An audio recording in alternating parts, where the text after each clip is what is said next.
Good afternoon. I'm going to call to order the Kalamazoo County Board of Commissioners Committee of the Whole for July 7th. Pardon me. Will come to order, please. Will come to order. Thank you.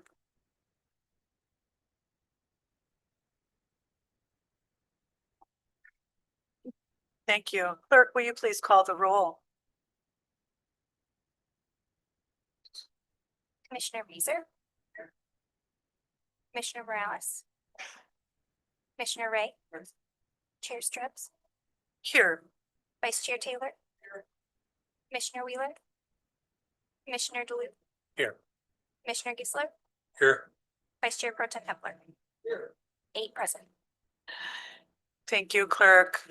Commissioner Wheeler has informed me she's just running behind. There is a traffic backup on the highway, so she will be joining us as soon as she can.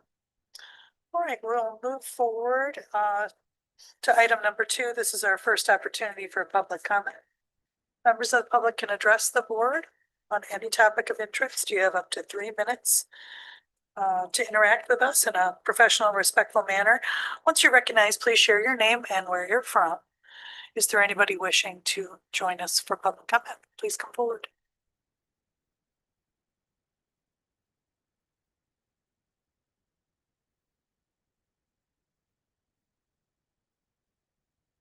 I am seeing no one coming forward for public comment. All right, with that, we will close public comment. And we will move to a review of accounts payable and payroll disbursements. And we'll welcome our esteemed Finance Director, Mr. Ryan Post. Welcome, Director. Good afternoon, Chair, Vice Chair Pro Tem, Board of Commissioners. This evening, we have an accounts payable claims list totaling $10,518,501.14 is presented for review. Of this total, the Board of Commissioners is asked to approve claims totaling $8,670,659.14. Payroll disbursements totaling $9,277,285.47 are presented for the June 18th general, June 30th elected, and July 2nd general and special payrolls. With that said, we welcome any questions from the Board of Commissioners at this time. Questions, Vice Chair? Yeah, I'm probably gonna be able to answer this myself, but just to get a confirmation. The reason the payroll expenses are so high is because we had like 3 different pay periods in this particular board meeting. Usually they're not that high, correct? That's absolutely correct. It was just the overlap in the timing from the previous board meeting, from the time that those were paid out and received for today's meeting. Good. Any additional questions? All right, I'm seeing none. Thank you very much for that. Nothing further. Nothing further. All right, thank you. All right, we'll go to item number 4. This is an update on the keys to Kalamazoo housing framework. And we will welcome our housing director and deputy housing director, Mary Balkova and Willa DiToronto. Welcome, ladies. That's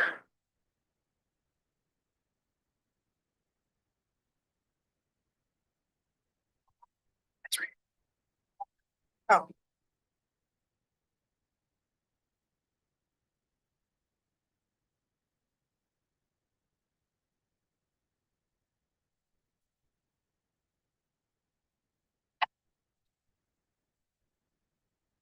Good afternoon, Honorable Chair, Vice Chair Pro Tem, Board of Commissioners. My name is Mary Balkema.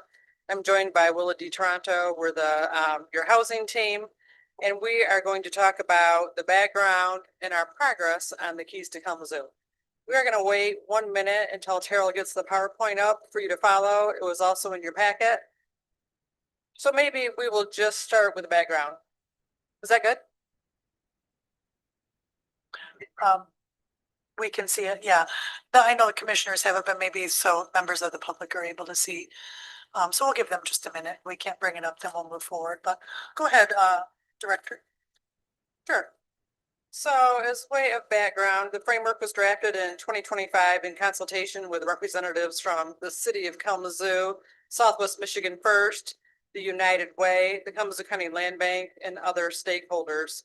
The framework set 3 pillars. 1, reducing housing instability, expanding access to shelter and housing, and strengthening coordination across housing systems. And last December, you received a $23.3 million donation committed to supporting the Keys to Kalamazoo initiatives within the framework. So that was the first of 3 allocations that the county would receive. That we received a third of that in December 2025. And so we just wanted to provide a brief update on those funded initiatives for all of you. Now they're at the 6-month point. And so the first initiative that was funded was the landing place. We got some construction gap financing as well as operations funding for the landing place.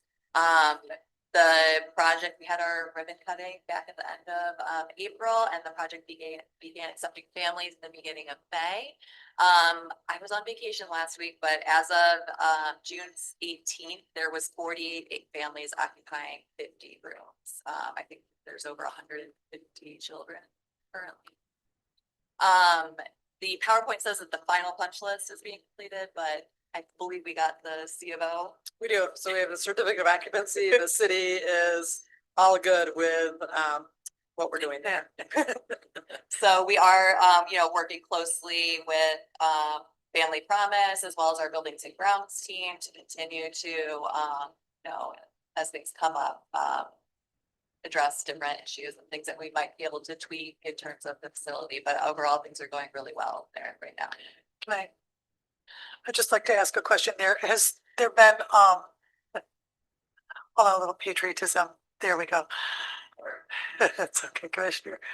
Have we worked up shelter transition, refinement at all yet for folks who are in emergency shelter and our families to be able to move to the landing place at this time now? So that is something that's still in process and is going to be part of the next meeting contract update for you. When does that occur? The 16th. Okay, good, thank you. Oh, I'm sorry, Commissioner. Just a point of order, since our public can't see, can you read the funding amount so that it's transparent? Absolutely. As you go So through. we received 11 million in operations over 3 years for the landing place, as well as 700,000 for a construction gap project. Thank you. The next item we want to talk about, did someone have a question? Oh, it's up, is the shelter access coordination and diversion. We were funded $2.5 million over 3 years. So right now we are working under a short-term contract with HRI that was really meant to get us from when the Winter Solutions project ended into, a longer-term contract that is not just going to be funding HRI, but additional partner organizations that are doing some of this work as well.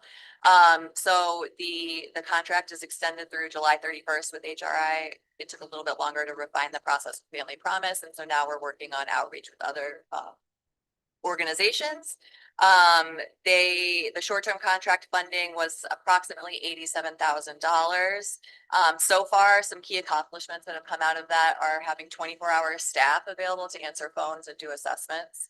And they have worked through the 300 plus household waiting list of families and are actively working to sort through the by name list for individuals that are also waiting for housing solutions to make sure that we have an updated and accurate list.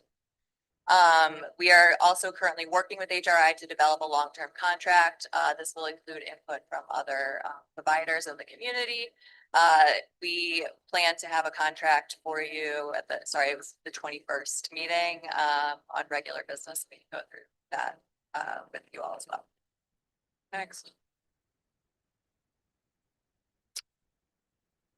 So the next initiative that was funded is the strategic and implementation plan. We received $300,000 for this plan.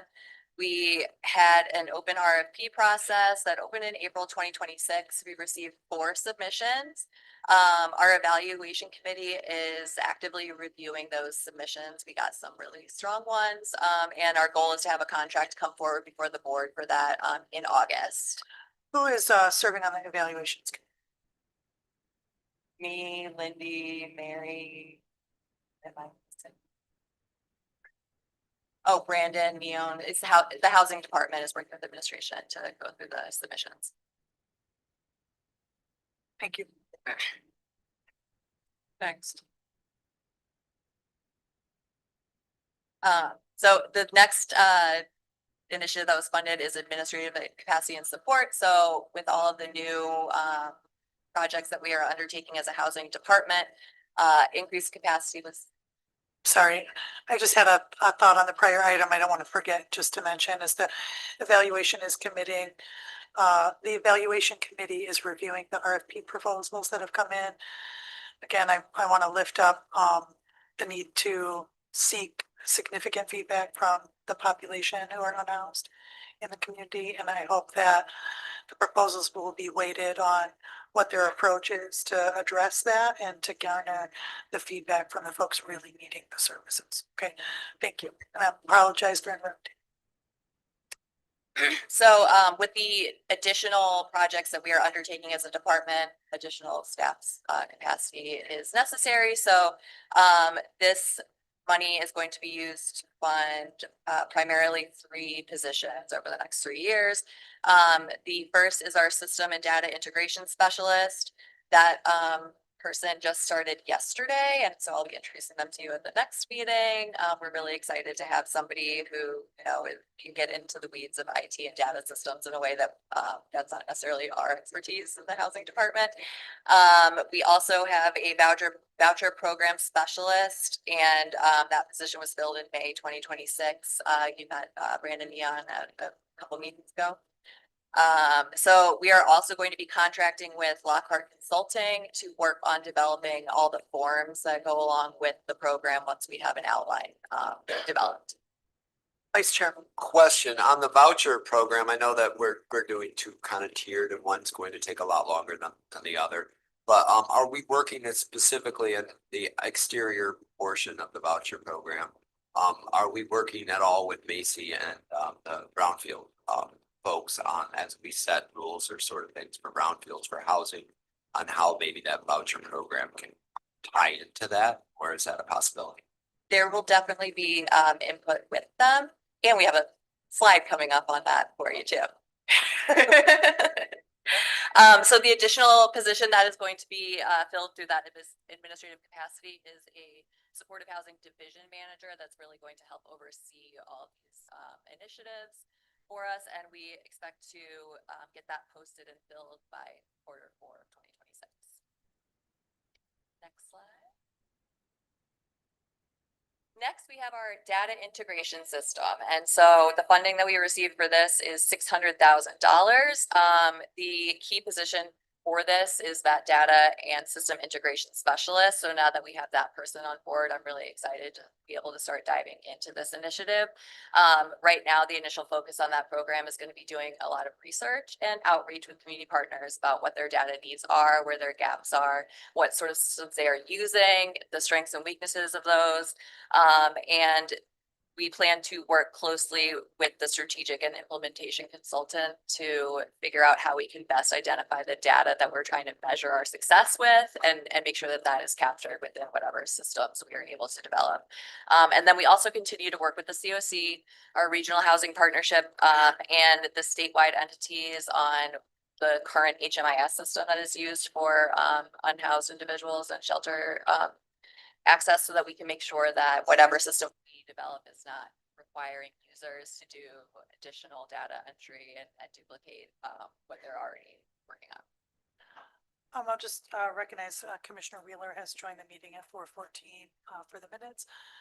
And on this, I just also am excited to hear how there's potential exploration for cross-sector data collaboration. So when we're thinking about work like Credo Kalamazoo and Upjohn has done, and ultimately what I hope will be criminal justice data that will have sort of how we merge all of these data sets so we get a visualization of what's happening over time and the impact that policy directives are having across sectors. So I just encourage you all to think through how to merge that broadly as we develop this out. Vice Chair Pro Tem. Thank you. That's kind of what my question was. Is this going to be able to merge all the data that would be pertinent to helping us get these folks taken care of? That is a great question. I think that there are systems in place that do allow us to merge different data sets. And so we are in conversations. We just had a meeting with, some of our health department folks around the data that they're gathering and how we can make sure that we are able to overlay certain things and make sure that our outcomes are all, we're looking at the same types of outcomes and with our different inputs, for lack of a better word. Commissioner Gisela. Thank you, Chair. Have you filled that spot? You have, haven't you? Yes, they You started didn't mention yesterday. anybody's name. So the person is Eric Oliphant, and I will introduce him at the next meeting because I forgot to tell him to come to the 4 o'clock today. So. Thank you. Next slide.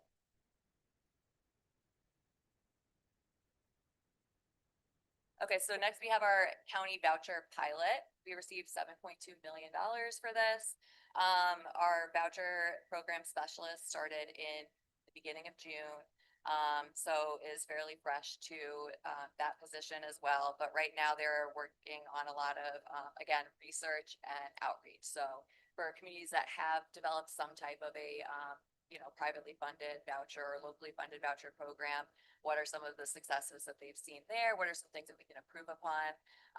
They have put out a survey to area landlords at this point, landlords, developers, property management firms, to see what some of the barriers that they have encountered working with the vouchers that we do have available in the county. And then we are also going to be doing outreach with folks who are using vouchers at organizations that help people get into housing with those resources. As Vice Chair mentioned, we are sort of targeting 2 pilot programs. So the first is going to be project-based vouchers that will be utilized on developments that have been funded through the housing millage already. We already have relationships with those folks. We're doing compliance on those projects, and we, it feels like a really great way to pilot this. But there will obviously be opportunities for expanding the program, or we hope. The second pilot will be tenant-based vouchers, so more of those flexible, they come with the person and they're able to choose their unit. That is very complex and is going to take some more time to develop, but so we are looking to have that going hopefully by the end of next year. We are still targeting an end of 2026 start date for our project-based vouchers. Commissioner Gisela's question. Yes, I'm asking for a name. Who is this voucher specialist? Brandon Mion. So he Okay. I brought him to the last meeting, I believe. They're all running together, but we're Running so with you or from you? who knows? Cheap shots. Who knows?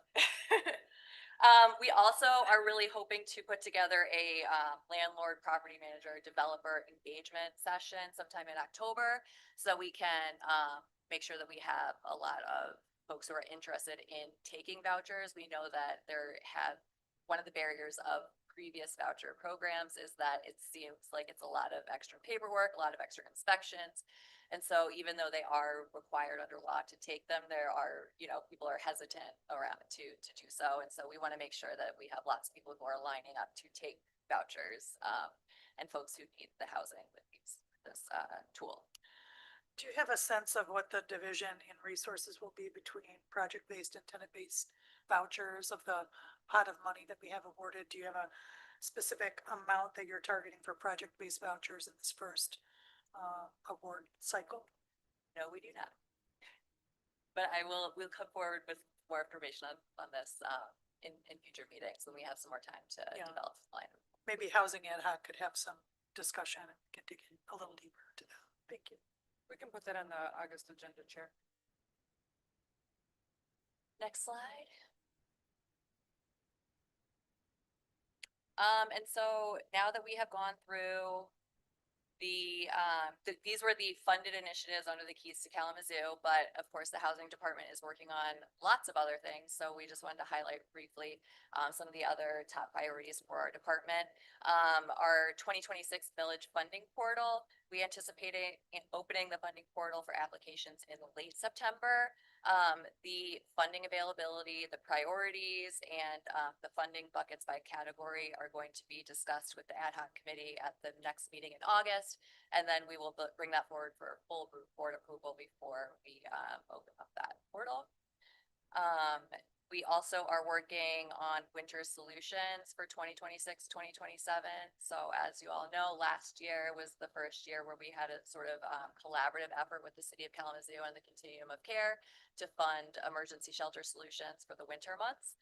And so I know that Deputy Administrator Smith is going to be discussing that right after us. So I won't go into that with too much detail, just know that that's coming again. And then also our health and housing collaboration that came to fruition out of the proclamation in December that made housing a public health crisis. So we are meeting monthly with the health department. We are currently doing analysis of available data that we have, what is missing. And we are investigating ways to optimize existing and underutilized programs. So we actually just came from a meeting with a lot of our nonprofit providers that do critical home repair work is an example of this. And, how do we maximize access to outside funding resources that aren't necessarily counties, so that we are leveraging all of the dollars that we have here. And then figuring out what are things that have been barriers for these organizations, what are things that aren't able to be funded through other resources, so that we can, be as efficient with our dollars as possible. Chair, that's our presentation. We are open for questions or comments. Thank you so much. Do you have any additional questions? Vice Chair. Just great work. We are a model throughout the state with what we're able to do, not just because of our funding dollars and our funding knowledge, but because of the creative solutions that you two have continuously brought forward to this board. So I just want to thank you on behalf of the board for putting us in Kalamazoo County as a leader in the state when it comes to creative housing solutions. Thank you. Vice Chair Pro Tem. Thank you, Chair. I would echo that sentiment. We appreciate all that you've done to make our housing dollars go way beyond what the village has provided and provide our most needy housing and keeping our community a great place to live, work, and play. That's 1 point for Vice Chair Pro Tem. Okay, Commissioner Kistler. Thank you, Chair. You've mentioned more than a few additional employees. Are you just about hired up? Or have you Yes. got more to go? One more. How many FTEs is that gonna be when you're finished? So we'll have 6 total in our department. Thank you, I appreciate the raise. Makes it easy for us old guys. Thank you. And of those 6, 3 are funded through the housing millage. The other 3 are funded through the Keys to Kalamazoo Fund. Excellent. Exciting to watch us continue to gain steam and the collaboration we're building across the community. Thank you so much. Thank you. Thank you. All right, we will move to our fifth agenda item, which is a discussion on 2026 funding for winter solutions. And we'll bring that to Deputy County Administrator Lindy Smith. Good afternoon. So tonight I'm just bringing forward a discussion item for us to start considering and really get feedback from the board on what direction you would like us to have here. We're looking at the 2026-27 winter solutions funding. And if that is something that the board wishes to collaborate again with the city of Kalamazoo by pulling resources through the United Way of South Central Michigan / Continuum of Care to support those winter solutions in an upcoming RFP. In the packet, I included the background of what occurred last year. The decisions that were made, the funding that was allocated, so $396,750 was allocated to the COC to administer winter solutions, and that was ARPA funding. Additionally, the county moved forward a little bit later on in December and allocated another $100,000 directly to Hope Through Navigation to expand current services as well for winter solutions. So in total, last year, the county contributed $496,750, both from ARPA and the housing village. As we look and are preparing, we've been having conversations with the city of Kalamazoo and the COC and preparing for this upcoming winter season. I know that seems strange to maybe to be talking about that and the current weather that we're having, but really now is the time for us to consider that conversation. So just as a reminder as well, Winter Solutions is intended to supplement the community's year-round emergency shelter system by expanding capacity during periods of increased seasonal demand. A coordinated funding approach with the city of Kalamazoo, which was our first time to do that last year, leveraged local resources, streamlined the funding process for several service providers, and promoted a more comprehensive community response to homelessness during the winter months. Tonight, what we're looking for, as indicated in the brief, there's kind of 4 items here. We're looking for direction, whether the county should participate in the 26-27 Winter Solutions Initiative in partnership with the city of Kalamazoo and the COC, the amount of funding, if the county chooses to participate, what is the amount of county funding to be committed, the preferred funding source for the county's contribution, and then to be contemplating as well whether the county should include funding in the fiscal year 27 budget process, or if the preference is to have the request evaluated annually outside of the budget process in a discussion like this. Really tonight, what we're looking for is to hold these initial discussions. We're not looking for necessarily a decision to be made tonight. We would ask that a decision be made by the next board meeting. Because if we are going to stay ahead of the winter season, we do know that the COC would like to issue that RFP sooner rather than later. So with that, I'll just pause and hold for any questions. Vice Chair. Thank you very much. And first off, I appreciate the timing of this. I believe last year we were having this conversation in December.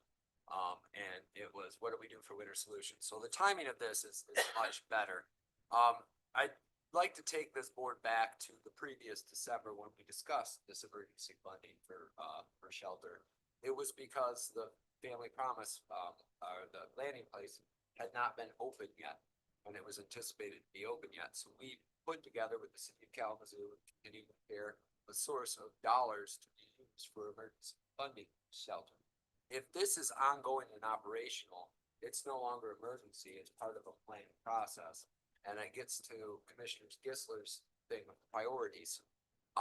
We don't have the ARPA dollars anymore to do this. That being said, I am always committed to partnerships with other governmental entities in the city of Kalamazoo, Community Care, United Way, when we can pool our resources together and have more effective. But I personally will not be in favor, since we do have the landing place up and running and operational, 48 families are there, at least not at the same level that we were last year. That's my personal preference. If we do as a board decide to do this as an ongoing basis, I think it should be part of our budget year after year, and not external requests that comes before the board under the auspices of emergency when it's now it becomes an operational sort of thing when it's done year after year.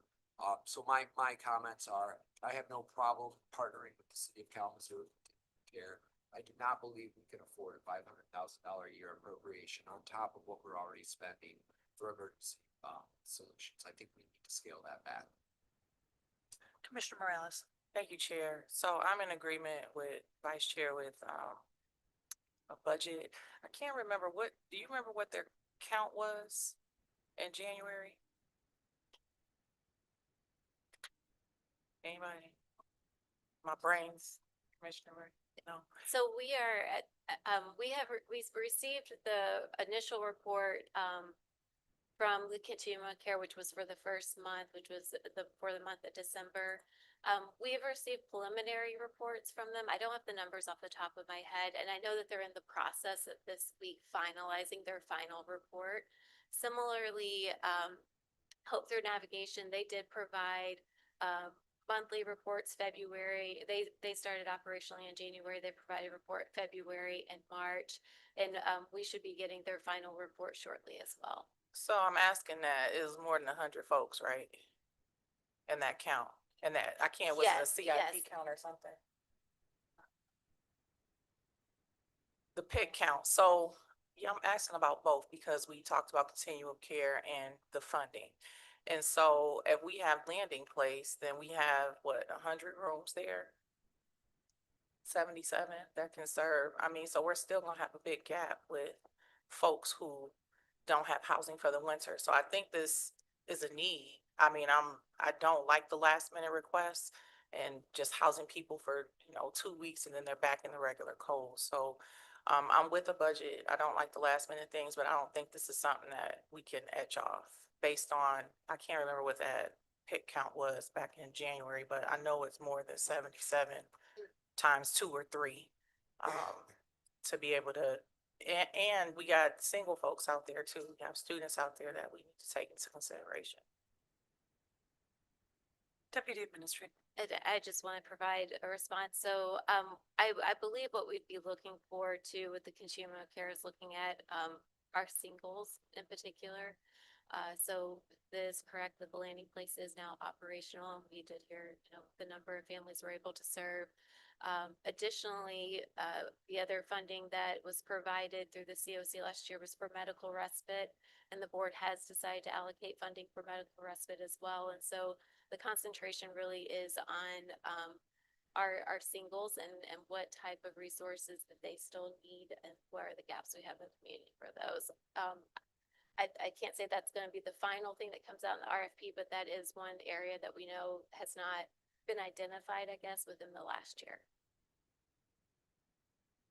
Commissioner DeLuca. Just a funding question, because we're talking about housing people in the winter. This qualify in any way, the housing millage dollars? Of course, I'm sure Director Balkova doesn't want to hear that. I mean, the housing millage is supported by every person in Kalamazoo County, so that might be a good source for this. Thank you, Commissioner DeLu. And I agree. I think the housing millage is an important component. Just, to elevate a couple of other considerations for the board. So we know there is an increased need in shelter capacity during the winter. But there are specific points of really acute distress that occur during the wintertime when we hit like the vortex sort of behavior. We have some specialty populations within our unhoused population. And families being one of them. We've addressed that meaningfully through the landing place. But as Deputy Administrator is lifting singles as one, I'll drill into that a little bit further. And there we have some folks who are like chronically unhoused. These are folks that have been in unsheltered, exposed to elements for, more than a year. And these folks are often struggling with very complex layers of issues. There may be significant substance abuse concerns. There may be intractable and severe mental health issues. And it makes it challenging for some of those folks to accept and be able to go into congregate shelter. So you just try to empathize with being a person with, severe and uncontrolled schizophrenia, for example, and then laying on a cot on the floor with 60 other people. You can't really tolerate the stimulation of an environment like that. And so you may seek to escape that environment and be outside, where then you are exposed to freezing to death, right? And there's points in the winter where that becomes like nearly assured that people will die outside. So I think there's two components we need to consider, maybe you know, as I think through that, housing millage funds that we maybe talk through as a board, or we make a recommendation at the housing ad hoc committee that becomes sort of a routine component of shelter capacity increase during the winters. And then maybe either through strategic initiatives or another pot of funding that is, we designate a amount of that for emergency response, for acute life-threatening conditions, because what often works there is an expensive but short-term option, is like the hoteling has worked well for these very difficult to serve people, because they'll go into shelter when they can have some space, but not when they can't. So those are things that I would encourage the board to keep in mind. Vice Chair Pro Tem. Thank you, Chair. Yeah, I kind of go back to, our Vice Chair's comments, and what we've all recognized. There are no ARPA funds anymore. We're done. Funding the level that we were able to do last year, we're not gonna be able to do this year. I guess my question is going to be, you know, Commissioner Luke brought up housing millage, but, is that the place we wanna go for that money? And should this be a part of our budget? Should it be a specific line item in our budget? And I think those are things that, I'm glad they're bringing it up at this point in time. Thank you, Deputy Smith, for bringing this forward now. We should plan these things in advance. We shouldn't wait till December and, oh gee, it's cold outside. Yeah, it's cold everywhere. It's Michigan. And how that will impact our budget for not just this year, but for next year. Particularly next year, because most of that January, February, March are in our next year's budget. So I guess, I think this is something we need to discuss and come up with an answer is, how much do we need and where are we getting it from? Deputy Administrator, in discussions that have occurred thus far with the city of Kalamazoo, have they suggested or have a sense of what their level of support may be for winter solutions? Yes, so I don't have the dollar amount in front of me, but they do allocate funding every year in their budget cycle. And I believe the last number I heard was somewhere kind of just right south of 500,000 remaining. And so it's somewhere between probably 450, 500, somewhere in there that I believe that they still have available. You know, I don't know if they have indicated how much they're going to be given to Winter Solutions, but I do know that they budget annually for this. I think if I could expand upon just some other thoughts to consider, you know, there is an opportunity to look at what, if there's funding that we can identify, what maybe have it be up to, right? So if you're landing on 400,000 or whatever that number may be, it can just be up to, and then in those discussions, we can kind of shuffle out what makes sense. I think as far as like when you're looking at funding sources, some options that could be available, we talked about, y'all have already programmed funding for community grants for the fiscal year 27, but already. And so if y'all wanted to make a shift and say, you know, maybe we don't do community grants, but we would like to make this our primary community initiative, that could be an option. I think another option that you could have is looking at, I almost forgot for a moment, looking at our board priorities. So through the golden ratio, there's 30% of anything that kind of comes back. There's 30% there that's for board priorities. And so y'all can utilize some of that funding to determine what you would like to allocate for Winter Solutions this year. And then of course, we can always look at in the budget process how y'all would like us to proceed there too. So there are, depending on the dollar amount, I think that you have several options in front of you of what budget that could potentially come from. Thank you, Deputy Administrator. Anything further? I'm not trying to make you if you don't have anything. Feel like you're making. Your input's welcome. I guess I agree with a lot of what's already been said. The comments of Vice Chair Taylor are really on point. I don't think that this becomes an emergency situation, but it is necessary. I think we won't also have to budget 500,000, excuse me, because we don't have to try to house families. And then we also just put funding towards the medically fragile people, which is also where a significant portion of that money went last year. I think 228,000 went for that, and then 100,000 for family shelter. So we're just looking at individuals, which I think is a lot less, but still not enough. Also, the continuum of care was supposed to kick in. Maybe we can talk to them about doing more than 15,000 or whatever that little bit was, but I do think that it's necessary for us to do this. That's all I got. Thank you, Commissioner. Vice Chair. Yeah, I think, Commissioner Ray just elaborated better than I did on the points I had with that, the fractures of money from the previous year, that 498,000. Some was going towards families, some was going towards, respite, some was going towards individuals. We've covered two of those three categories by having the landing place open for families and already improving the respite. So we're talking about the singles, the issue, which would be much lower than 500,000.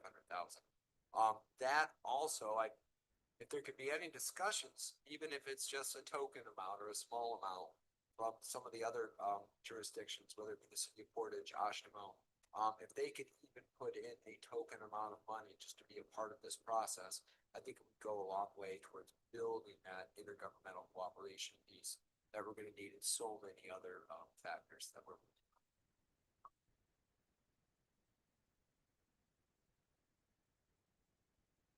Right, so we've had an initial discussion. Are you hoping for more clear direction at this time, or we bring it up for further discussion after some more intergovernmental information is gathered? What do you need from us? Yeah, so I think I think I have enough information to, so kind of next steps would be, we'll bring this forward at the next board meeting. It sounds like there is desire to collaborate again. And I think what would be helpful to know if there's a dollar amount or if that's in the next discussion, y'all want to fine tune that. That's really what's going to be helpful for us to know kind of then what funding source to look at and identify. Which again, that can be part of the discussion next time if y'all would like that time, and we'll just write the brief to indicate that for further discussion. I will say would prefer for a decision to be made by the next board meeting. So that way we can just stay on schedule, slightly ahead, but not really on schedule for releasing that RFP ahead of winter. Do we have any strong views about setting a threshold of funding level at this time, or we want to, I mean, we can always move down from that, but a $400,000 maximum allocation, we want to go lower than that. Commissioner Morales? Vice Chair? Yeah, I think with what we put towards emergency respite, I think Commissioner Ray had the numbers pretty darn close. Emergency respite, what we did towards family planning, that leaves about $140,000 in supplemental that we went towards singles. That number, and I hate to throw right numbers around in the public like that before you have conversation with the city, but in real, I would like those numbers to match what we were doing for the single portion of last year. And I don't think it should come out from community grants, perhaps the golden ratio, but the community grants one, I would be leaning towards opposed towards doing that, as there's so many other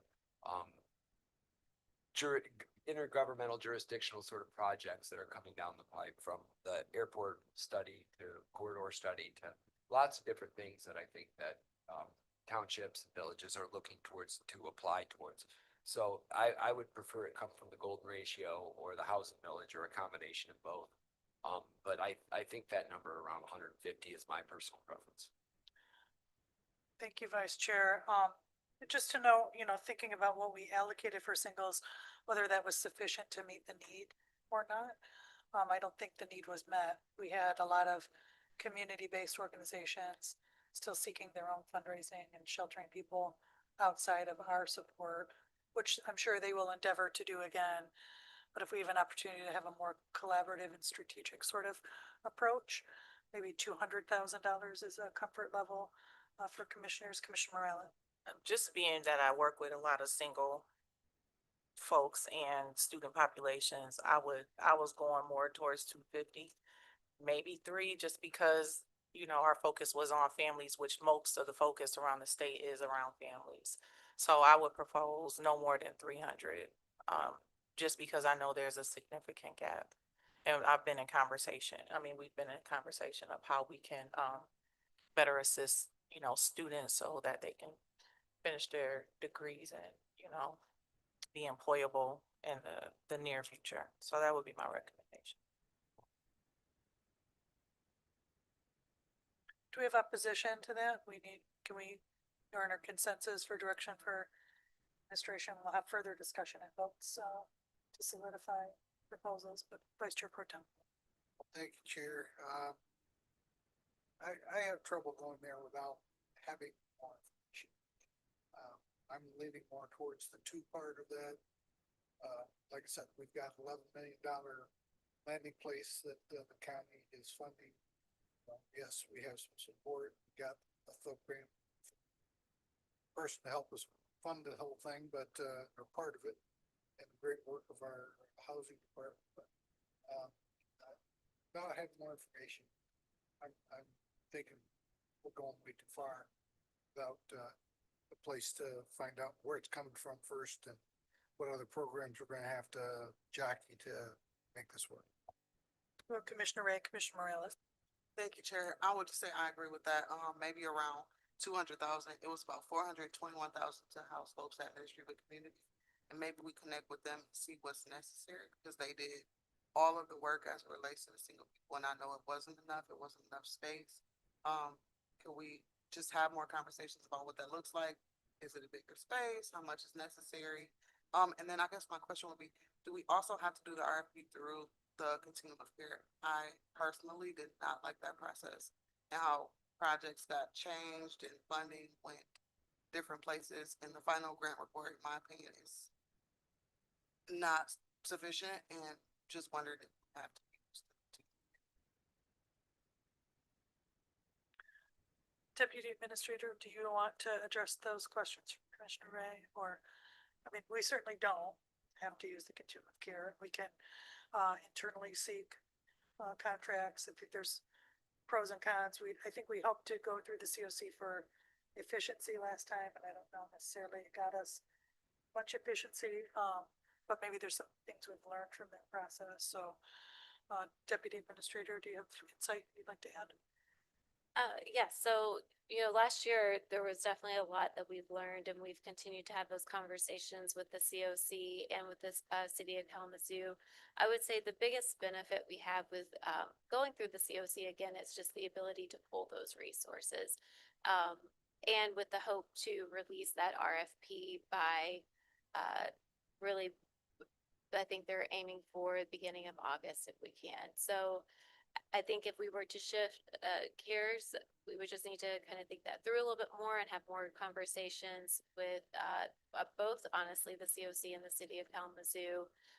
The biggest benefit, like I said, is being able to pull those resources, and if changing that, that might be a little difficult. However, we have talked in length in meetings about what our lessons learned and things that we'd like to see differently. And I think in the contracting process, if it's desired for us to go through the COC and the contracting process, if there's anything that we want to address, some efficiencies or gaps to overcome, I think that we could address that maybe in the contracting process and give it another year and see if there are improvements.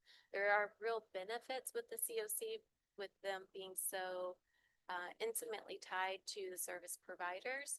But like I said, we all know that we learned a lot last year and had challenges in many ways with it being our first year of pulling those resources. I think the struggle may be too, if the funding we can come forward with is only part of what a provider would need, to have them have to contract with us and with the city, or contract with us and with the COC becomes complex for them. But maybe we can improve reporting requirements or outcomes that we're getting reported back, or whatever else through the the way we craft the contract. That's something we can consider. Commissioner Ray? Okay, and then just one follow-up question. We also utilize HRI for the coordinated care.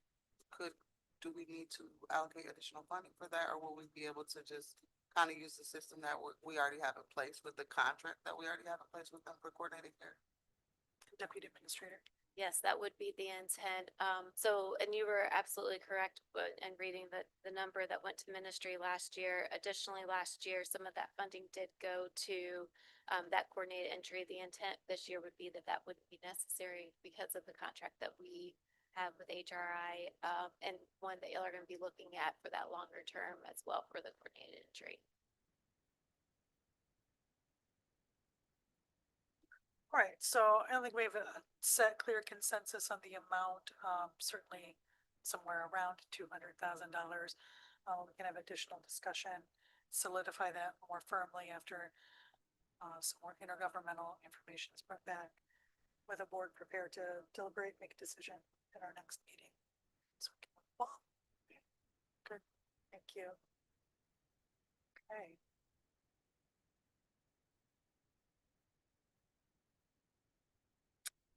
Right, I'll take us next to item 6. This is a gun violence prevention field of interest request. And here, this comes from work of the Gun Violence Prevention Ad Hoc Committee. Commissioner Ray is our chair of that body. Commissioner Ray, would you like to? You don't have to. Yeah, yeah. You know, I respect you as chair, but we can talk through. So Administrator Catlin last time mentioned, so we elevated the concept. We have allocation for gun violence within the budget and how to really maximize the impact of that through a field of interest fund with the Kalamazoo Community Foundation. This becomes a fund that perpetuates going forwards, making the broadest impact possible. And then it also allows other funders or donors to come forward and support the fund. And we could sort of set a framework about the things that we're hoping to accomplish here. Pardon me. I will, so this is to negotiate an agreement with the Kalamazoo Community Foundation as to form. The future use is approximately $200,000 of remaining ARPA funds identified for gun violence prevention activities. And then this would be able to provide direct grant awards to existing organizations that are engaged in violence prevention and intervention activities, without us having to dig into the contracting and bureaucratic process to let this sort of move more fluidly and responsively. Commissioner Ray, do you have other things that you'd like to add to that? I think you did a great job of covering it. I think in our last meeting, we haven't kind of broke down a couple of different options for us to choose from, as far as the different types of funds that United or not United Way the Community Foundation offers. I'm trying to find it. Maybe that's something that one of the deputy administrators go over. So talk to those and select one. Deputy Administrator Cole or Smith, one of you like to? Thank you. She said to leave her mic alone.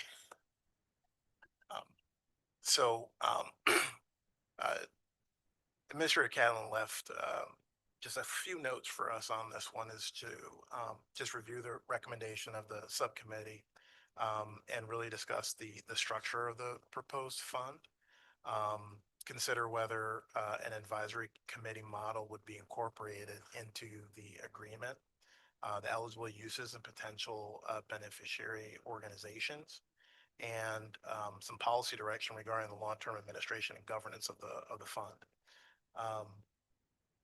Let's see, there is also another component to this. So in discussions with the Kalamazoo Community Foundation, Representatives have recommended that the fund be established as a field of interest fund dedicated to supporting nonprofit organizations that provide services throughout the county to individuals and families impacted by gun violence. Suggested purpose language for the fund includes support for organizations engaged in violence prevention, victim support, crisis response, youth engagement, restorative practices, trauma-informed services, and related community-based programming. Examples of organizations that may align with the intended purpose would include, but not limited to, Griffin Place, Urban Alliance, Integrated Services of Kalamazoo, ISK, Moms Demand Action, and others similarly situated nonprofit organizations. The specific beneficiaries of future grant-making decisions would remain subject to the governance structure established through the final agreement and approval authorization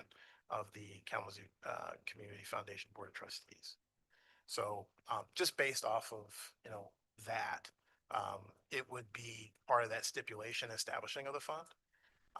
And working with the foundation for those priorities. Should the board want to add additional funds, this would be used for this particular purpose and type the general guidance from Dr. Catlin. So of the options, that field of interest fund, I think, offers us the most sort of ability to be specific on direction and to help ensure sort of we're targeting what we're hoping to connect with going forward. Vice Chair. Thank you. The motion in our packet, and correct me if I'm wrong, dictates the 200,000 that we've already allocated in ARPA to go towards this, correct? And so what fund we create would be up to us after we pass this motion, or do we have to decide on this fund now before our first reading? I guess that'd probably be a Lou question. Do we need to decide on whether it's a field of interest fund or whether it's a community grants fund or whatever does that need to be decided now before we allocate the 200,000? Or can we just allocate the 200,000 without? And then when it comes down to our final agreement, that's where we dictate what type of fund what kind of fund. Because that would be a Lou question, I'm assuming. Deputy Administrator. I just want to elevate too, in case there's any questions regarding the type of funding, I believe Alyssa Stewart is in the audience if y'all want to specifically ask any questions. Commissioner Ray. Thank you, Chair. So I don't see the three different in this packet. Maybe it's not. I can look it up in the last meeting on where it was broke down. But my question of the field of interest fund, is that the one where individuals or organizations can apply to it, or is it specific to just the organizations? Alyssa, do you mind joining us? Then I got an email that says people can't hear, so we can speak up. Okay. I'm not that loud, so this is the best I can do. Yes, please. Welcome. I actually have my colleague here with me, Joanna Dolly Dales, who's actually the expert on the donor advised fund side. But yes, a donor advised fund, a field of interest fund specifically would have very clear purpose defined by you all as the creators and founders of the fund that KCCF would then be charged with carrying out on an ongoing basis. We have many field of interest funds with all kinds of specific and broad uses.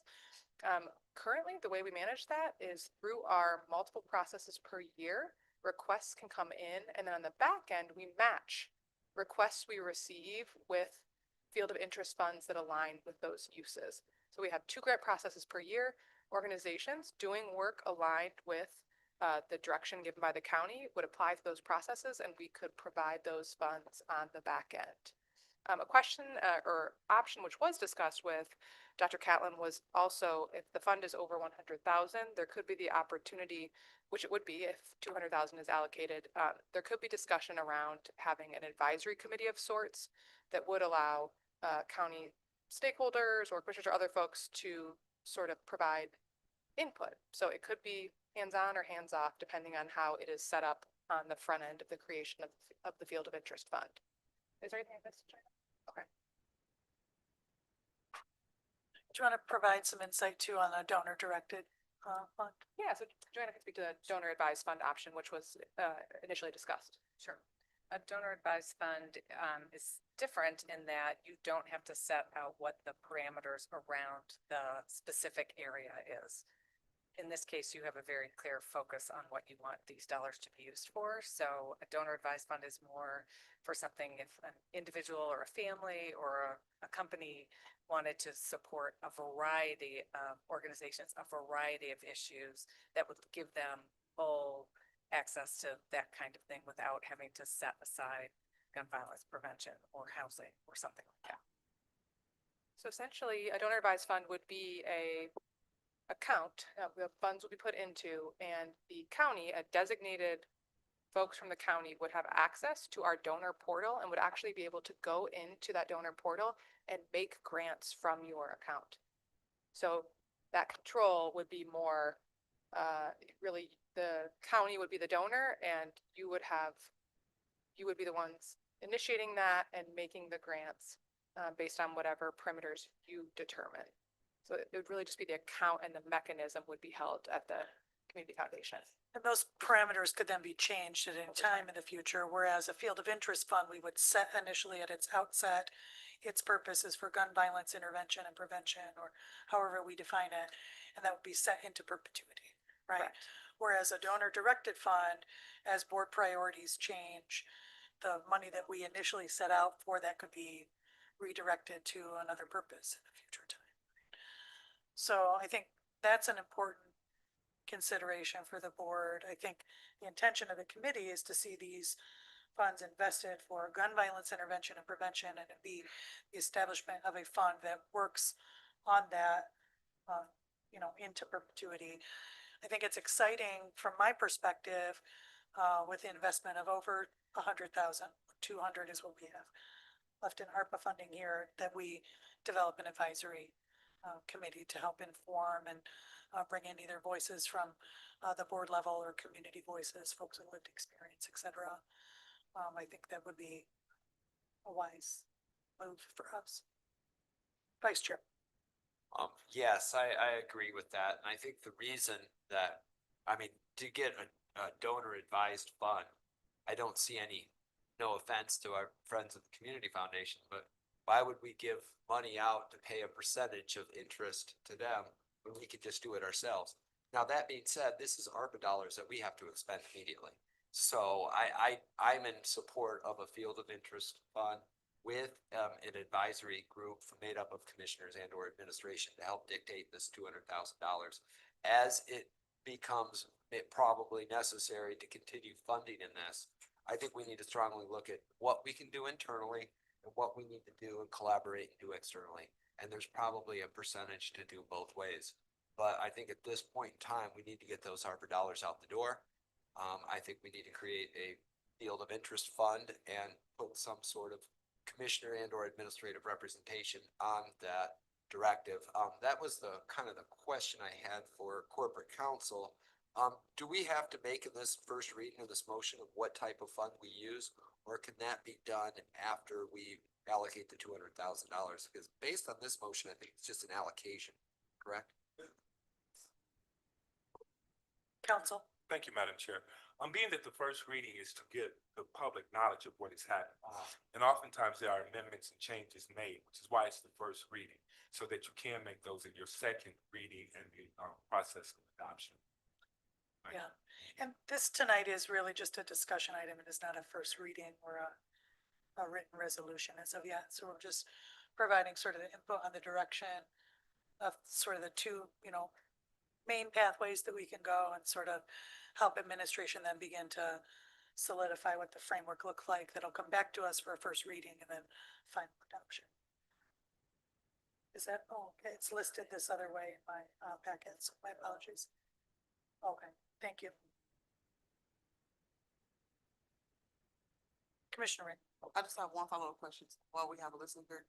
So a member of the community asked if they can make contributions to this fund once we create it. Is that a possibility, or does the funding only come from the county? Anyone can contribute to the fund. Yeah, and it will be on our website, and we can do a story on it and, put it up to community so everyone can buy into it. Say my apologies. We're in the discussion item and we'll come to the first reading. Thank you. Are there any other questions at this time in discussion? We appreciate your participation and thank you for our answers. Thank you so much. All right.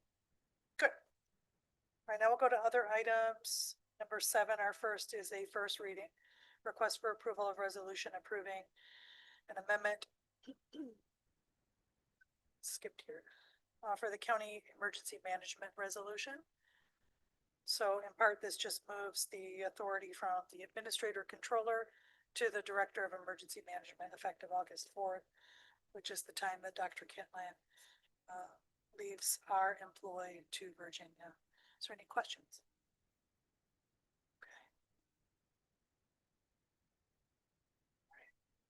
Vice Chair, I'm sorry, Commissioner Ray. So I don't have a question. I did get an email, however, we all got one that says, seems like the speakers are turned down and folks can't hear us. I can't really talk louder, but if folks can talk louder, pretend like they're yelling at doors. I'm not sure too if each of we have a volume control on our desk. Can you hear me? Maybe turn those up. If that makes a difference. Yeah. That looks like that's helping. Good. So turn your volume off. Thank you, Commissioner Ray, for bringing that forward. All right. So nothing further on the item. Commissioners will extend our volume. Let's go to our next. First reading for request for approval for a resolution accepting recommendation of the Gun Violence Prevention Ad Hoc Committee. Sorry, I just, thank you, Commissioner Ray. Go ahead. Thank you, Chair. So I do have a question for this one because there's 2 different first readings.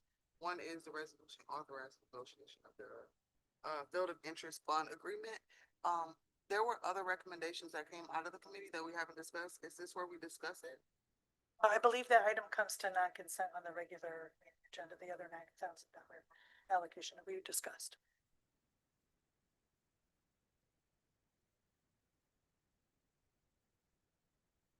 Nothing further, so we'll go to the next is a first reading. Request for approval of a resolution authorizing negotiation and execution of Gun Violence Prevention and Intervention Field of Interest Fund. And anything further on that? We've had our discussion. That's the first reading for the resolution that endeavors to create it.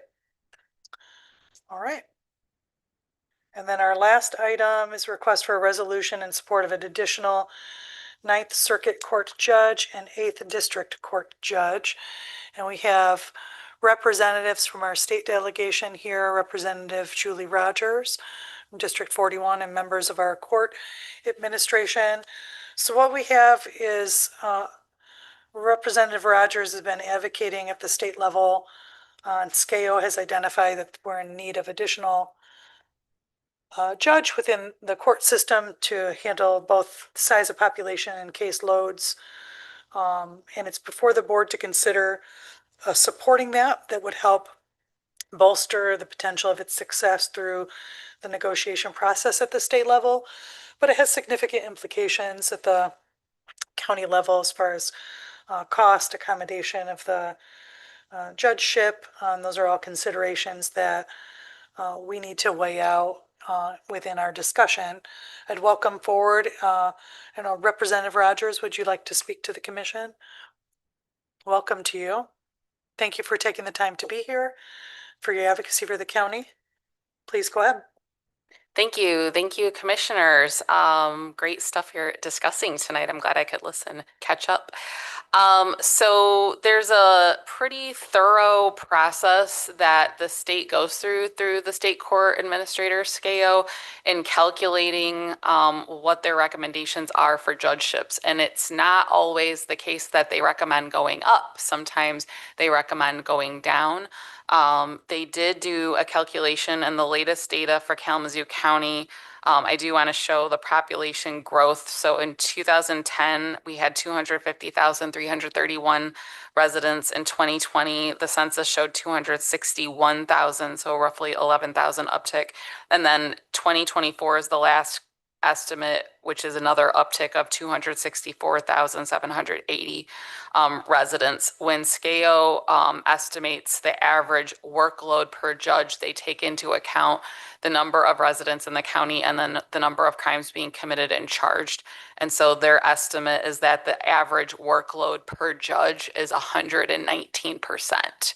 So that is above a regular caseload, and that is partly why they are recommending 2 new judges for Kalamazoo County, as you outlined, 1 in 9th Circuit Court and 1 in 8th Circuit Court.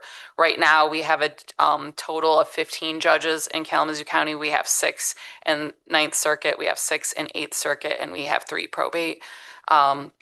My bill is House Bill 5870 because you do need to do legislation to increase judges in different counties, and what then gets negotiated. So you've got the policy, I've got the policy bill for this that is necessary to pass. Then also in budget negotiations, that would have to happen at the state level so that the state would pay for said judge, but then the county picks up the piece for fringe. Obviously, you have space considerations too that I know you've had a lot of discussions over the years. But this has been referred to the Judiciary Committee. I had preliminary discussions with Administrator Catlin, Chief Judge Jaguar, as well as your board leadership about this. And I think you've had some discussion earlier this year on this as well. But in speaking with the Judiciary House Chair Leitner, it is her preference and desire that each county considering this pass a formal resolution, and that is why we are before you today. Thank you for that. And for our commissioners, we'll receive support for the judicial salary, but fringes are a responsibility, and then also are the support, the ancillary staff to support the judge, the processing of the paperwork, the administration, and then also where we accommodate the 2 judgeships, they need a courtroom. And that's an investment as well. Are there questions for Commissioner or Representative Rogers? Commissioner DeLip? I know Vice Chair Taylor is pessimism about how long this would take. And I also want to point out to the board, I think the study we initially got, they actually recommended 2.7 judges, so it was almost 3, and we're only asking for 2. But how long of a process, like say, all right, you're going to get another judge, how many years away? Talk. Well, the judges didn't want to put a 3/4 or split anyone in half. So that's why we just decided to go with the 2. But as you know, the legislative process, it is not always quick and easy. And so we shall see. We are only with 6 months left in this year. So we shall see if this is taken up by the Judiciary Committee in the House. But I will say that I'm still optimistic because in the budget negotiations that we were there all night for on Thursday, we had roughly 60 bills tagged on as well with the budget. And there was a judiciary bill for a judgeship in Oakland County that passed with wide bipartisan support. So this bill could still pass this year, but it does not have necessarily the dollar amount that it has to be negotiated in the budget. So it might be a couple-year process before this would actually be ready for you all. But we want to try to tee it up to the best. I'm doing my part to advocate. SCAO is saying, and I'm hearing from the judges, that their caseloads are high. So the legislative process is sometimes long. So we're trying to do the first steps to prepare you should you decide to take advantage of this. Vice Chair? Yeah, the reason, Commissioner DeLue, for my pessimism is I spent 14 years on the county commission previous to this, and every single year they recommended additional judges. And it wasn't until 2 or 3 years after my commission that I think it was Senator Nesbitt and Senator McCann cut a deal and got a judgeship for us in Allegan County. It took a long time, and I know that Senator McCann's staff worked really, really hard on that. That being said, I think when you look at what the cost of a judge is for the state compared to the county, the state pays a minuscule amount. The salary for a judge is nothing compared to all the support staff, the construction costs, the building of a courtroom, all the fringe, all those other things. I hate to venture a guess, but well under 50% is what the state pays for their share, and well over for the county. That being said, I do believe that State Representative Rogers is on the right track, and that we probably will get one in 4 or 5 years. I wouldn't have said that a year ago, but I think in 3 or 4 years, we probably, with this moving forward, we probably could get that. And then we have a facilities problem or facilities thing that we will have to deal with. I fully support going for new judges because we need it. Our courts need it. That being said, that puts an onus on us to how do we manage our facilities. And I will say this publicly again and again and again. Judges belong in courtrooms, not ancillary departments. And if we're going to put judges out on Gull Road or spread all throughout the county so that the prosecutor's office can be in the courthouse and not public defenders, that is a moral, I think that's morally wrong. I think what we need to do is we need to have equal access from both the public defender's office and the prosecutor's office with proximity to the judges. And most importantly, we need to make sure that the judges are in the courtrooms and not spread around the county. So as we partake in this endeavor that will take a few years, I hope Rep. Rogers, I think we'll get it done a lot quicker than maybe has been done in the past. But we've got some facilities planning to do, and I think that's some decision that we as a board need to make on that. So thank you, Rep. Rogers, and all that you do on this. But I think it's probably sooner than I originally thought, about 6-8 months ago, but it's still not going to be next year. Good thing we're endeavoring in some significant facilities planning. Vice Chair Pro Tem. Thank you, Chair. I concur. I want to thank you for bringing this forward. Our courts need the help. I agree with what Vice Chair Taylor is saying, but it is on us to provide some facilities. It's also going to be on us to provide the support staff to assist those judges. And we need to work diligently now as we look down the road to house those. The county, years ago, we had 4 courtrooms. We had one down in Portage, one down in Schoolcraft, one over here, one out in Gull Road. We worked to consolidate them. We built a new courthouse out on Gull Road. We built one here, so we could get those judges in actually in 2 locations, but to shrink down the number of places so our citizens would be better served, so they would be able to get to a courtroom and get their matters taken care of. So I think we need to continue that vision and try to keep the courts in the same area, and then provide the facilities they're going to need. So we've got a little time to work on it, but that doesn't mean we need to dilly-dally. We need to get looking at it, and thank you for bringing that forward. And I thank our judges who are out there in the audience tonight. We appreciate you coming in to, I assume, support this. I don't think you don't want, so thank you very much. Thank you, Representative Rogers. So that's the matter before us for first reading. We'll take that up for a final vote of support at our next session. All right. With that, we move to item 8, is opportunity for closed session. We have none that is needed this evening. Nothing else is before us. All right. With that, we are currently adjourned.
It's right here on the top left.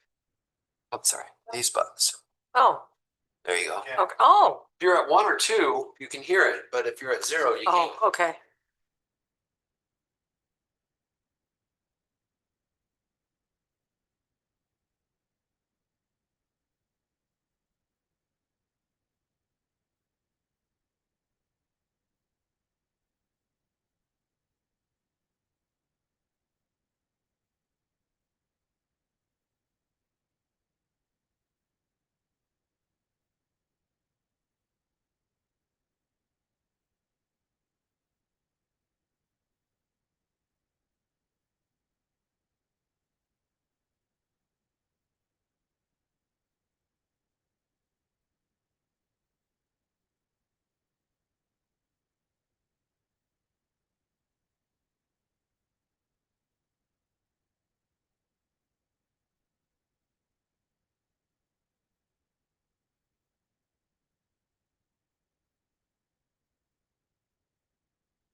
right, good evening. I am going to call to order Kalamazoo County Board of Commissioners regular meeting for July 7th, 2026. And our first item is our invocation and reflection, and tonight that will be offered by Commissioner Taylor, Vice Chair Taylor, sorry. Thank you. Bow our heads. Dear Creator of the universe, we ask that you give us the wisdom and guidance to act in the best interest of all citizens of Kalamazoo County. We ask that you give us the patience to respect each other's point of view and understand that we are trying our best to make this a better place in Kalamazoo for all of our citizens. We ask this in your name. Amen.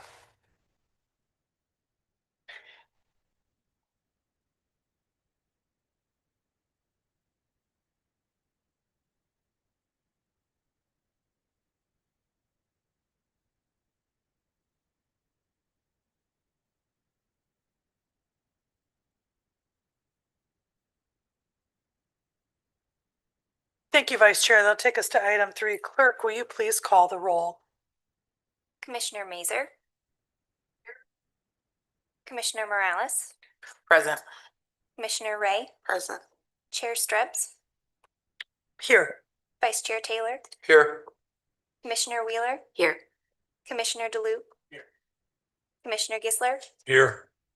Vice Chair Pro Tem Hepler. Here. 9 present. Thank you, Clerk. We'll go to item 4 is our proclamations. We have item 2026-940, proclamation honoring service of Jeff Patton, CEO from Integrated Services of Kalamazoo.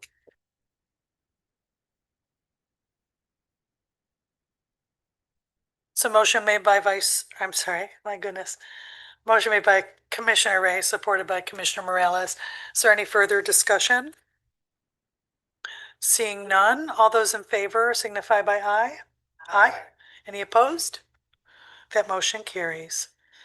We'll go to item 5, communications. We'll be in receipt of item 2026-628. This is the Building and Grounds Department item, 2025 annual report. And also item 26-865, which is the Mothers of Hope Q1 grant report. Are there any other communications received from commissioners? Okay, I have received some communications from community members concerned about the environmental impact of the Safe Roads for All plan with the Road Commission. I've heard also some feedback regarding the appointment of the interim county administrator role. Is there anything else commissioners want to? Vice Chair. I have also received numerous comments about the interim administrator role. Vice Chair Pro Tem. I do have had comments about the interim county administrator role and the roads. All right. Seeing nothing further, we will go on to item 6, approval of our minutes. Item 2026-927, request for approval of the June 16th, 26 draft committee of the whole and regular meeting minutes, our June 23rd, 26 special meeting minutes, and our June 30th, 26 special meeting minutes, June 3rd, 26 gun violence prevention ad hoc committee meeting minutes. Motion is made by Commissioner Ray, supported by Commissioner Wheeler. Is there any further discussion? Seeing none, all those in favor signify by aye. Aye. Any opposed? All right, that motion carries. We'll go to item 7, approval of the agenda. I do have, there's a request for item 2026-830 to be removed from the agenda for a later discussion on July 21st. I'd entertain a motion if I can have support from commissioners for the removal of that item to be presented 21st. Item 2026-830, Center Circuit Court.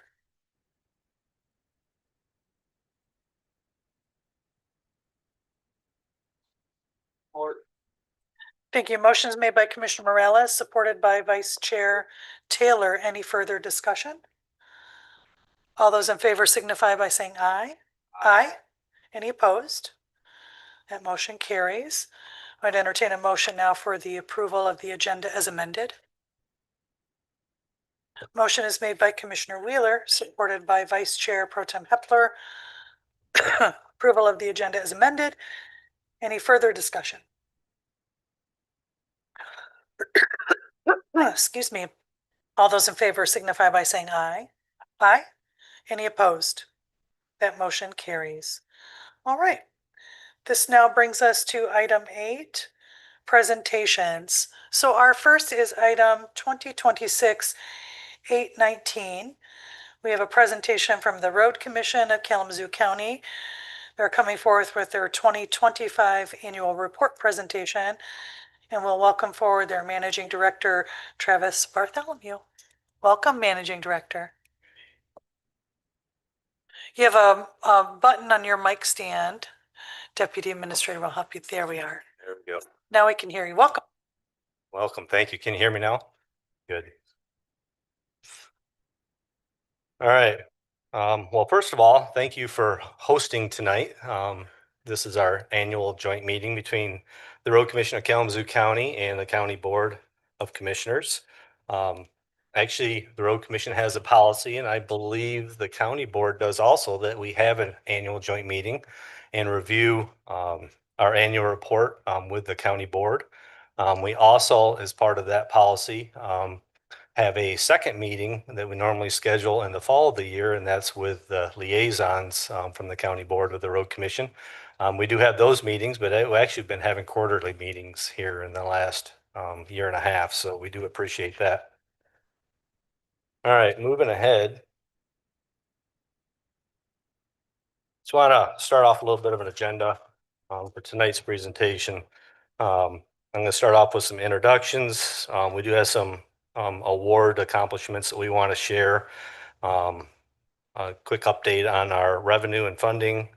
Of course, service requests, which are key with a lot of public calls for service throughout the county. We'll touch on projects, and then a part of projects, we also want to touch on our Safe Streets for All safety grant project. And I'm going to actually turn to our county engineer, Ryan Minkus, for that portion of the presentation. So I'm going to start off with the annual report. I believe all the commissioners have a copy at their desks. I think we got a copy distributed before the meeting. You good? Yeah. Next slide. Gotcha. All right. First of all, I want to take a second to compliment our team that puts this annual report together. So as you can see, this is very well organized, a very detailed report. We're not going to spend a lot of time on it tonight because we want to spend some time to talk about our safety grant and our safety projects that we have planned for the next 4 years. So, but I do want to hit on some highlights as we go through the annual report, and then I'll leave it to your reading at your leisure.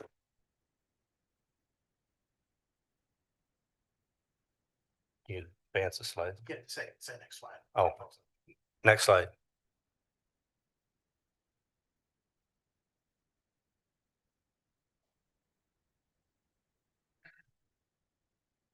No. The other way. Yeah, it went backwards.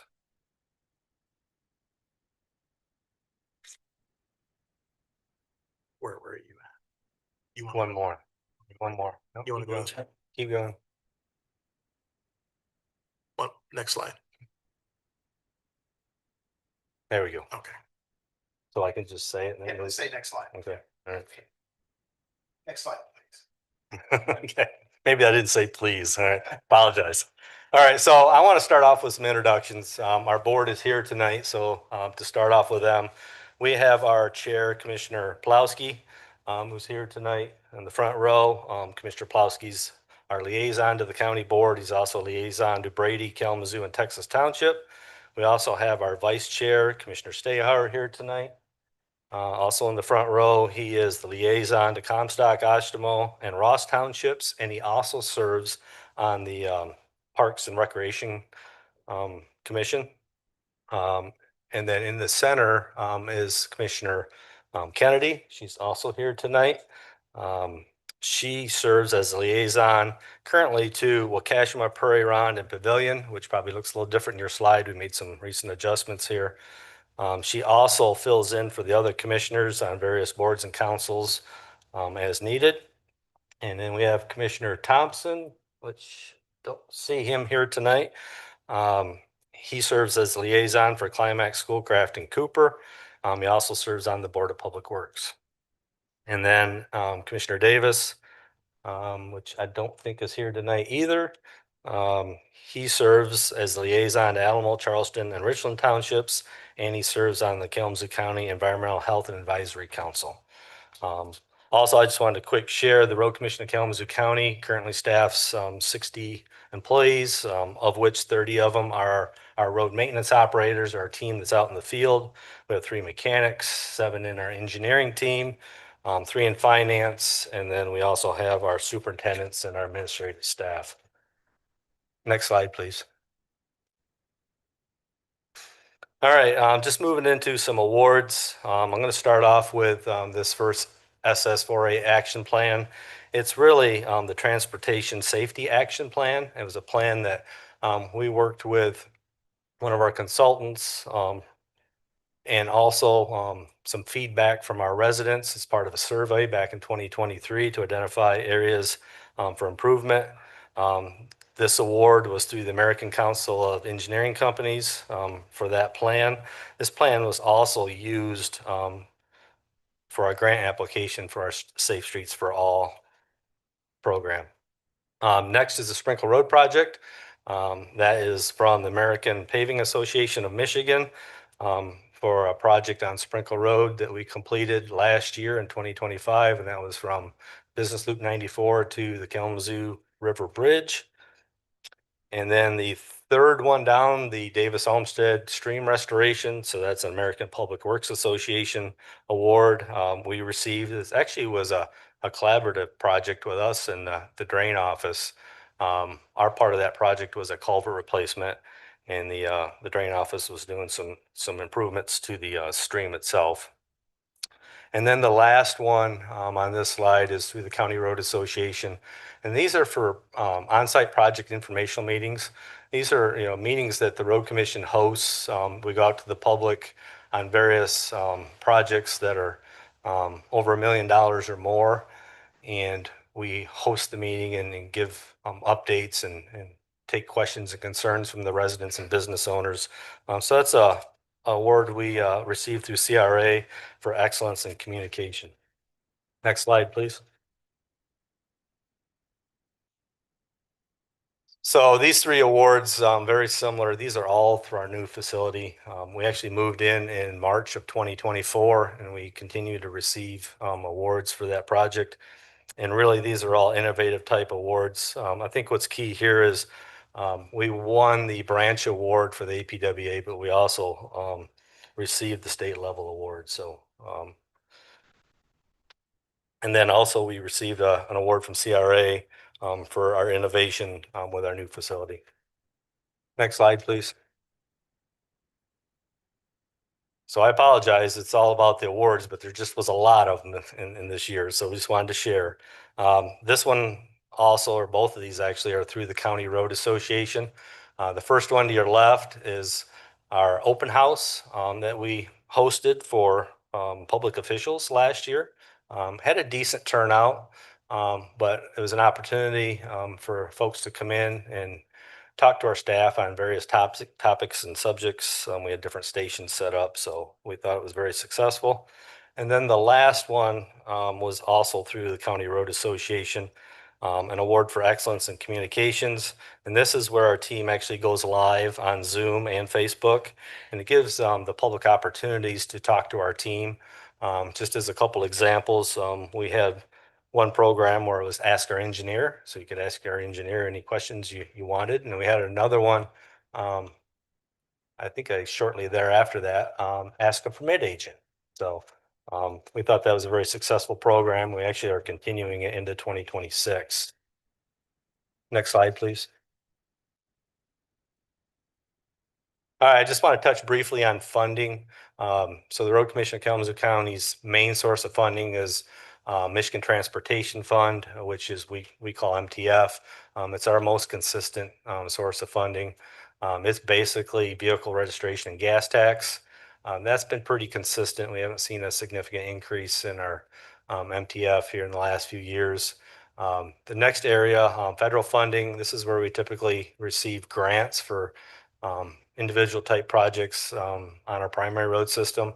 No guarantees. These are competitive type grants, but we typically receive somewhere between $3 and $5 million a year towards these types of projects. And again, these are specific to projects, and they're not just operating dollars. And this is what's a great partnership. This next item are township contributions. This is where our townships contribute to our local road system. So the Road Commission has a program, a policy where our board sets aside participation fund dollars towards projects. Those dollars are available in those townships if the townships match them.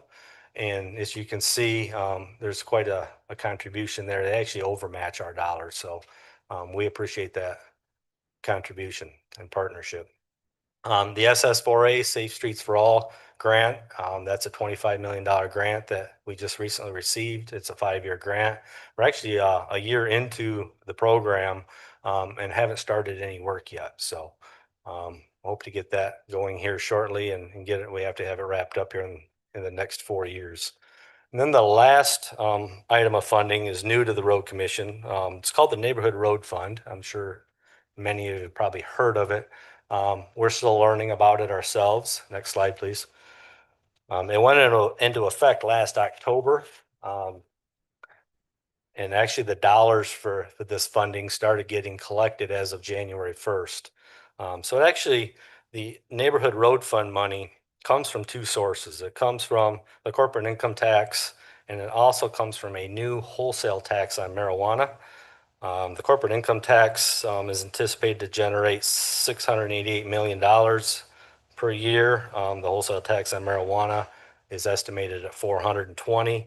As you can see through this chart, I won't spend a lot of time, but as it flows down to the counties, once all the off the tops come off, we're looking at 52% of the balance. What that means to Kalamazoo County, we think was a little over $8 million a year. So it was a pretty significant increase. But yet we haven't seen a penny of it yet. We anticipate that we hopefully will see something yet this year, but more so for next year. But we're also starting to learn that may be reduced on the wholesale marijuana tax side as those dollars just aren't flowing in as expected. So it's going to be a tough one to budget for 2027. Next slide, please. Service requests. This is an area I'm sure the county board gets a lot of calls. Obviously, we get a lot of calls. So a little over 6,300 in 2025 that we receive from residents. These are calls on the phone or service requests that come in by email or through our website. If you look at the list, I know it's hard to see on the screen, but the number one service request that we receive as a road commission is trees. A little over 1,700 calls for service for trees in 2025. That's double of anything else that we receive. The closest is winter maintenance at 900. So it's very significant for us. I also went back and looked at 2024. We received 5,700 service requests, so it is growing a little. And of those, trees were number one at 1,600. So those are also growing. Next slide, please. So breaking that down, you can see we have our 15 townships outlined here. Top 5 service requests by township. Again, I know difficult to read, but what I want to point out is all the townships shaded in green have the same top service request, and it's trees. The one on the bottom right, Waukesha Township, actually trees were number 3 down there. Gravel roads were number 1. Next slide, please. Before I move on, I just wanted to mention just you kind of a sense of the amount of trees the road commission handles. A lot of these after hours, over this last week and through the holiday weekend, we responded to over 170 calls for trees in the road. So you can guess our team pretty much worked day and night all the way in through the 4th of July. So we definitely have some work to do on trees.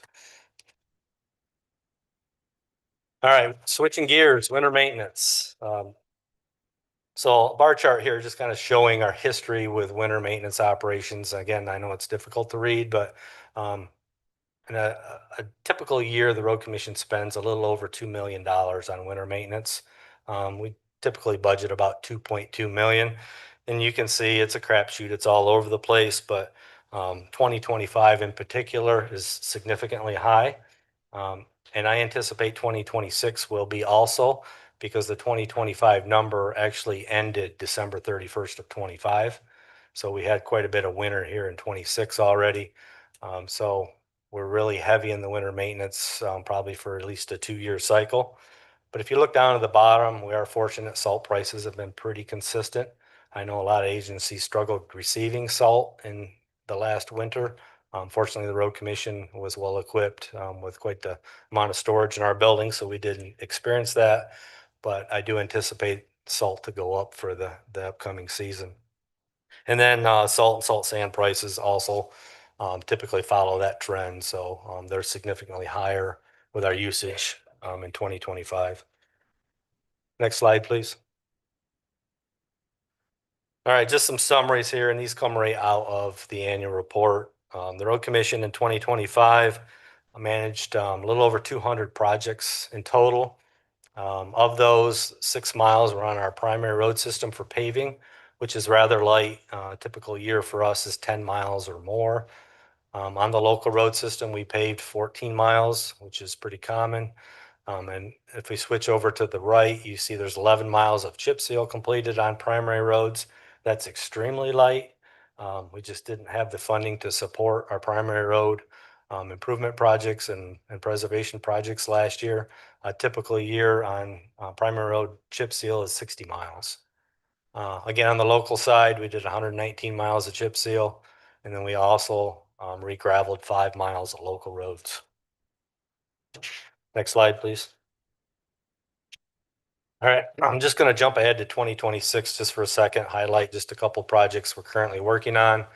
Comstock Avenue and Comstock Township. This is a project that we started here just a few weeks back, so it's under construction. The road is closed. The limits are from Sprinkle Road to River Street. It's a resurfacing project, quite a bit of storm sewer improvements in this area, curb and gutter replacements. Pretty significant project. It's a very old road. Basically taking it down and doing some major renovations to it. So $2.73 million we're spending on that project. Next slide, please. The next slide is in Ashtimo Township, or the next project. That's on 9th Street from KL Avenue to M43. I'm sure a lot of us in this room remember when that road didn't even exist, right? So it's a newer road. It's actually the 3rd time it's been surfaced since it was new. So that's just over a mile of road, primarily just resurfacing, and there's some improvements at the sidewalks. And it's a little over $1 million, $1.4 million for that project. Next slide, please. And then the third project I wanted to highlight, this is more of a collaborative effort between the Road Commission and Kalamazoo County Parks. This is part of the Parks Department's shared use path that's working its way to Augusta. So we assist in partnering with that project. That project continues, and project cost for that is $1.5 million for the next phase. Next slide, please. All right, and this is just a page out of our 5-year plan. This is our 2026 year for primary road capital improvement projects. So this is the entire list of projects. And again, difficult to read, but of the 22 projects that are listed here, 17 of those projects are funded by the SS4A grant. There's only 5 that are not. So it's a very significant part of our future. As I mentioned earlier, we've been very light on the primary road projects in recent years. This $25 million grant allows us opportunity to hopefully play some catch up here in the next few years. And then also I mentioned the neighborhood road fund money that if and when it does come, which we anticipate could be next year, could help assist on our primary road system. So with that, I'm going to turn it over to Ryan Minkus, our county engineer, for the next portion. But before I do, is there any questions on what I shared and what's related to the annual report before we get into the SS4A project? I see Vice Chair Taylor and then Commissioner Gisler. Vice Chair. Yeah, thank you very much. And I think the neighborhood road funding that came through the road bill package from last year's State House, it's certainly I talked to a lot of township officials that, were kind of under the illusion, and most of the general public was under the illusion that those dollars were immediate. It's taken some years, and I think they overestimated the cannabis tax portion of that. But it takes a couple of maybe a year or so for those actual dollar collections to hit your bank account. Number one, is there an anticipated date? Are we still expecting to have those dollars hit us before the end of 2026, or is this looking like it's going to be a 2027 allocation? We're understanding today that we will start seeing both corporate income tax and wholesale marijuana tax dollars yet this year. But nobody will give us a date, so we're thinking it's probably going to be after construction season. Okay. Probably October. So it really doesn't allow any sort of flexibility in the 2026 budget. It's more of anticipation for the 2027 budget cycle. That's correct. Then, an $8 million roughly, it'll probably close to that. I think they've probably a few $100,000 over on the cannabis tax. But that represents roughly about a 25% increase in your annual revenue. Are there anticipations, specifically with townships? I really appreciate the participating grant structure that you use to try to match townships dollar for dollar. It allows townships to be able to do the projects they want. With the budget shortfalls at the state level, hopefully it's relatively small, but I think most townships are going to experience a decrease in revenue as it relates to the revenue sharing. Are you guys anticipating increasing your PAR grant value, decreasing the percentage, or just using that $8 million basically in years 1 to play catch up on the primary road sort of situation? Sure. Excellent question. Thanks, Commissioner Taylor. I'm going to speak for the board a little bit because we haven't really gone through budget this year, but we anticipated receiving dollars that would be available for 2026 that we didn't receive. So we've had some of these discussions internally and with our board. We feel that we need to continue the current program that we have with our townships, with our participation fund program. But these new neighborhood road fund dollars are not required to be matched by an outside source. And that's always been a challenge with our road commission is any money we spend on local roads, somebody has to match it for us to be able to use it.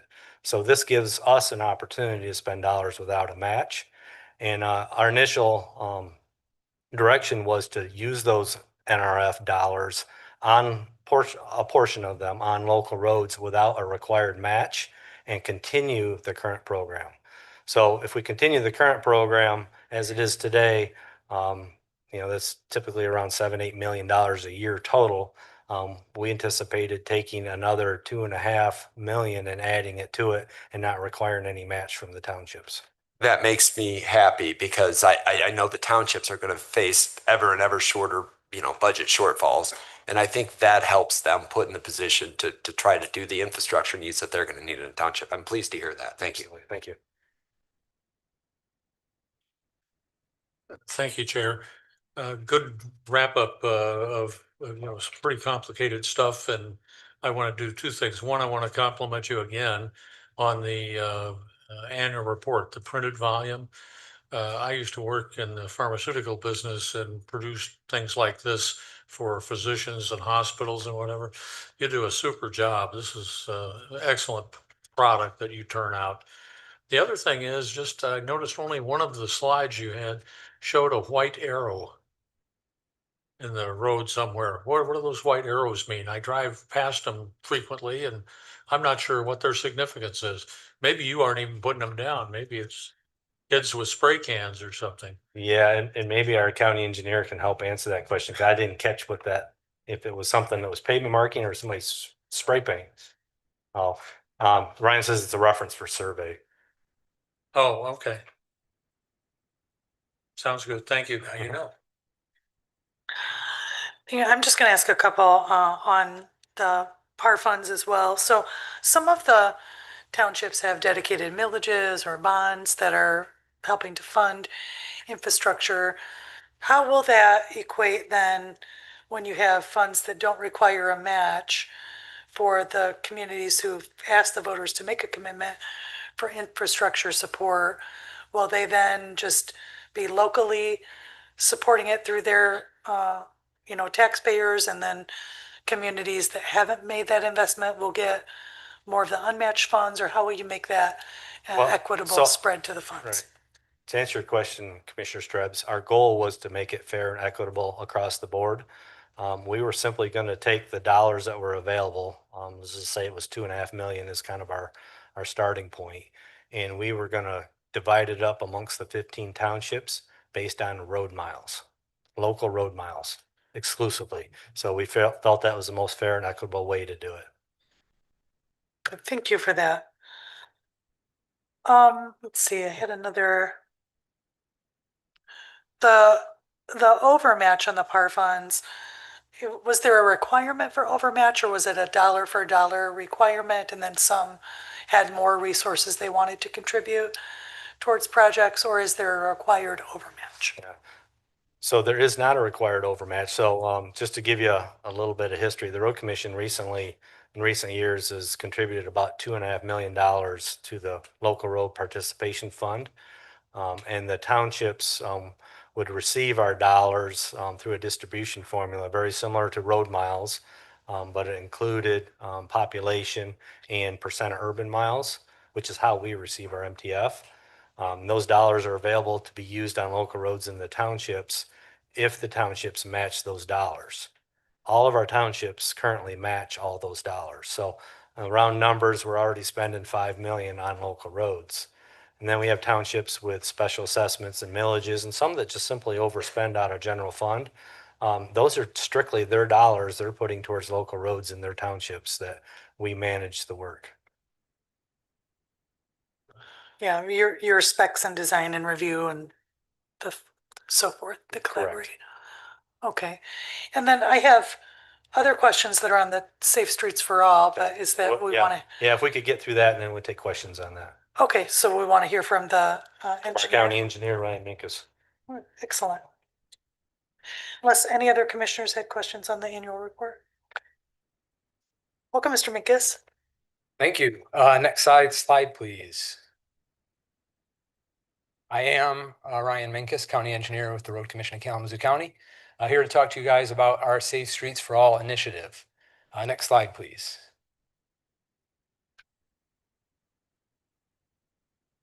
Next slide, please. There it is.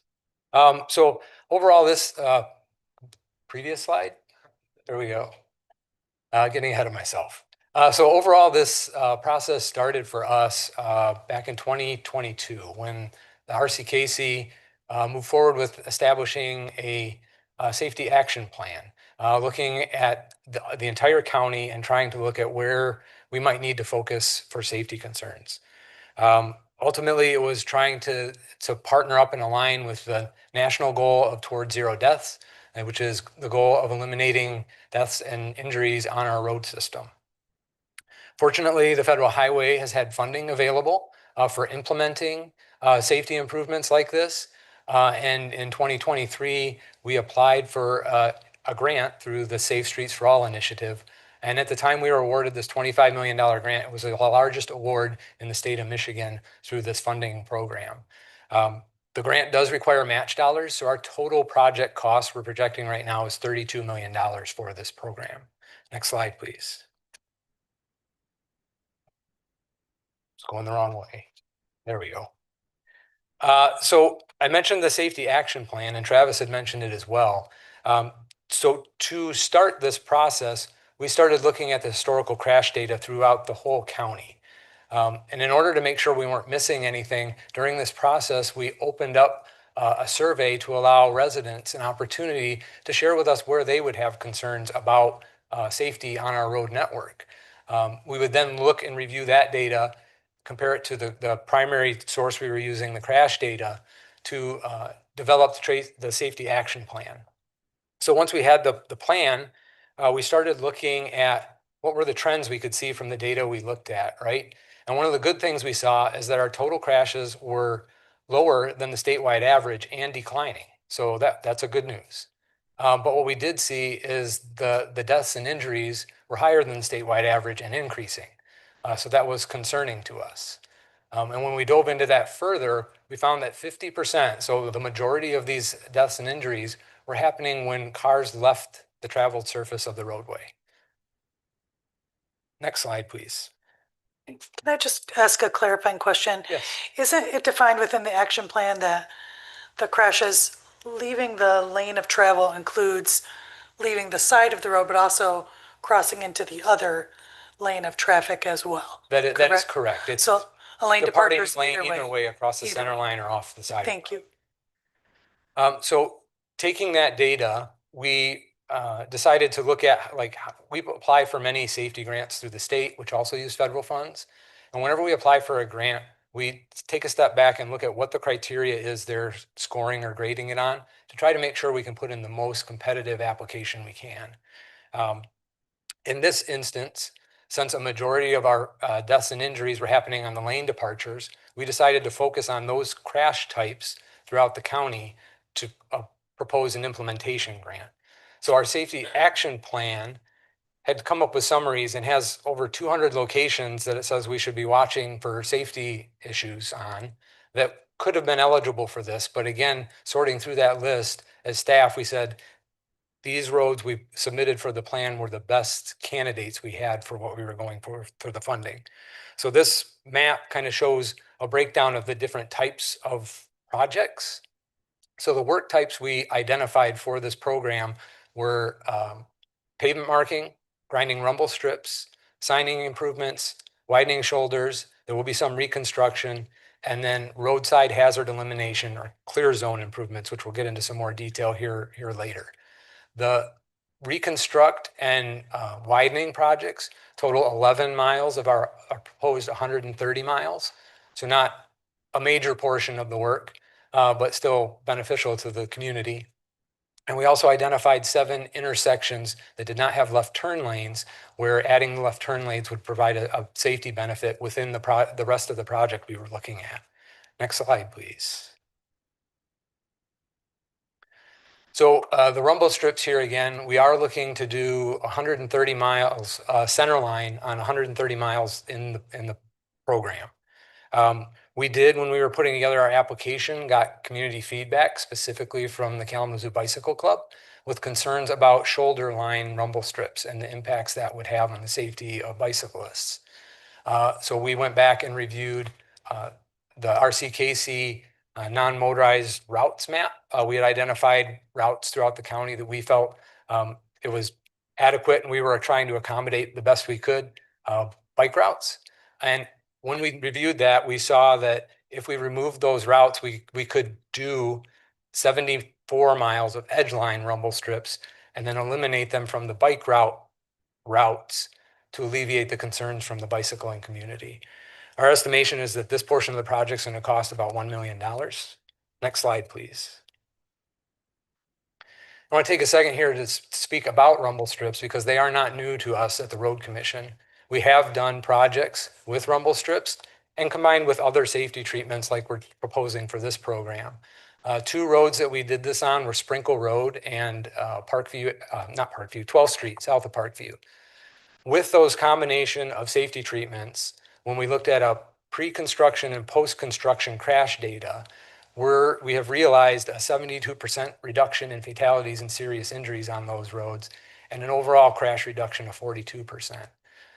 So we're very pleased with how these treatments are working throughout the county. And by our estimation, based on what we were seeing for trends on those roads, there were 17 fewer fatalities or serious injuries on those roads since we completed the projects. Next slide, please. Vice Chair has a question. Sorry, really quick on the rumble strips. How long was the data that you used to do that, the 72% or the 27% reduction? Was that over a 3-year period or 1-year period? So typically when we are looking at crash data, it's a 5-year period. So I know the 12th Street project was constructed back in 2013. So we've had a few years afterwards to have that after data. Okay, so you have enough. Yeah, and the first Sprinkle Road project we did was 2015. So it's been at least we have a 10-year after period. Okay, thank you. I have a couple questions on rumble strips as well. Sure. With that significant reduction in the number of vehicle accidents and fatalities, do we have any other intervention that creates such a significant decrease in accidents and fatalities?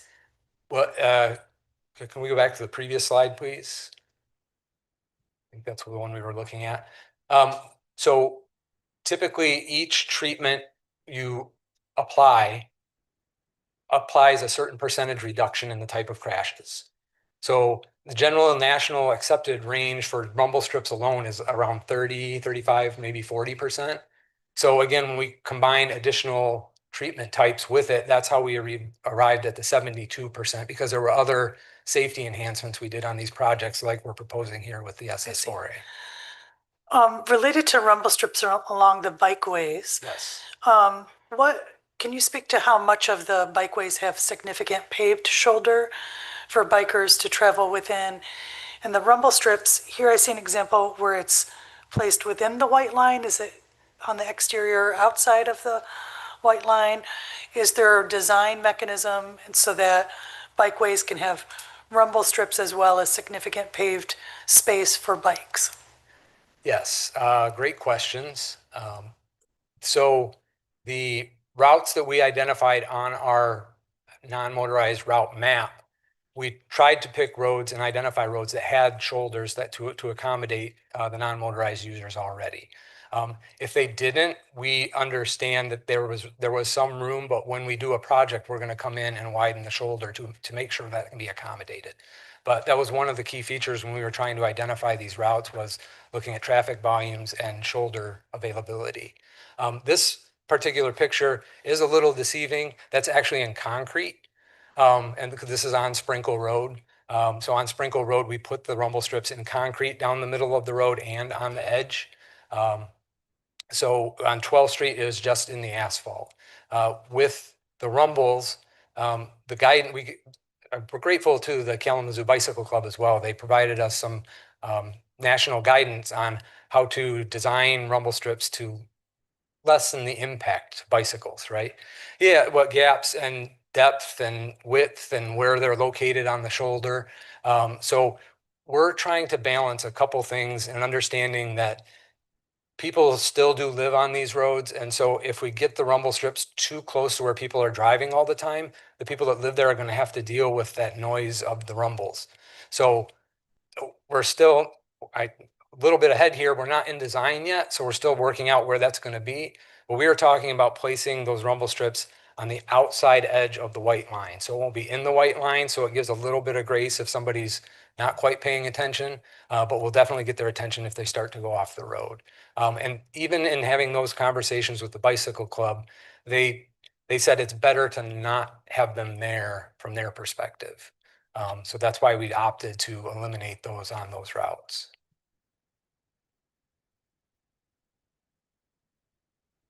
Thank you. Next slide, please. So the clear zone improvements. The clear zone is a portion of the roadway that is supposed to be designed free of objects to allow motorists an opportunity to recover should they leave the roadway. In this graphic, that includes the portion of the shoulder, that foreslope that goes down to the ditch, and could include part of the back slope of the ditch as well. Next slide, please. So again, when we went back and looked at this high percentage of our deaths and injuries on the county are due to lane departures, when we dove into those crashes, 60% of those involve trees. So I have some questions there as well. So I went through and I read the entire action plan. And I did not look at the crash data analysis at the intersections. But in all of the segments of the road, there are 11 slated for clear zone. Over a 5-year period, there were 3 serious or fatal accidents that involved trees in those roadways where clear cutting was going to occur.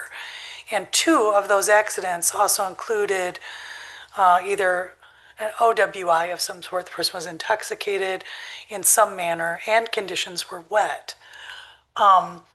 So how do you arrive at 60% of fatal accidents involving trees when the action plan identified just 3? So it is looking at all the data and coming up with a countywide average, right? So this is data specific to us. So we're confident in the numbers that came through and saying that of those crashes, when we went back and looked at it, 60% of those involved a tree in some way, shape. In the crash report, it said there was a tree involved with the crash. So when we were looking at the data, that's what it told us, is that this was a concern and something we should look at. So are those in areas designed for clear cutting or in intersections that involved trees? If for the lane departures, typically look at segments of road, right? Not at intersections. So that is where we're focusing the clear zone improvements, is on the straight segments of road. There would be additional clearing at intersections as well if we need to improve sight distance and that sort of thing. So there would still be clearing happening at the intersections. So there were just roughly 5 fatal accidents on straight segment of road? That would have involved trees, yes. So it's important to note that when we see that this can happen, and with our fatality rate, right, that's a high number, that there are other crashes that are lane departures, but may not have had the injury or death yet, right? So this program is looking to be as a more proactive approach to safety than a reactive approach to safety.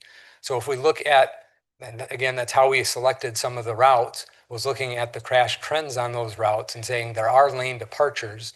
So if we continue the trend that we're seeing with our numbers and the averages, that over time we're going to see more fatalities and deaths and injuries on these routes if we continue to leave the trees where they are and the proximity they are to the road. So what we're really saying here then is 60% of lane departure accidents involve trees, but not 60% of all the fatal accidents. No, that is saying 60% of the fatals involve trees. Yeah, but so that's an extrapolated average and not an actual count, because you really only had 3 listed in your report. Yes. Okay, it's extrapolated. Thank you. Next slide, please. So our original proposal was to remove trees within the right-of-way. That right-of-way is 66 feet wide, typically 33 feet on either side of the roadway. And approximately, we came up with an approximation of that would number 8,000 trees with a cost of the project of about $8 million.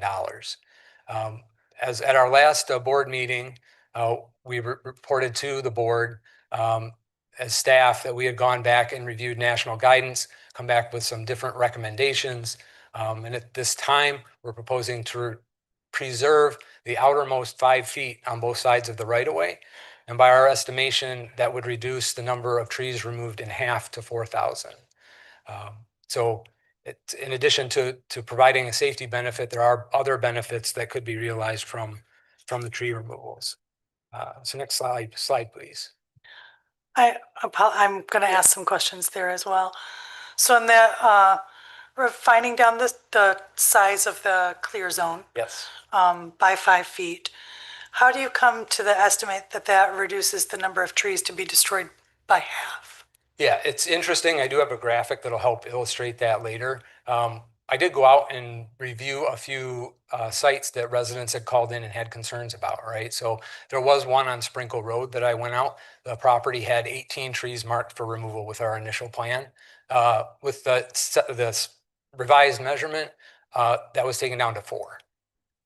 So what we've found when we've done this review is that a majority of these trees are on that outer portion of the right of way where historically the road commissions, not just us, haven't cleared all the way out that far ever, right? So that's where a majority of the trees are.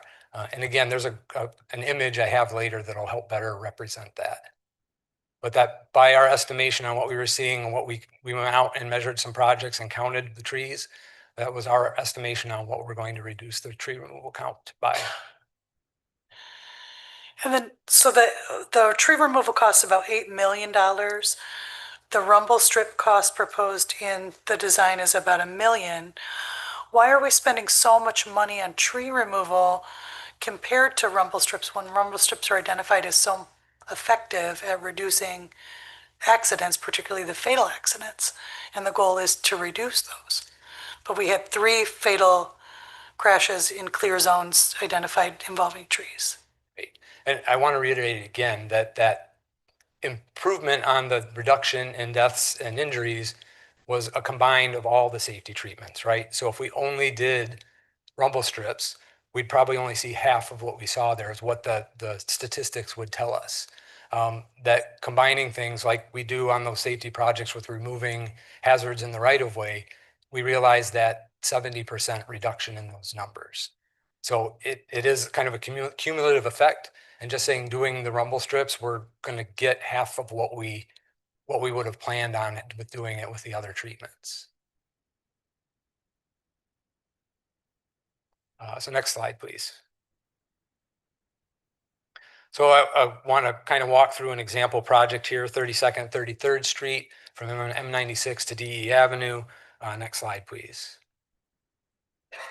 So in this stretch of road, when we were reviewing crashes, we do see that there are a number that happen in crashes that happen that are tree related, and they do result in an increased number of injuries and fatalities. So this stretch of road is one in particular. I know we've had comments from residents on with concerns about the number of tree removals. Next slide, please. Does that scope of road have a rumble strip?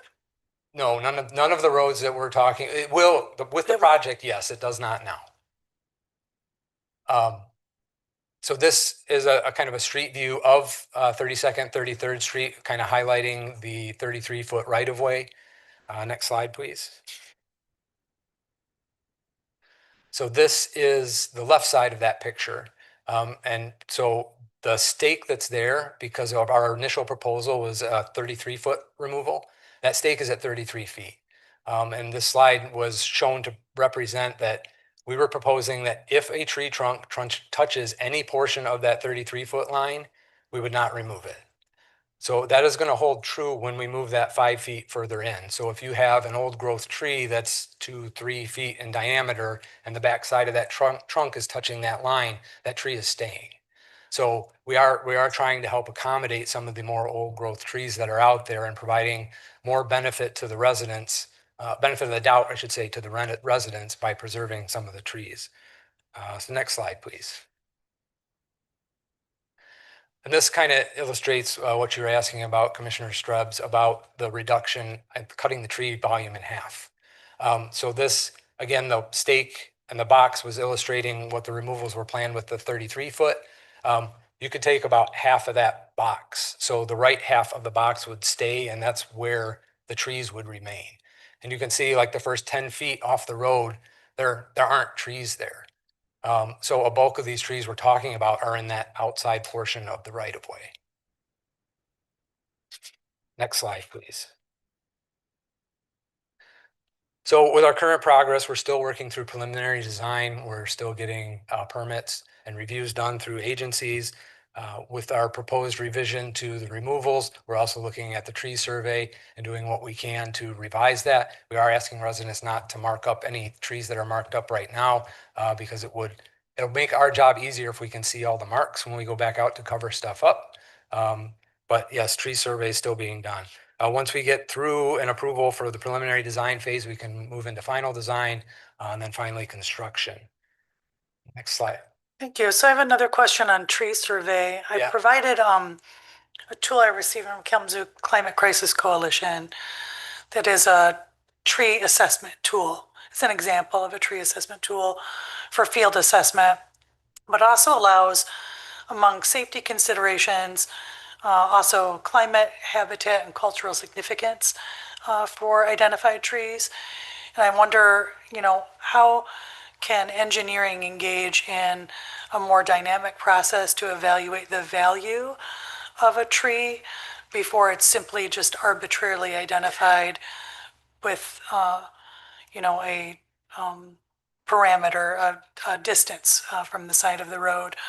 For example, ones that have major cultural significance, they identify community or place or heritage. What is the value and assessment done for that, for trees? Yeah, that's a fair question. So a lot of what we do with the tree process, we do have to do historical research, right? And for us in the process we use, most of the time that focuses on buildings. And if there's significant historical reasons for the building to be historical, other parts of the property can be considered. So on most of the projects we do, that's where any sort of historical influence or consideration comes into play, is what the property itself holds or has value to the community. Have you seen the tool that I was able to share with members of your board? I don't recall if I had seen that yet. I'm happy to review it. Okay, that would be wonderful. I think it's worth dialogue on. Thank you. So talk about the timeline. I've spoken to a number of residents over the past week. Took the last week and was calling residents who attended our meeting on June 16th, but could not on June 30th, and was updating them with our revised proposal. And many of them were not aware of the timeline for this project. And as Travis mentioned, it's a multi-year staged process. So I want to make it clear that not all the trees are coming down at the same time. There's a plan for 3 years of tree removal so that we're not impacting the community in such a mass way with projects, just like we try to manage projects and not impact commutes for people in such a drastic manner. So there is time and for conversations with residents through this approach. But yes, over what we have shown here is 4 years of tree removals is currently in the plan. Next slide, please. So with what's next, we are awaiting for our final clearances from Federal Highway and other agencies. Once they give us that, we can move into design. We could start preparing, once we have that, we could start preparing some bid documents for the rumble strips, painting, and tree removals. The design, we can't start design until we get through preliminary design. So we're waiting to start that. We originally, with our schedule, when this slide deck was prepared, we're planning on sending out tree letters in July to residents. That might be pushed back to August or September right now, because we're still working to identify those trees specifically. But again, still hopeful we can get rumble strips and pavement marking down here before the end of the season. And tree removals would not start before October of this year. And then further, we'd look to do an HMA bid for the construction in the future years. Next slide, please. Just want to remind everybody, if you'd like to stay informed and up to date with some of what RCKC is doing, we have a tool, RCKC Connect. You can sign up for alerts. Next slide, please. So with that, happy to answer any questions. Good. Other commissioners? Commissioner Wheeler? Thank you, Chair. I just had one question about the phasing. At any point throughout the phasing, do you guys reevaluate the plan? I know that you have to get approvals from the federal government. As far as implementation, scope, or it is a process, right? So, and even as part of it, Federal Highway outlined that if we are reviewing a project and the road condition has deteriorated past what we had originally planned and it can no longer accept rumble strips, those roads would be eligible to be repaved, right? So with the example of us reducing tree removals in half, so that 8 million would come down to about 4 million, that 4 million would be available to us to potentially use for roads that the pavement has gotten in worse condition since we first applied for the grant. I have a few more for you. So I just want to identify a couple of things that were not highlighted, were in the action plan. About a third of all accidents involved impaired driving, where people are under the influence primarily of alcohol. A third of them involve distracted driving. 70% of accidents involve illegal speed. And so these are, again, sort of behavioral, driving behavior issues. And most of them, as you've identified, involve those lane departures, a third of all accidents. The most dangerous segment on the KCRC network is Drake Road to KL. I did not see really much in the action plan that identifies additional efforts that are being made on that segment of the road. If it's the most dangerous, why is not more of the funding targeting that road segment? Yeah, at least for right now, with what we saw with data from the action plan, right, the 50% of the deaths and injuries were happening from lane departures, and those were primarily happening in rural county, not the urban portion. So that's why we decided to focus this grant on the rural portion of the county. Commissioner Morales? Thank you, Chair. Thank you for your presentation. How you doing? You all right? Yeah. All right, wonderful. Thanks. So you just mentioned that a portion of the money could be used to repave roads for other projects. Is the portion of that money eligible to remove other tree projects from that the road commission can cover, like from storms or, folks who couldn't get their trees removed? Could it be used for those purposes as well? It was made very clear to us that we are not to use this money for maintenance activities. It has to be used for specific safety improvements. So like the storm work would be more on our maintenance side of things. So that money would not be eligible for storm cleanup. And the list of roads we submitted would require an amendment if we wanted to change the roads we had in our plan with federal highway.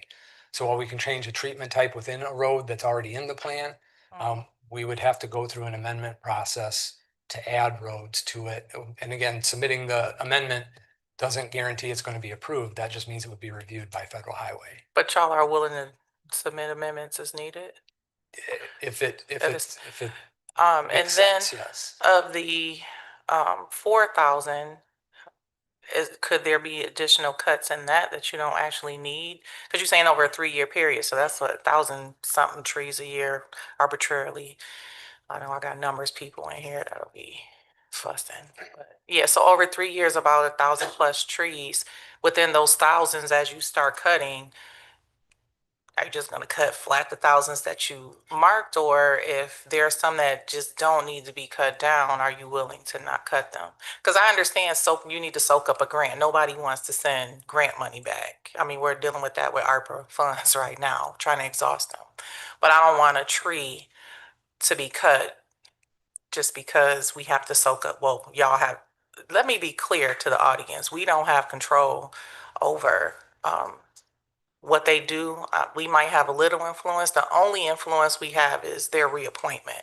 So I want to be clear. I see a lot of folks in here that when we make decisions on this board, we take our community into consideration first, just as our employees are our priority. So I just want to make that clear. But back to you, as far as if you don't need to cut 4,000, what does that look like? That's our estimation right now, right? So I don't think we'll go over that number. Our hope is that we'll be under. As I shared at our last board meeting, the clear zone requirements are based on speed and volume. So not all these roads, that 17 or the 28-foot measurement I mentioned is based on 55-mile-an-hour speed. So if a road has a different speed limit, essentially 55 and 45 and 50, which are most of these roads, 45 and 50 are grouped into a category, and 55 is another category looking at the measurement. Our team is meeting this week to talk about what it's going to look like for the 45 and 50-mile-an-hour roads. So there is opportunity to potentially pull that further in from the right of way on some roads. Last question. And then as we talk about speed, I mean, I go to work every day on Portage Road and I see a radar hitting me. Is that our county that are on those roads, county sheriff, or is that a different type of government, police? It would depend sort of on the jurisdiction. I'm not sure which part of Portage Road, but it could be city police, it could be the sheriff. The sheriff can be anywhere. But yeah, And so I'm asking that because like we have smiley faces on radars. Like, do you have that? I haven't been pretty much out to city limits unless I'm just out in another, like Detroit or something. So do you have things that'll be like, oh, you're speeding and it's flashing at them? I seen one recently that actually had police lights on it. Like when you went 2 miles, 3 miles over, like, could that be something that you invest in, or is that a maintenance issue as well? That wouldn't be eligible with this grant. And I know there've been some changes recently on the lights that can be on that. We currently do not have any of those in place. We don't own and operate any of those in our system. We do have annual permits. We work with, I know Kalamazoo Township Police Department. They have a number of units they put on signs, and we permit them to put them up in the right of way and use them where they see fit. Because the law enforcement are typically the ones that are behind that enforcement side of things. So it kind of makes more sense from our perspective to kind of leave that to them right now. So county sheriff has speed trailers and we work with them on placement of those as well. Commissioner Gisler? Thank you, Chair. Covered a lot of ground, and I really appreciate it. I sit in on most of your meetings and I learn something almost every meeting I attend, and I certainly learned a lot now. But I would like to have you address the issue of tree removal, not along stretches of open road, but at intersections. Could you, I don't want to belabor things, but I'd like to have you talk about fatalities, serious injuries, traffic counts, and that sort of stuff involving some of these significant intersections, probably along the same, Drake and Sprinkle and Portage and whatever. Yeah. Got information on that you're prepared to deliver? Absolutely. So I don't have specific number, but I know that when we looked at the percentage of deaths and injuries from that safety action plan, the number 2 thing was intersections. So lane departures was number 1 and intersections was number 2. There's a lot of things that can go into a crash. I like to think of it as baking a cake. There's a bunch of ingredients. If you put eggs in a pan in the oven, it's not going to create a crash, but there's a number of factors that could go into it. So road condition, weather condition, driver ability, mechanical capability of the vehicle. There's a number of things that go into it. The intersections and sight distance, that plays a part. We do get requests from residents that they can't see at intersections. We go out and measure what it is, what it's supposed to be from where you're supposed to stop. If clearing's needed, we do that on a regular basis. Again, that will be happening as a part of this at the intersections on this SS4A project. On those 130 miles, we will be looking at intersections and cleaning up trees at those intersections as well. If I understand that correctly, that means this doesn't get washed in the maintenance side of things. Correct. This is part of the SS4A. Correct. Okay, thank you. Because it's providing that safety benefit. I think I'm down to 2 questions. So in the action plan, this is one of the few, well, it is a primary opportunity for community to provide input on implementation and design, programming, and it's sort of for road commissioners and managing director, it's one of the things I've tried to voice from community, so community feels often unheard by the road commission. So I am encouraged to see the beginning of this dialogue where we're hearing community concern, we're beginning to be responsive to that. There's a number of community comments within the action plan, and they're asked to, check box some questions, and they had some open field to answer as well. Within those open answers, 27 out of 45 of the comments received addressed dangerous conditions at 14th and D Avenue, Many residents were concerned about that intersection, the safety of it, the number of crashes, people being hurt, and I didn't see any work identified on that intersection within the action plan. Can you speak to why? Yes, because we were focusing on the crash data, right? Again, the comments from the residents were to point us out to an area that we may overlook and want to look to see if there was crash data there. We understand and we get calls from residents about the N 14th Street. And we are actively looking at grant opportunities to do improvements at that intersection. So we are trying to focus to do something there, just not with this current program. But there are other safety grants available to us, and that intersection is in part of our conversation with those grants. Okay, so you're driving decisions just based on the data, not on consumer or the resident input, then why are you collecting the resident input? We understood because it didn't deviate from anything we'd heard from residents before the survey as well, right? So we understand it's a concern. So we are prioritizing it when we're seeking grant funding for safety improvements. We don't have enough with the safety programs we have available to us. We're only allowed to submit 1 or 2 projects for a capped amount of money. So that safety action plan, again, identified 200 different locations around the county where there might be safety issues. So there's not enough money for us to be able to go around everywhere all at once. So Sure. we do understand the residents' concern there, and we are trying to prioritize that Yeah. to make sure we can You know, address it. just feedback for the road commission, maybe it would have impact for the community to feel heard when it's the number one concern that's communicated to you and then it's addressed. You know, I think there's value to that. Certainly can't address everything, but maybe a segment where there have been no fatal accidents on a stretch of road didn't need to be clear cutted, and you could have identified action at 14th and D Avenue to address. The last question I have for you is about the source of strategies. Identify the road safety handbook from Oxford from 2004.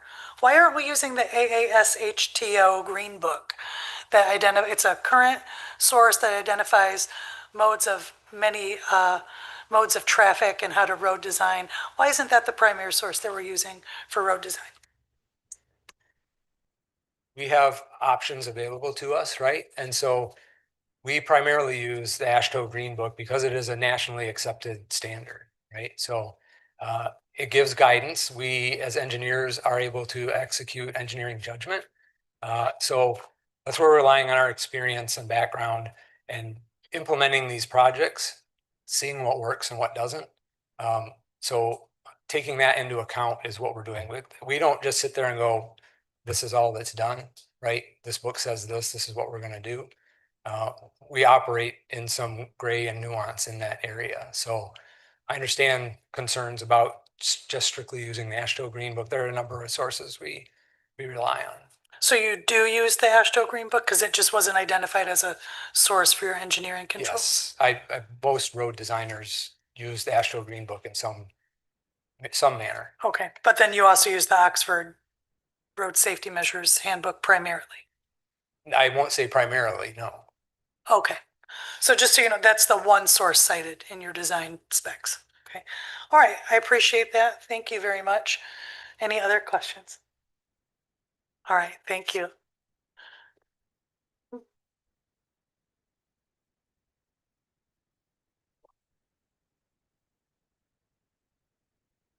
Okay.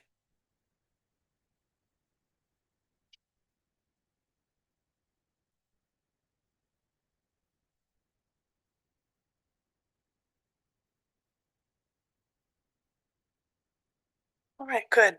Okay, so now this will bring us to our next presentation. It's item 2026-937.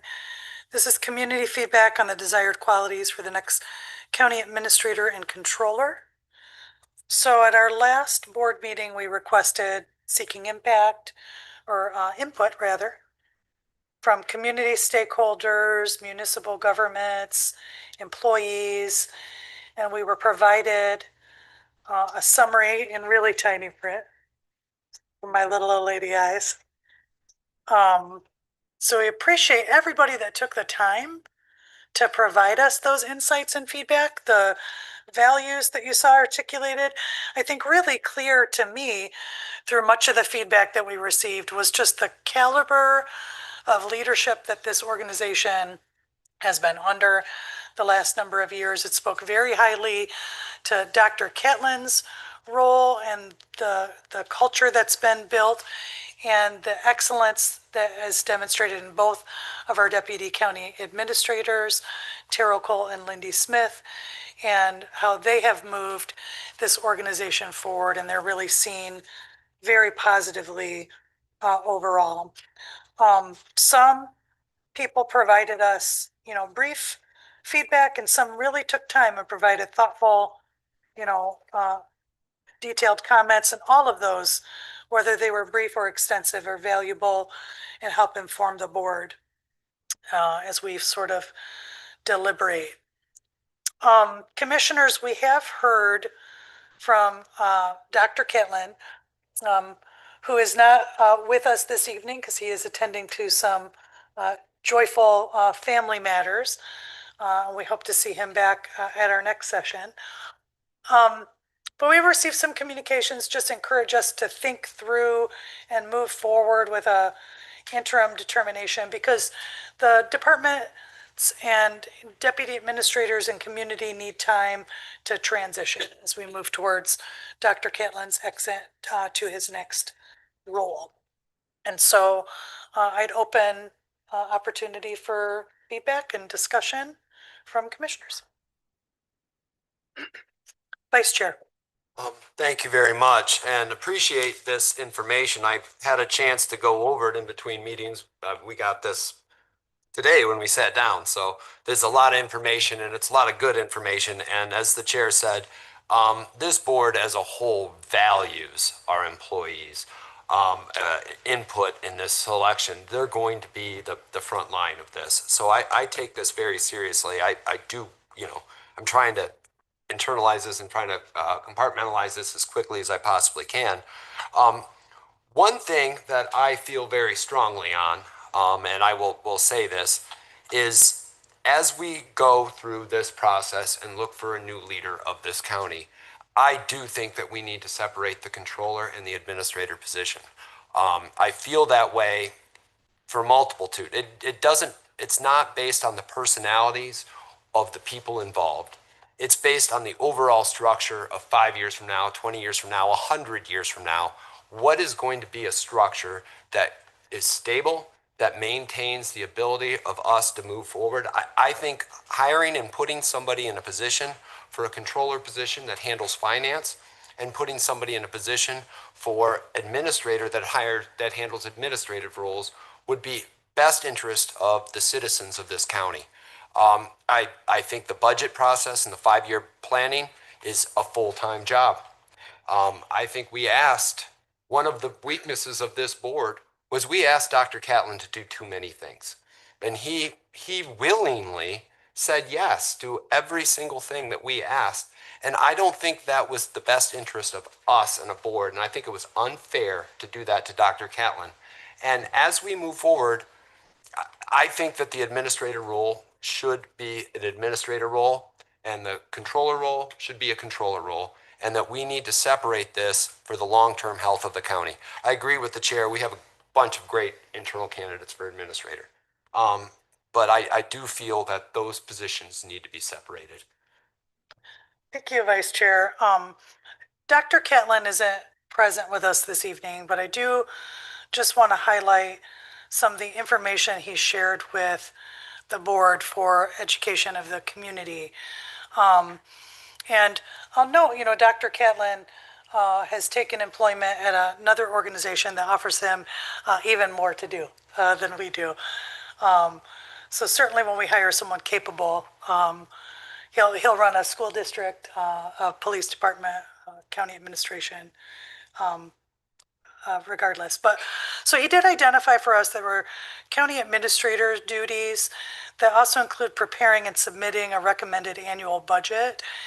And there's significant organizational and operational considerations about how those two roles of controller and administrator overlap. And one of the things that I think is important for us to consider is that as we transition, whether this is a short-term transition and we move forward to do an extensive search, we brought in Dr. Catlin as a very high quality, high caliber candidate because we offered a position that was an exciting position to someone of high quality and caliber. If we diminish the roles and responsibilities of the position, we will attract candidates with fewer qualities than one which they are asked to do a number of duties. So he did also identify, just things for the board to consider. If the positions are separated between the controller and administrator, if it would create ambiguity between authority and accountability in the budget process, if it would create competing priorities between administrative and the financial leadership. It may also create duplication of effort or decision-making, create challenges in coordination of the budget development and implementation, and confusion regarding supervisory authority over the shared operational functions. He also identified governance and risk considerations about how to appropriately align with law, clearly define authority and accountability, preserve efficient administration of county government, and then avoiding unintended liability or governance conflicts. So I just want to highlight that he had communicated those concerns. His recommendation is it is a best practice for those roles to be intertwined because the administrator is tasked through statutory responsibility for significant administrative and financial controls. I think I had Commissioner Morales and then Vice Chair Pro Tem Hepler. Thank you, Chair. So I've had some conversations with administration, with Dr. Catlin, and a few commissioners as well. And consistently, he is pointing to his administration team, because we're talking about the interim right now, right? We're not talking about, we still got a whole hiring process and recruiting and all that thing. So I'm just gonna jump into some bullet points so I don't go off the grid. In talking with him, interim appointments should prioritize stability, continuity, and for us to maintain the momentum of the county. We're entering our budget process, and this is not the time to start dissecting what we already have in place and the experts that we have, especially when we talk about Deputy Cole and his financial acumen coming from a stellar organization before he got here. I think sometimes we look at who we have in that gives the financial report, but we are not recognizing the machine behind the report. So I do want to highlight that for you, Deputy Cole. As Vice Chair just mentioned and Chair mentioned about the separation of the administrator and controller roles, that should occur probably during the permanent process and not during an interim process. So I think as a board, we need to be unanimous on how we make this decision and not cut those ties right now. I know prior we had a discussion on, looking at posts to maybe take over these responsibilities. But again, I'll highlight that Deputy Cole is the engine that keeps this machine rolling. I also have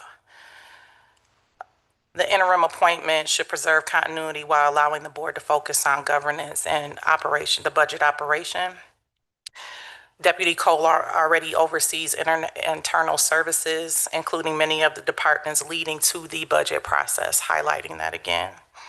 Our current administrator has coordinated with our former deputy County Administrator Patsy Moore, who was willing to come in and assist with transition and provide additional institutional knowledge, which she did a phenomenal job as we were in that process in searching for Dr. Catlin. When it comes to Deputy Smith, she's focused on external services and does a fantastic job at that. She has also mentioned that she's willing to step in, but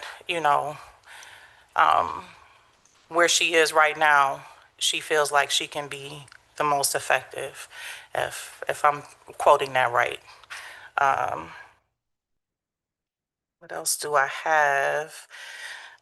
This approach preserves executive leadership across both internal and external services while providing the stability we need during this critical period. A 6-month appointment allows the board to evaluate the interim arrangement while thoughtfully determining the permanent organizational structure and recruitment strategy. I know that others are probably gonna have some more input, but I'm gonna go ahead and put the motion on the floor. Can I make a motion? Oh, okay. So for everything that I just said, and for the integrity of this county, I move that Deputy County Administrator Cole be appointed to interim county administrator and controller for the period of 6 months. Motion is made by Commissioner Morales and supported by Commissioner Ray. Let's open the rest of the discussion. Commissioner DeLuke. Well, I actually have some questions for the more experienced senior people on the board that have been through this before. And I think I probably know the answer to the first one, but is it necessary? We have 2 capable deputies. Is it necessary to have an interim? That's my first question. Secondly, is it advisable to go outside the organization, maybe to bring in some fresh eyes to the situation instead of appointing an internal interim?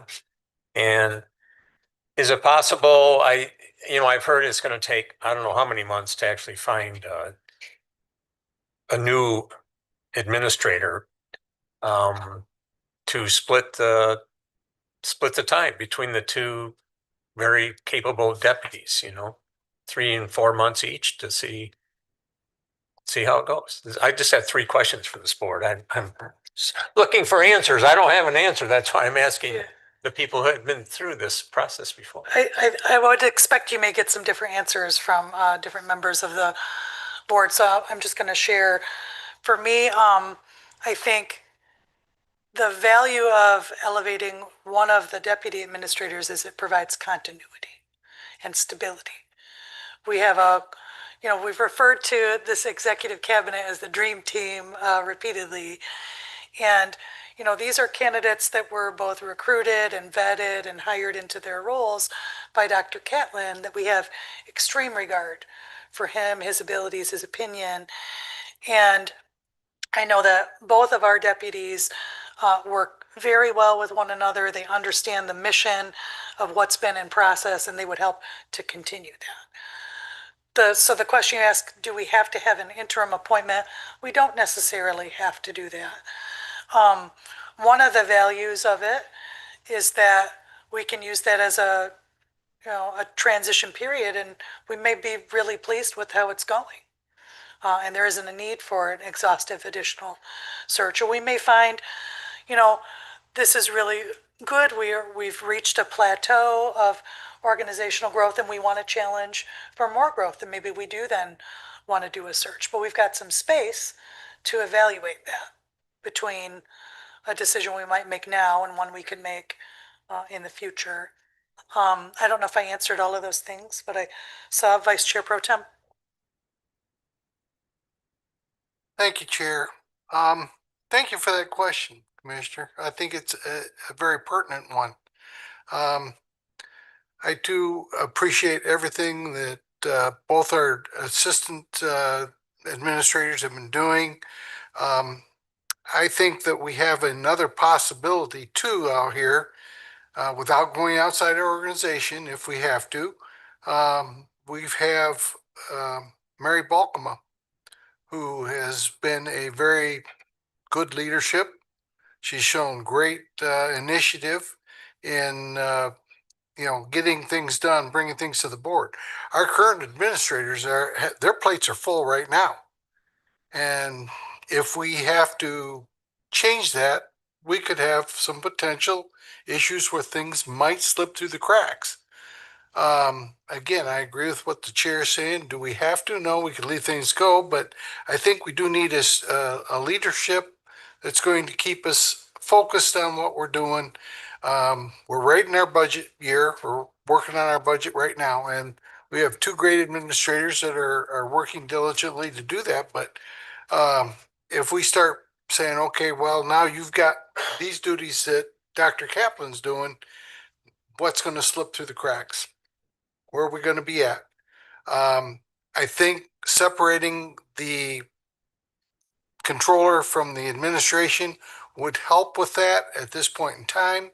And there's no reason why we can't put it back if we need to.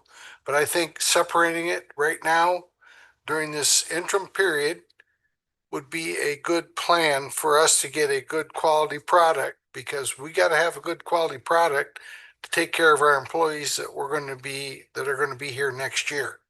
So, and we know that those are, issues.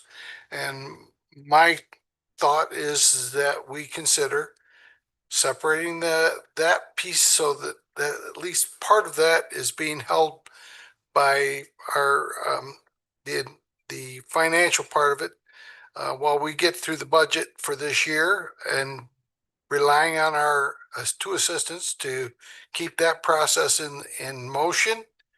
But I would say that, we have a good possibility, if we need to have an administrator, of talking to Mary Balkema. She's brought good things to the table.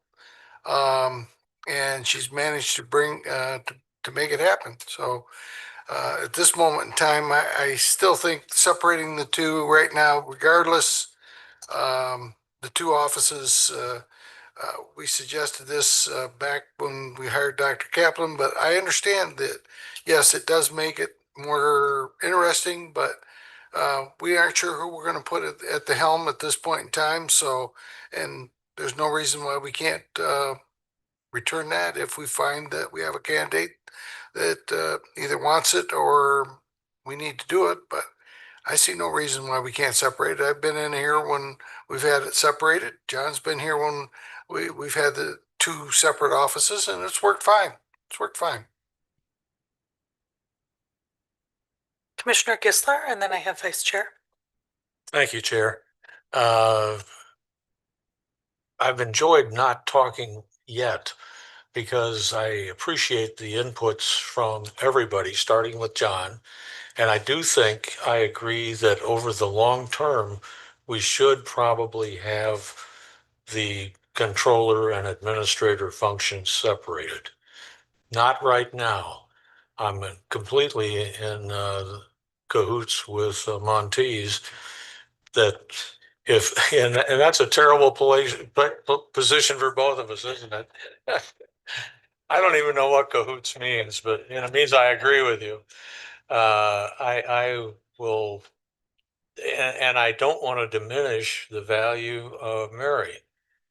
But if we get Mary running the county, who's watching after housing, which is obviously one of the key big functions in the county? And that's not to diminish Willa's impact, but I think my solution, where I gonna describe all this, would be to put Terrell in the daddy chair. Yeah, well, Winston's gonna have something to say about that. And do that now for a 6-month period. I support your time frame. And then that buys us 6 months to get a feel for Terrell's competence, to then evaluate, do we want to separate these two functions? But I'd say just move him right into Kevin's spot now, the way it is, and let's get 6 months to take care of other things. Thank you for tolerating it. Sorry, Montes. Vice Chair. Thank you. I wanted to respond to a couple of things. One, having the administrator and controller position together is not best practice. Multiple counties, especially larger counties, do not do that because it is not best practice. That being said, I will be voting no on this motion because it does not separate it. I'll be voting no on motion for anybody to be in there until we separate that. I think we made a mistake as a board previously. I wasn't on it, but when we combined those positions, I think we made a mistake in that the separation of those powers puts way too much way too much work and control into one person. Who we owe allegiance to, in my mind, is the citizens of Kalamazoo County. I've got no problem with Terrell being the administrator, and I would support that. But I cannot support those positions with anybody in that being the same. When I was chair back in 2015, what I found works the best was having advice as the chair or commissioners to get from 3 different independent sources. I got information from my controller, I got information from my administrator, and back then we had a corporate counsel that reported directly to the Board of Commissioners, and I would get information from that person as well. One, we need more of a direct reporting style from corporate counsel to the Board of Commissioners. We need more of a direct reporting style from the controller to the county commissioners, and we need a more direct reporting. We have a direct reporting style from our administrator to the county Board of Commissioners. In my mind, I think having those 3 independent sources of advice best serves us in our role of policymaking. It has nothing to do with personalities. It has nothing to do with Lindy, Kevin, Lou, or Brian, or whoever the administrator or controller would be. I just feel that we need to address the structural portion of how this county operates before we get into the personnel portion of who fits those roles. I think we need to put the cart before the horse. Until we separate those roles, I just don't know. I mean, maybe a motion, with the order of the motions, if this board says we are absolutely doing that, then I can vote for a person. But I can't vote for that person when we're putting that, and we haven't had a vote or discussion on the separation of roles yet first. Thank you, Vice Chair. And I just want to add, I appreciate the perspective of colleagues and those who have served here for a long time.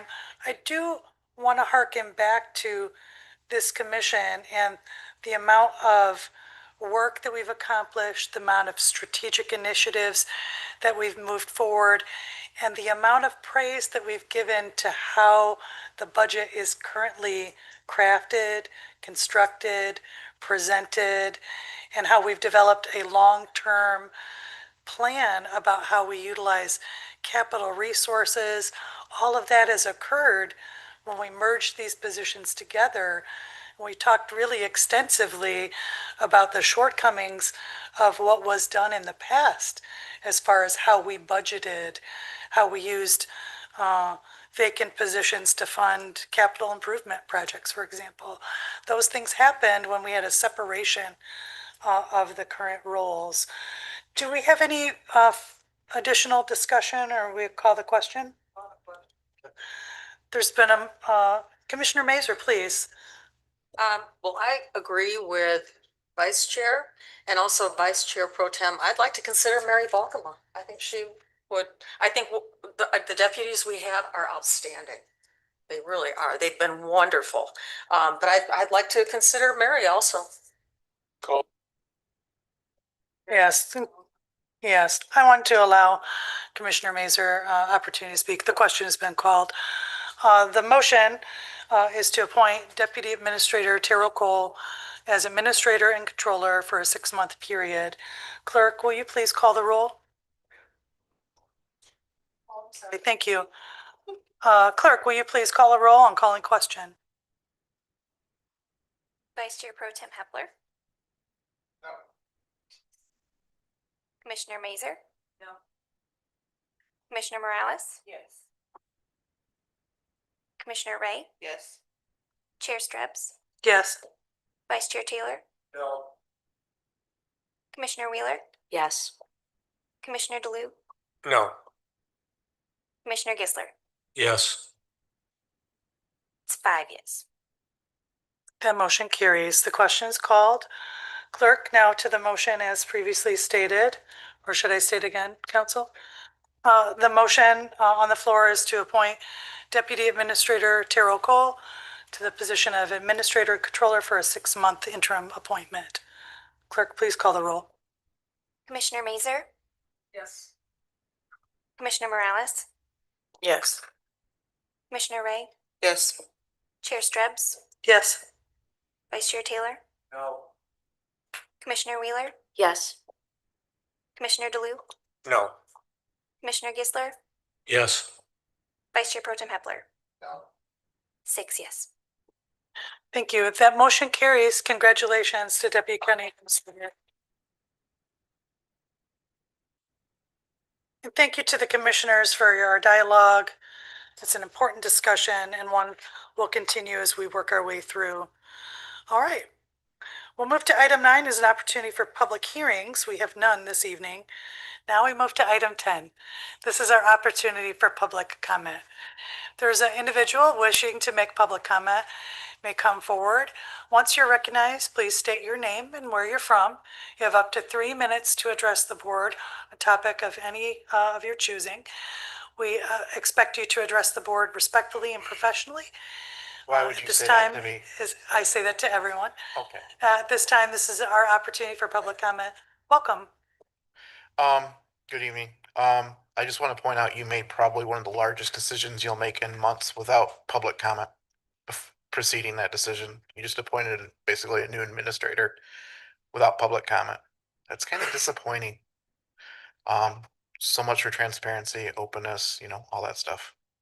The other thing I'm going to point out is regarding the, I forget what the term he used, the 33 feet from the center of the roadway, and how that's supposed to be clear and everything's supposed to be breakaway. Did you guys, when you permitted the flock cameras that are not on breakaway poles, did you guys consider that rule, or does that not count too? Because, I mean, if we're going to be cutting down everything, we should probably cut down those flock cameras too. Thank you. And I'll turn it off for you. Thank you.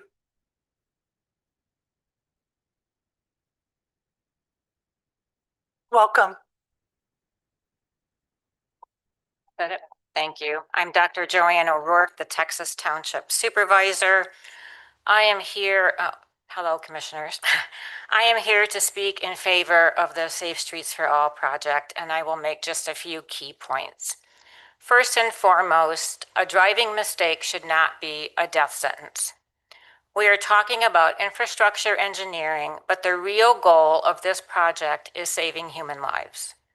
The core mission of the project is 0 deaths, because running off the road should be a survivable error and not a fatal tragedy. I've heard people say all kinds of things. I've read public comment. I've heard things that I find so offensive and not belonging in public discourse about any type of policy.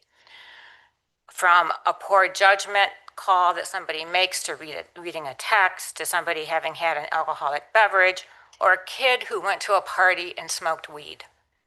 These should not be accidents that end up turning out into somebody losing their life when it could have been a survivable accident.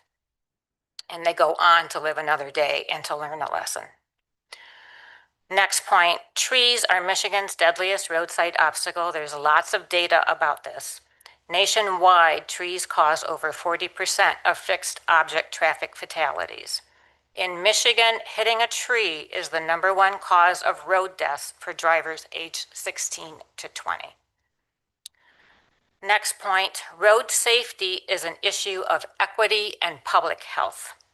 Newer, expensive vehicles have advanced technology. They warn drivers. Lower income neighbors driving older cars don't have those luxuries, and this makes them disproportionately vulnerable when their cars accidentally leave the asphalt. My next point, proactive clearing keeps the path open for first responders. I got into local government because of the 2024 tornadoes. Severe storms have structurally weakened roadside trees. When a weather crisis hits, trees that fall across roadways become your worst enemies. They become what stands between you and your loved ones, between you and medical help, between you and safety. Almost done. The original proposal would affect a fraction of 1% of trees in the county. Yet, it would provide substantial increased safety for human life. A final point. We don't have to guess whether clear zones work. There are decades of data from other countries that provide the evidence. When Sweden pioneered this type of forgiving infrastructure design, they slashed their traffic death rate by over 70%. That work goes back to 1997 and involves a multi-pronged approach like the Road Commission is suggesting here. Supervisor? Thank you. Thank you very much. My pleasure. Thank you. Welcome. Good evening. I'm Marianne Barnard. I live in Vicksburg, Michigan. And I just have 2 points I'd like to make. One is I'm just very curious about the survey that went out. I don't understand the value of the survey and who it went to, and I would just like some clarity on that from someone. Because it didn't go to the county from what I understand, but I really can't anticipate who it went to or what the point of it was. The other thing I would like to do is just kindly reiterate what someone had said at the meeting, at the Road Commission meeting last week.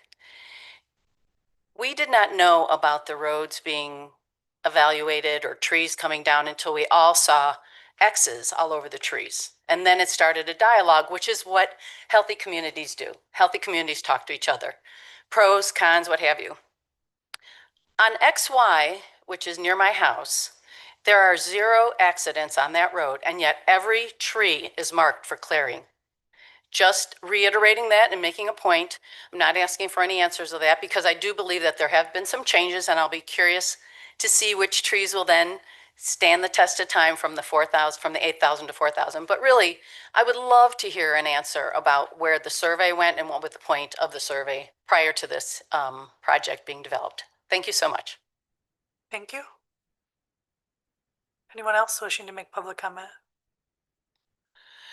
I'll also encourage community, if there are a number of you who wish to make a public comment, you can feel free to form a line so we don't have to lag in between comments. You can just join for a comment right after the person before you. Welcome to you. You turned your mic off. Now it's back on. You're welcome. Commissioners, Road Commission, you've put a lot of work into this and it's very much appreciated. But I just get it off my chest. I don't want these trees taken down. They're beautiful, they're historic, they're precious, and they breathe oxygen. Having said that, what we're facing here is in looking at is the data, specific data for our county on these roads, not aggregate information collected from the state or the country. And what's already been mentioned is that 3 fatalities, not an aggregate figure that appears to make things worse than what they currently are. Now, there's an implementation process, and these rumble strips have shown to be very effective.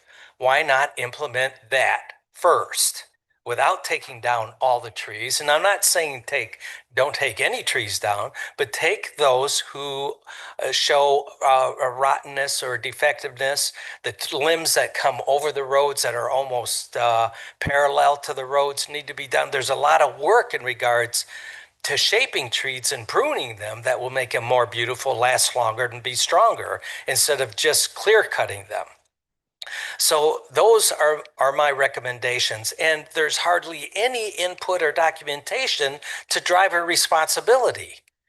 And there needs to be that, and also speed on the roads. Reduce the speed. And I know you're thinking that's not our jurisdiction, but this is where you need to become organizers and advocates on behalf of the community. The community doesn't want this. And it wants to have a more critical, thoughtful approach to how we treat the trees in balance with safety. That's it. And so far, I haven't heard anything on the limiting of the trees. It still seems to be a discretionary decision within the entity that's going to be taking these trees down without any guarantee on protecting the trees. I'd like to see that. Thank you for your time. Thank you for all of your good work.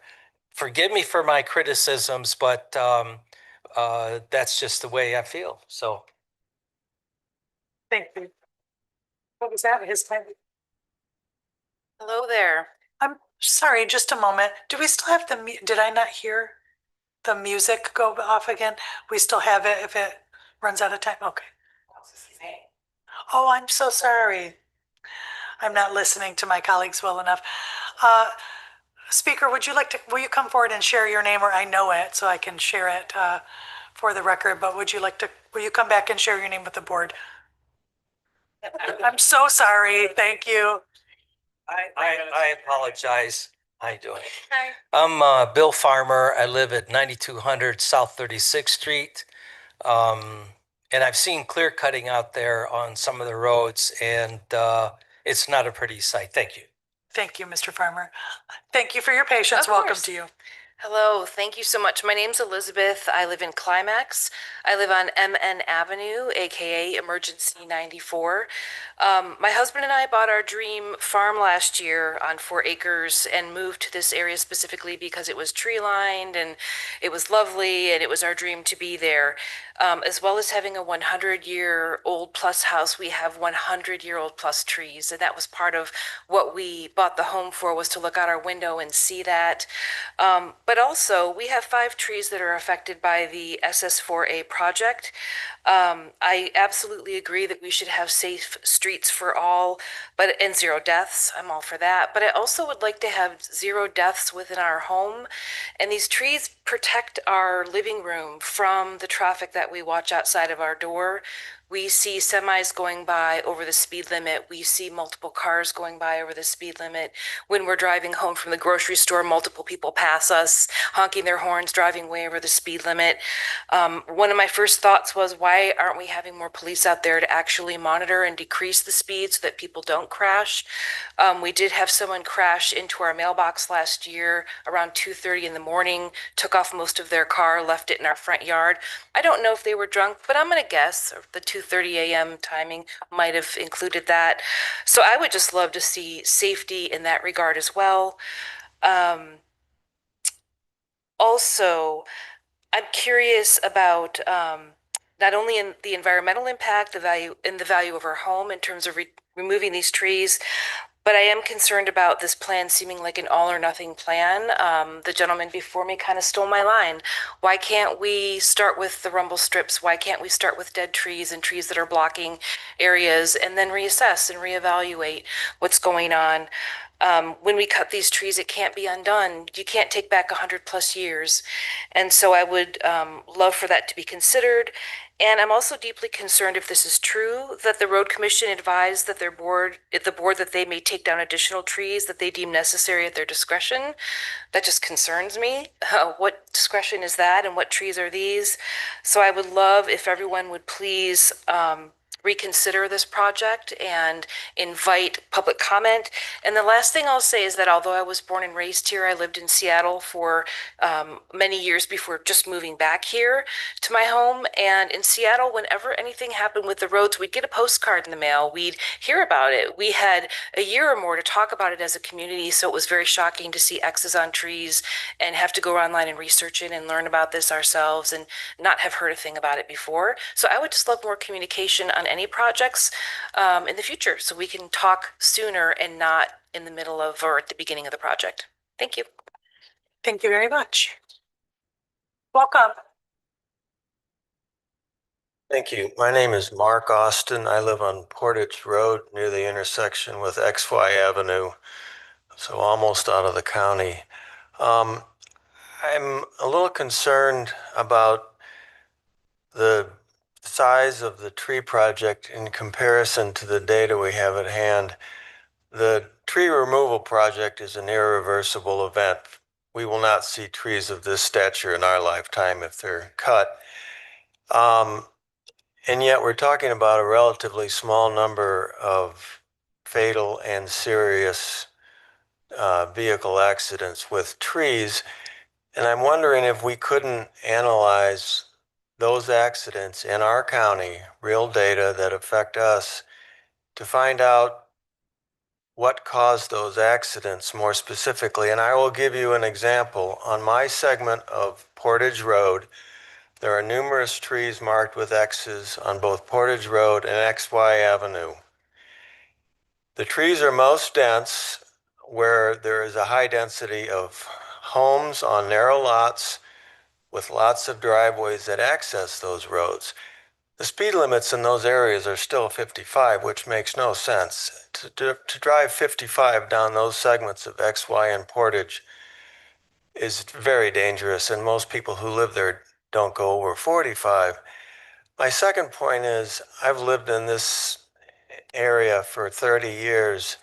There's one segment of Portage Road where people probably every other year leave the roadway and strike almost the same tree because it's where Portage Road makes about a 15 to 20 degree bend. It's a predictable spot. A guardrail or some other mechanical device would keep the impaired drivers from hitting a tree. And I think rumble strips would wake up the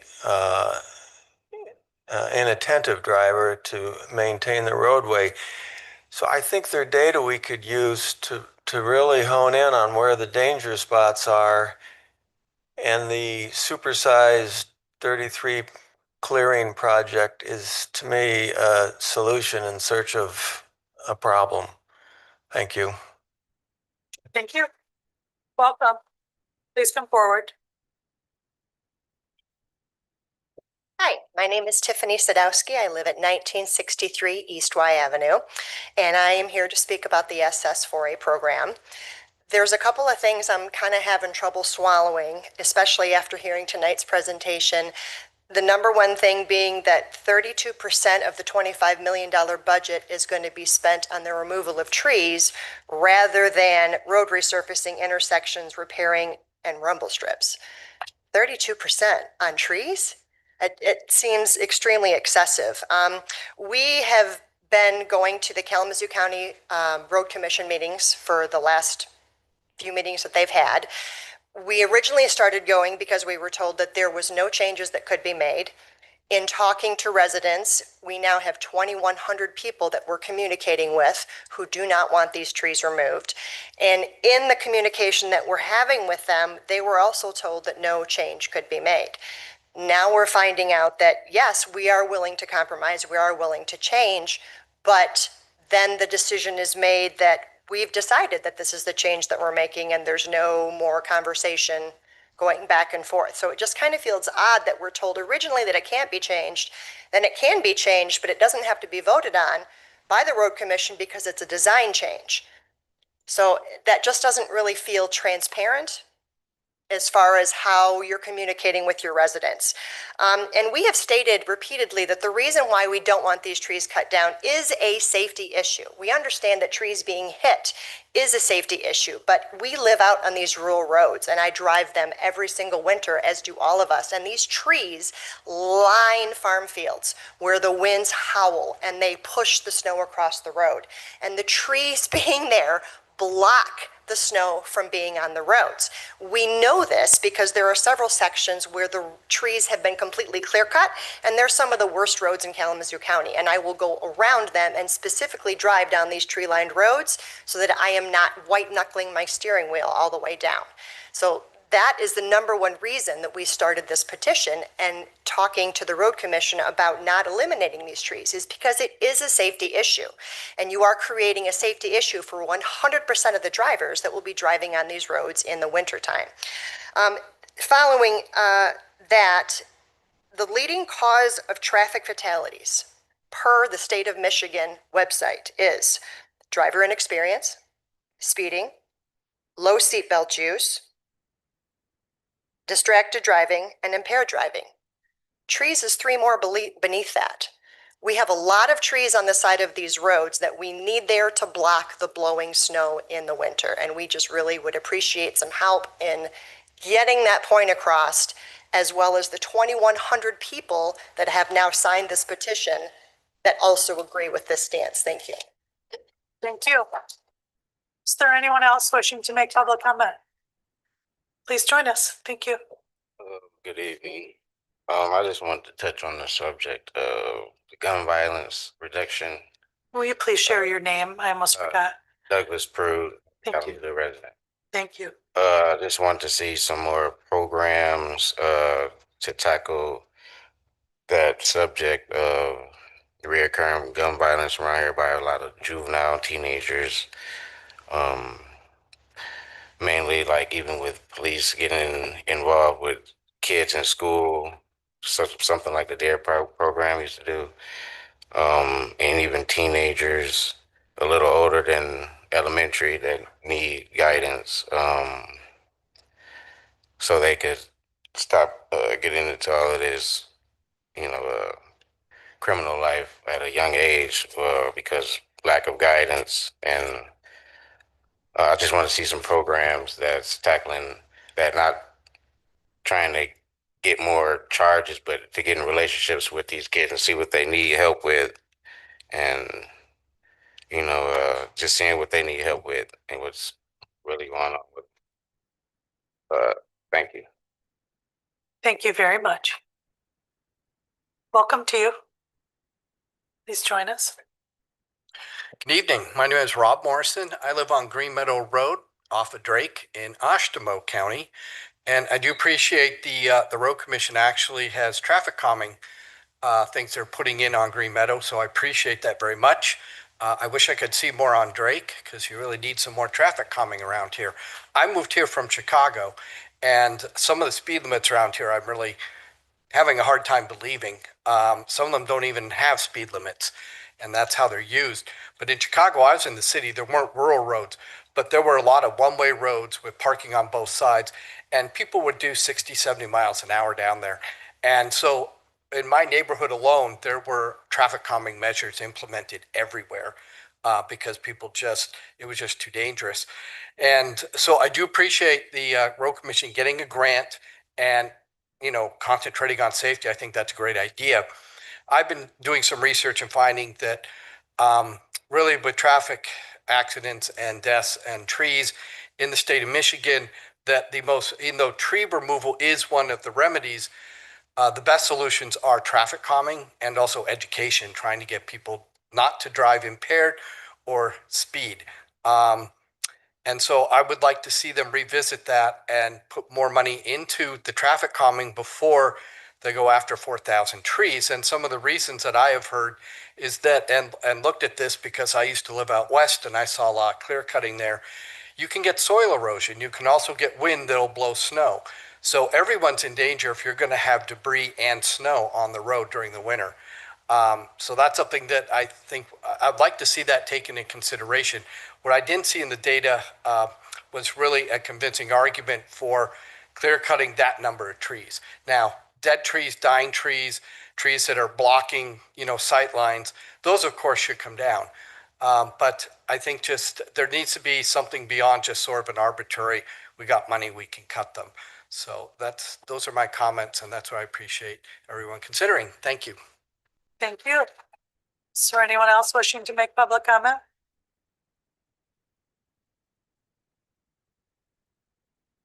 Please come join us. Welcome. Thank you. My name is Rhonda Walters. I live at 12480 South 18th Street in Vicksburg. I commend the RCKC for the safety improvements they are planning to implement with the SS4A grant. Additional signage, rumble strips, guardrails are all common sense measures that will improve safety. But there is no justification for decimating thousands of trees under the guise of safety. You downplay the ravaging of our country roads with claims that tree removal can be done with minimal negative environmental impact. Removal is the negative environmental impact, not the process of removal. You claim that tree removal is a proactive measure. I call it reactive.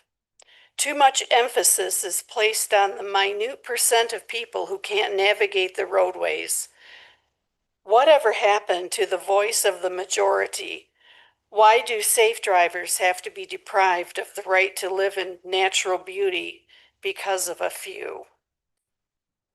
Thank you.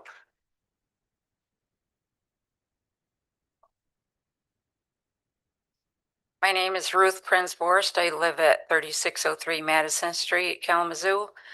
I question how cutting down healthy trees jives with trees being known, studied traffic calmers. It seems like the plan acquiesces to speeding, distracted, and careless drivers, and no, they don't deserve to die, but will fewer trees simply encourage the behavior and increase speeds because they can. Also, I think I heard correctly that the choice is to put the rumble strips outside the line instead of inside to give them more time. I mean, why not put them on the inside if we're truly concerned about them going off the road? Also, people, as we very well know, people crash into buildings very frequently, probably much more than trees, but somehow we don't advocate for demolishing buildings. There has to be another solution. And again, I point back to question about the traffic calming value of trees, as well as many other benefits. Thank you very much. Welcome. Please come forward. My name's Michael Solis. I live at 15648 Portage Road. I've been out there for 39 years. I've seen one fatal accident. It was when a gentleman tried to outrun the police. Our line road on Portage Road is so calming when you're coming home. XY is the same way. I've looked at some other spots. W Ave, they're clear cutting. Over on Eliza Street, west of 131, it's 25 miles an hour, and they have so many trees that are majestic, ready to be cut down. 25 miles an hour. Why? I don't see scarring on these trees. I don't see cars that have run into them. Like I said, the one tree that my neighbor had talked about, yes, it has been quite frequently, but it's on a curve. People are impaired, bam, straight on. Or in bad weather, they slide into it. I think there's a lot better ways to spend this money for road safety. How about just repairing the roads? That would be a big start. Take the chuck holes out, get the the edges fixed, do the rumble strips. Not all money's good money, a friend told me once. It's not like they're making a profit with this money. The people who are working for them are going to make the profit. This is something that I do not feel needs to be done. I think that it should be reevaluated, and I'm thanking you folks for kind of stepping in for us. Thank you. Welcome. Please come forward. Hi, my name is Susie Fitzgibbon. I live on Portage Road in Schoolcraft Township, Kalamazoo County. And yes, we are back, your citizens of Kalamazoo County, to once again speak on the Kalamazoo Road Commission SS4A initiative. As our representatives, it is important for you to take notice that we have collected over 2,100 signatures on a petition against the Road Commission's SS4A plan. And this is after only a few weeks of effort. Are you listening to your community? The signatures on our petition are your constituents asking for you to take action. We elected you, and I believe your most important job as a Kalamazoo County Commissioner is to listen and respond to the voting public. So let's talk about the Road Commission. It seems as though the last time I was here, you indicated that you have no control over the Road Commission. I understand that statement to a certain degree. But you do have control over the Road Commission Board, as you appointed each and every one of those Road Commission Board members. Those appointees are responsible to you as a governing body, and you put them in that position because they have the authority to set policy for the Road Commission, as well as the authority to hire and fire the Road Commission Managing Director. You can find this information on the Road Commission's website. So I am here today to ask you, if you appointed the Road Commission Board and your voting public is unhappy with the decisions being made over at the Road Commission, then It is your responsibility as the governing body who appointed them to take action. As elected officials, you should understand that the Road Commission Board has the power to direct the managing director of the Road Commission, and you have the authority to direct the Road Commission Board members. Please put some pressure on your Road Commission Board to understand that Kalamazoo County residents are not happy with removing 8,000 trees or even 4,000 trees. The Road Commissioner Managing Director is basically throwing a bone out to us as the public. First, it was a sapling idea, saying they would replace some trees with saplings. At last month's Road Commission meeting, it was stated that it will be 4,000 trees instead of 8,000. But if you look at the distances that they are proposing, in reality, it is no different than when it was 8,000 trees. It was a diversion to report to the media in hopes that the public would walk away, in the belief that the Road Commission had really changed the plan. There has been no change in the SS4A plan. Nothing was voted on. It was a smoke and mirrors tactic. Please pay attention as to what is happening over at the Road Commission. This is why we elected you. I challenge you tonight to make a motion of support so that the SS4A project be delayed by the Road Commission Board until the plan is rewritten to include only the trees that are dead or diseased, and that all roads within the plan receive rumble strips to alert drivers they are leaving the roadway. Listen to your voters' voices, please. Thank you. And thank you. Thank you for your time. Is there anyone else wishing to make public comment? Please make an efficient line. We want to hear folks, but we want to move through, please, so we can attend to business. Come forward. You're welcome. Come forward. I'm Wesley J. Crawford, and I've lived on Portage Road for approximately 55 years. I live in a beautiful area that is beautiful in large part due to the trees that proliferate at the hand of nature. These trees produce massive amounts of oxygen that promotes better mental health and a feeling of well-being. I possibly have more trees lining my frontage than any other person on Portage Road. I have about 900 feet of frontage. There are open fields that have more frontage, but not with the trees. There's a huge healthy tree just across from my driveway. I watch the birds of all kinds make those endless flights to and from it. It's a beautiful sight. And I see this ill-conceived project is a darn poor way to spend an enormous amount of money at a time when we have so many more pressing needs. Here's a question that applies to me personally. I have hundreds of trees close to the road and many others that are set back on the right-of-way. Those trees will remain a hazard to those who lose control or might be forced off the road. What is the plan to make this area safe for motorists that leaves the right-of-way and hit those trees on the private property behind those that are on the property line? It was brought up in the last meeting at the Road Commission, and they said that, well, we'll cut the stumps off flush. I've been down that road before with the power company. They told me the same thing. I myself removed 55 stumps that they'd left cut. They were too low to pull them with a tractor and too tall to mow over them. And they've told me that that would involve a great number of trees on my property. That's not acceptable. It's destruction for little gain. Thank you. Thank you. Please come forward. Just on? Yep. Brad Sadowski. I live in Schoolcraft Township, and I'm here to bring up a couple of points that were made today's meeting, as well as over the last month in the board meetings we've been attending. Specifically June 30th, which was last Tuesday's Road Commission board meeting, where the project SS4A project team came up with what they're calling an option 2, and that is where they reduce the number of trees of what they're suggesting from 8,000 to 4,000. That is what they're calling a design change. For the last year, they've been telling residents, and more specifically since May, when these red X's started showing up and orange X's, that the project could not be changed, that it would jeopardize the entire grant.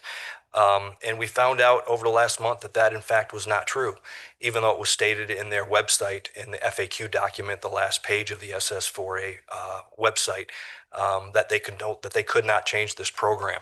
So during June's meeting, June 30th meeting last Tuesday, they brought forth this option 2, which is to remove the trees that are 28 feet from the center line. They're calling it 17, which is a little bit of, I think, smoke and mirrors. It's really 28 feet from the center line as opposed to the originally proposed 33 feet. But that's only where there's a white line. If there's no white line, and there are no white lines on several of these county roads, then it goes all the way to the edge of the concrete, which means they gain another 2 or 3 feet that they're going to take trees away. So we left that meeting, and I attended the entire meeting as well as several of our campaign supporters, and we thought the door had been open for conversation, and we were pleased to see that the Road Commission was coming through to talk about this. 24 hours later, I get a phone call from a journalist who wants to interview me and ask me about the Road Commission's new statements they're making, that the PR director or manager had just issued, that they are that they are finalizing this option 2, and this is what they're moving forward with, and it's a done deal. So imagine our surprise when we found out at the June 30th meeting, the Road Commission board didn't vote on this. So we were left thinking that this was still an option. Well, in talking to the chair of the Road Commission board on Thursday, I found out that because this is a design change, that the internal Road Commission team is allowed to make changes and that the board didn't have to vote on it. So forgive us if we're skeptical about this new proposal. We found out that what they've been telling us for the last year, they can't change this program, was not true. We found out that the board, their own board, doesn't even have to vote on changes, that these design changes can be made by the internal team. So we're very skeptical of the 4,000 number. Now, we've gone out and measured ourselves in a sample, not the entire survey, but a sample, and our number is coming closer to 70% of these trees are still going to be removed. So the feedback we're getting from residents through our 2,100 petitions is our trees are still going to be significantly impacted, and 4,000 is not the right number. Thank you. That's your time. Thank you very much. Are there others wishing to make public comment? Please come forward. If there are more of you that wish to make comment, please form a line. It will help us move efficiently through our business. Welcome to you. Hi, I'm Georgia Evans. I live at 830 East U Avenue. Thank you for being here to hear our issue. I'm just stumped. I've been to so many meetings. Everyone at the Road Commission knows me. I'm bowled over by the reasons on why we have to remove our trees. I understand it's safety. We're all going to die. Our trees are killing us. This is what it's feeling like. Our trees are not killing us. We are killing ourselves with stupidity. And I hate to use that word, but honestly, there's a lot of people out there that are doing things with their driving that it's killing them. They're falling off the road. They're veering off the road. I just feel like there's other things that the Road Commission can do. And one of them is lower that speed limit down. We've talked about this repeatedly. I live on U Avenue, and I live between Portage Road and 131. I live across from Prairie View Park. It's a 45-mile-an-hour speed limit through there, as it should be the entire U Avenue. There's 3 different places to go into the county parks over there. There's residents over there, and there's 2 huge S-curves. There's no one that should be going 55 miles an hour because it's 45 mile by me, and then after 2 S-curves, it kicks up to 50, 55. I understand they're going to make adjustments for the 45 mile an hour to 50, but I'm still saying that whole road should be 45, and they're reducing the number of trees. You're still cutting down the trees. It's not the trees. And there's no dust on our road. I think they're targeting the roads. There's so many more roads that could use the dead trees. They're all sitting there. There's stumps, there's limbs. There's so much more things they could do with that funding. I don't know. I'm speechless. It's a damn shame. Thank you. Thank you.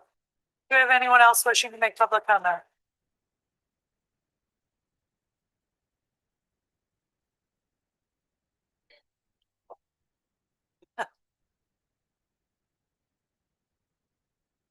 Welcome. Thank you. Hello. Hi, thank you. I'm Natalie Dale. I live on Q Avenue and I have 18 marked trees. So I'm, thankful to hear about what's happening because I do agree with what has been said and there's very little communication regarding the marked trees. I do believe that maybe with the change that has happened, that all 18 of my trees are no longer impacted. However, I feel like 3 of them should be taken down. So my proposal is to have the road commission work with the local landowners to identify those trees that really should be taken down. And I have seen accidents. My first 3 months when I lived on Q Avenue, we had 3 major accidents in front of our house, and they were all not due to tree, but tree made the accident worse than what it really should have been, right? And so I do agree that trees are an issue and that my proposal would be that you work with the landowners to help identify those trees. Thank you. Is there anyone else wishing to make public comment? All right, I am seeing none. I'm going to end our public comment period. Thank you to the community for your participation. It is appreciated and valued. We're going to go now to item 11. This is the presentation of our consent agenda. Entertain a motion. Chair, I'll make a motion. I move that the consent agenda items be voted on at one time by roll call vote and be considered as consent agenda by the board. Motion is made by Commissioner Wheeler, supported by Vice Chair Pro Tem Hepler. Is there any further discussion? Yeah, you're right. Seeing none. Clerk, will you please call the roll? Commissioner Morales? Commissioner Ray? Yes. Chair Strubs? Yes. Vice Chair Taylor? Yes. Commissioner Wheeler? Yes. Commissioner DeLue? Yes. Commissioner Gisler? Yes. Vice Chair Pro Tem Hepler? Yes. Commissioner Mazer? Yes. 9 yes. Thank you, Clerk. That motion carries. All right, we will now move to item 12, which is for unfinished business and general orders. At this time, we have none. We'll go to item 13, which is new business, non-consent. And here we have to open up discussion. Pardon me, let me scroll through for my material, the rest of my materials. This is a request for summer 26 allocation for gun violence prevention and intervention programming. So we discussed this also at the gun violence ad hoc committee. And so we have $90,000 that's already been slated for gun violence prevention from the Board of Commissioners operating budget. And we need to identify what its use is going to be. So after discussion, we have the ARPA funding that we're proposing for the Field of Use Fund for gun violence prevention. This would be from this budget and would bring forth some summer programming for gun violence prevention. Commissioner Ray, would you like to add some additional context for commissioners? Sure. So one of the things that we talked about during the gun violence ad hoc committee meeting was an allocation to some of the summer programs who are already doing the work. We recognize that a lot of the youth are involved in some of this violence, and we wanted to support programs who are already existing. And one that came up was Bent Not Broken, who has a summer program that's not necessarily called work for the kids, but they're providing a stipend to all of the youth who participate. They have all been identified as at-risk youth. They're participating in program half the day, and then the other half of the day they are working, whether that be cutting grass, whatever work they're doing in the community. I believe there are almost 30 kids involved in this program. We talked about a $25,000 allocation to that organization. And then we also talked about supporting the summer resource and resilience rallies that have been happening since 2020. All of the organizations who are doing work around violence prevention and intervention in the community. They come together, they do 4 events per year, all throughout the summer, providing resources, information. Bronson is coming out doing a Stop the Bleed training for community. Moms Demand Action provides like gun locks. They have information, resources for families impacted. They can sign up and take part in some of those resources. So those are really good informational sessions that happened. One just happened, I believe, a couple weeks ago, and then I'm not sure the exact date for the other 3, but there are 3 remaining for this summer. I talked to some of those organizers, and they said about 5,000 per event would help them move these events forward. So we talked about maybe a $20,000 allocation for them, and then that was kind of as far as we got. We didn't allocate the whole 90,000, but those were the 2 recommendations that came out of our committee meeting. Thank you, Commissioner Ray. I'm seeing Vice Chair Taylor. Yeah, when did we allocate the $90,000 from the commissioner budget to the gun violence? I have no problem with this program. I think we need to spend it, but I don't believe we've ever allocated $90,000 from commissioner program. What meeting did we do that? It's the fiscal year 26 budget. In the fiscal year 26 budget, we set an operating budget for each department. We would have had to change that. We would have had to been a motion by the board to change that 90,000 from the Board of Commissioners budget to this gun violence prevention. When did we change that $90,000? Commissioner Wheeler, did you want to opine? I just didn't know if it was a part of the golden ratio with our board priorities. No, that would come separate after our audit, which we just got here that I haven't had a chance to read through yet. But we would have had to make a motion, correct me if I'm wrong, corporate counsel, but in order to change money from one department budget to another priority, it would have to take a motion by the board. It's not something that can be done unilaterally, correct? Sir, I would have to do some research on that, as that many times there are many things that are going on or in the small print that may affect that, or other policies that may affect whether or not that can be done. So I can't answer that question right now. I'm sorry, sir. Vice Chair, Commissioner Ray is recognized. Thank you, Chair. I don't believe we took it from another department. While we're doing the budget, we talked about supporting the Blueprint for Peace. And one of the, I believe it was the Transportation Committee or something that we allocated it specifically for that before we approved the budget. So it's like in the budget as a line item, the 90,000, but it came under the Blueprint for Peace. Thank you, Commissioner Ray. Can I? Vice Chair. So we did it in the 2026 budget. We put $90,000 for Blueprint for Peace under the Board of Commissioners allocation. Here's the thing. I support this. Quite frankly, I think it needs more money. But I would look at restricted reserve and use those dollars. I look at our contingency dollars. There's lots of stuff. Right now, we're using restricted reserve to augment training and travel for certain departments. We're not using it for its original intended purpose. I think there's a lot of different areas we could grab that $90,000. I don't know why it's coming out of the county commissioner's budget. That's my question.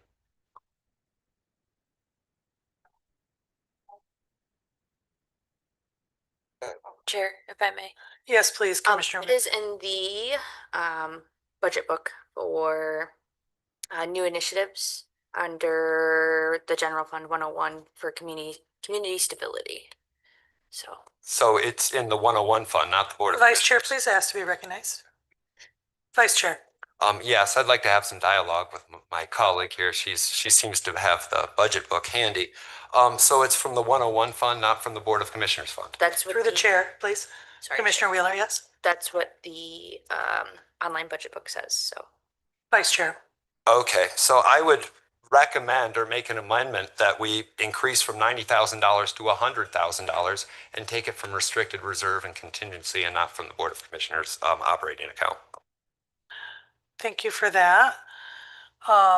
Is it a motion that you're entertaining there, Vice Chair? I was just asking if any other commissioners felt that same way or if they wanted it to come from the Board of Commissioners account. Thank you. So I'll just express, I support additional resources for gun violence prevention. If utilizing a different funding source is a mechanism to make that happen, certainly amiable to that suggestion. Is there feedback from other commissioners? Commissioner Morales.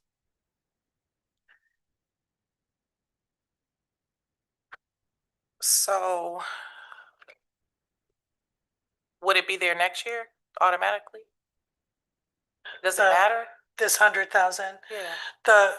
He's requesting we'll have a budget presented to us and we can see if there's a community stabilization fund targeted for gun violence prevention recommended in the budget. So that's still to sort of be negotiated. This particular allocation would be an adjustment from what is budgeted now to strategic reserves is what you've recommended, Vice Chair? Strategic reserves I think has about $42,000 in it, and the rest of it would come from contingency. Yes. And I think we should go up to 100, not just 90. I just have a problem with the source of the funding, not the program. Quite frankly, I'd like to give more money to it, but I just don't think we should be taking money out of the county commissioner's budget when it may allocate future years. Well, I'm seeing council, then I'm going to recognize Commissioner Morales, Commissioner Ray, and Commissioner Wheeler. Council. Thank you, Madam Chair. I would just caution that, and I'm not disputing the numbers, but I think it would be better to know where these numbers are coming from that the Vice Chair speak of before you make the motion here and now to move that to another allocation, as that those funds may already be utilized for something. And if I may ask a clarifying question, this is not ARPA dollars we're talking about? Okay, thank you, Madam Chair. Thank you, Council. So I had Commissioner Morales, Ray, and Wheeler. Commissioner? So where do you want the money to go to? So part of that is we're still having discussion. So ad hoc committee has identified 25,000 to Bent Not Broken, and then 5,000 to each of these community resilience fairs. So that is what, 35 in total? 45. Thank you so much. And so that's about half of these resources.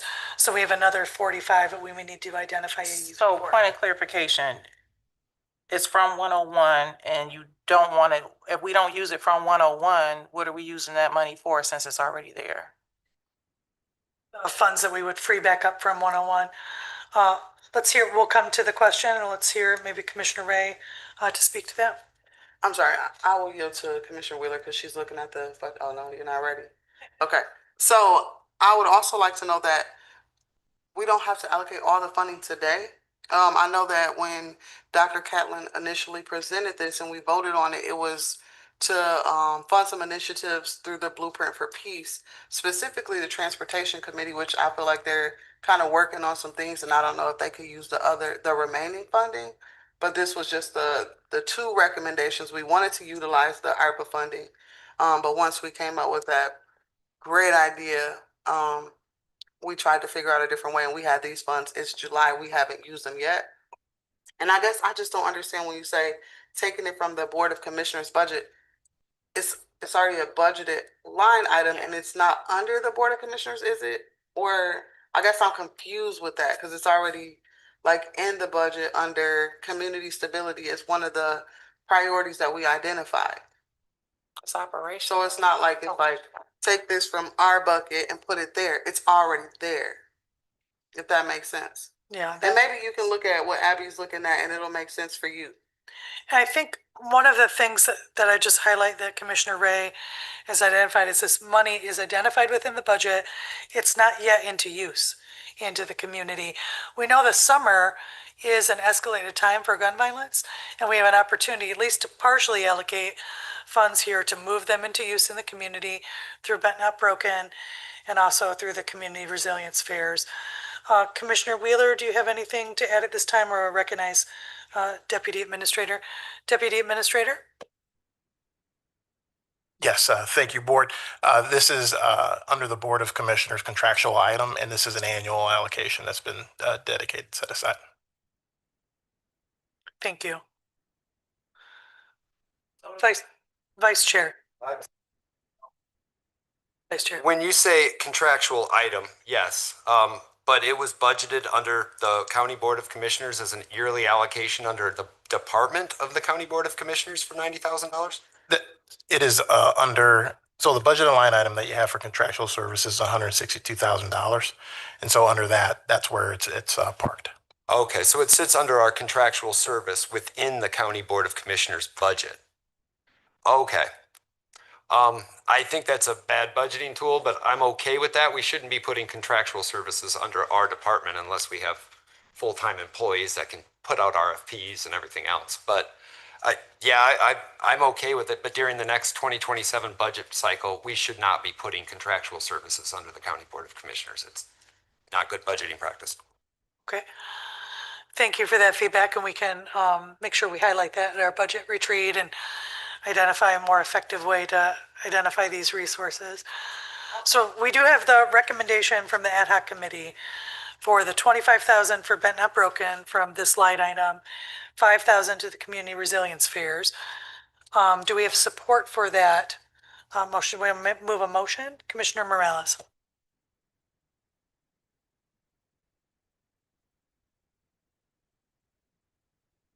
So moved. Okay, there is a motion from Commissioner Morales. Is there support?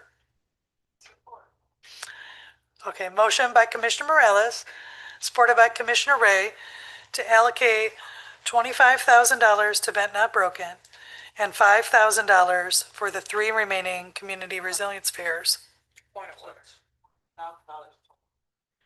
Thank you so much.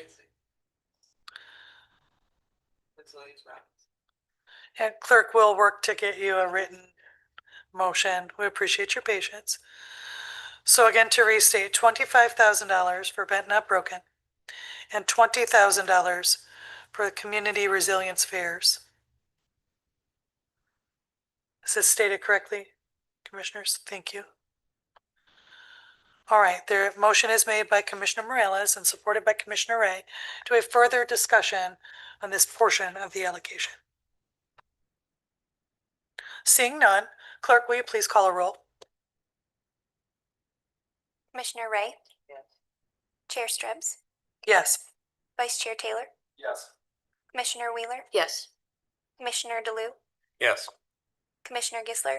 No. Vice Chair Pro Tem Hepler? No. Commissioner Mazer? No. Commissioner Morales? 6 yes. Thank you, commissioners. That motion carries. Before I move forward from the item, so there's another $45,000 identified within the budget for gun violence prevention. Commissioner Ray, would it be your preference for ad hoc committee to meet for further discussion? Do you have any other recommendations we want to address? Recall ad hoc? Okay, so I would ask administration to provide support so the ad hoc committee can reconvene and discuss the remaining allocation there. Okay. Anything else? All right. Before I move us forward into public comment, I just want to make a clarifying. So we had discussion and motion for appointment of Deputy Administrator Cole to his position. We did not state an effective date, so it would be appropriate to move a motion at this time to state the effective date of Deputy Administrator's interim appointment as August the 15th, 2026. That's when administrator ends his role, and then deputy administrator would become interim at that point. I'm sorry, who is our motion maker? Commissioner Wheeler, supported by Vice Chair Taylor. Is there any further discussion? Okay. Clerk, will you please call the roll?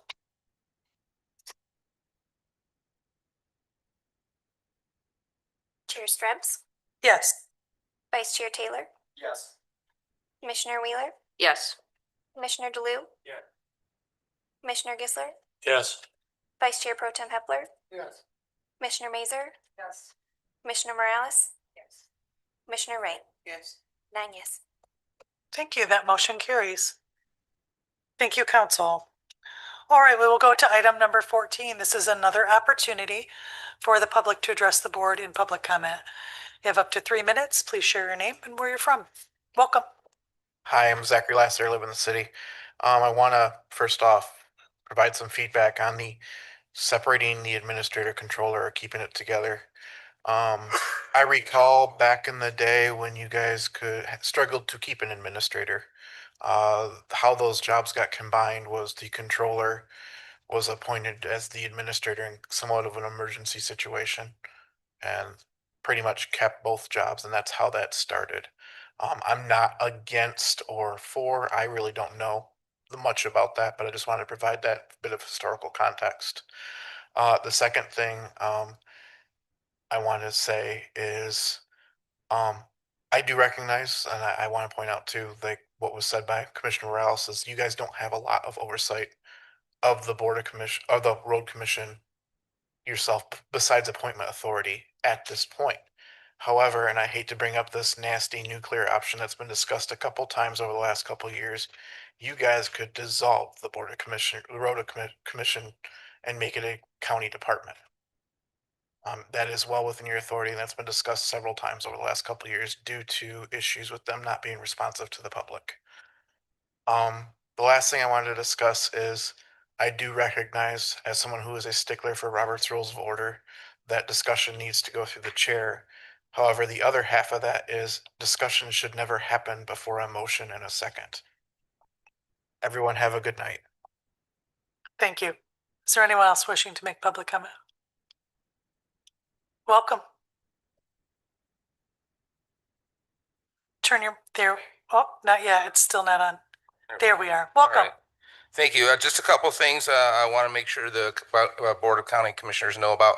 The road commissioners do take this serious, and we have been listening to the residents, and we have been taking it into account, and we will continue to do so. So please be patient with us as we work through this. A couple things I just want to add to what's been going on with the Safe Streets for All. We also think that this will help with deer car collisions. We also think it'll help reduce power outages during storms.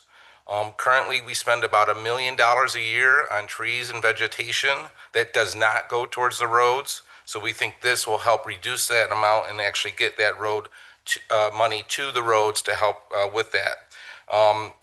Another thing, when we reseed these areas, we do it with milkweed, which helps the monarch butterfly habitat. Another thing we do is we've been something to consider is we are a growing county. Kalamazoo County is a growing county. There's not a lot of counties around the state of Michigan that can say that. And with that comes growing pains. I just want to point out none of these are city streets or subdivisions. These are high-speed, high-volume, rural primary roads that we're talking about. Another thing I want to talk about is a possible tree replacement policy. The last couple of meetings, our board has discussed replacing these trees that we're cutting down, 2 for 1, outside the road right away. 50 and 100 years from now, those will be full-grown trees, and that's our role, is to think about the future. So that's something else we've been thinking about as well. And we do have a forester on staff. That's something that people have often questioned about. And I'll just end with the fact that we had last year in 2025, 1,700 calls for trees. And as you saw in the presentation earlier, 14 of our 15 townships, this is their #1 calls, trees. So thank you very much. Thank you. Is there anyone else wishing to make public comment?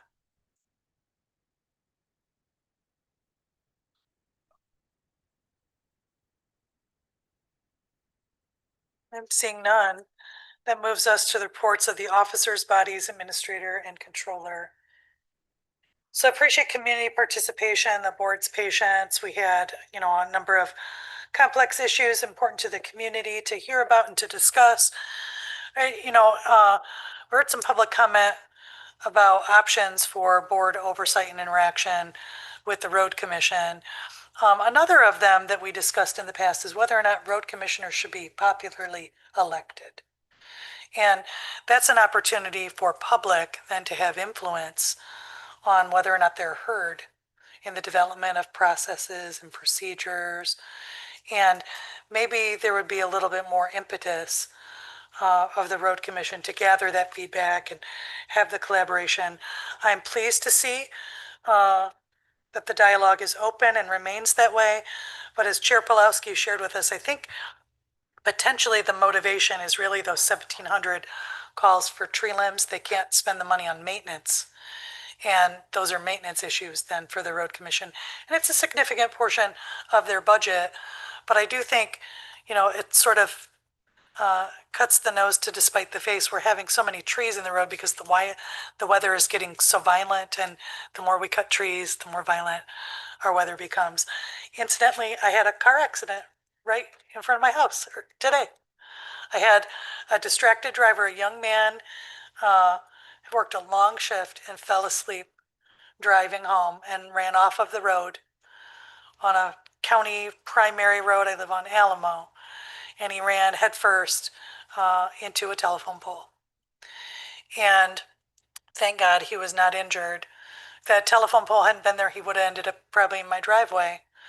Earlier this year, the other telephone pole in my yard was hit by a driver who fled that scene. But the trees weren't hit. And on my road, I have a huge giant oak tree that the road commission already had to hear from me about when it got tagged for destruction in error. And, you know, that tree could be potentially impacted by a design feature like this. My road, we've had multiple accidents off of that road because it's high rate of speed around the curve in particular. People hit another telephone pole over there all the time. So rumble strips would have waked that driver up maybe before he would have hit that post. It was just interesting that happened today, of all days. So that's all I've got. Thank you. I talked so much tonight. I appreciate it. We will go on now to Vice Chair. Thank you. First, I'd like to congratulate Deputy Cole on his appointment starting August 15th. Second, I want to talk to some of the residents that a couple of them, most of them have left. I need to reiterate, with the exception of Mr. Lassiter's comment about the nuclear option, which I don't think is going to be valid in this board, with the exception of that, we do not have any authority over the road commission. They are a separate authority that we appoint one member every 2 years. To say that we can tell them what to do is just like saying we can go into ISK or the airport and tell them what flights they need to do. That's not how we've separated and created the road commission. Secondly, I'd like to apologize to our employees. We spent the last meeting asking for input, asking for feedback from our employees on who we selected for the administrator process. We had 2 hours to review that in administration. It was given to us, I think it was put on Civic Clerk around 1 o'clock, 1:30, and then there was printouts here for us to read right before the meeting. We've criticized the road commission for H&D Avenue and not going for the #1 issue that was done in their survey. Well, the #1 thing, without even being prompted, and I've only had a few minutes to look through this, was the separation of the controller and administrator process. That was mentioned at least 5 or 6 times in the things that I was going through, and that wasn't even a question. People voluntarily gave that. So I just find it hypocritical that we can criticize the road commission for not going after their survey, and then we spend time asking our employees for input, asking external sources for input on how this process does. I will say this, I was prepared to vote for Terrell today. I was prepared to vote for him for the administrator position. I was not prepared to put personnel in front of structure.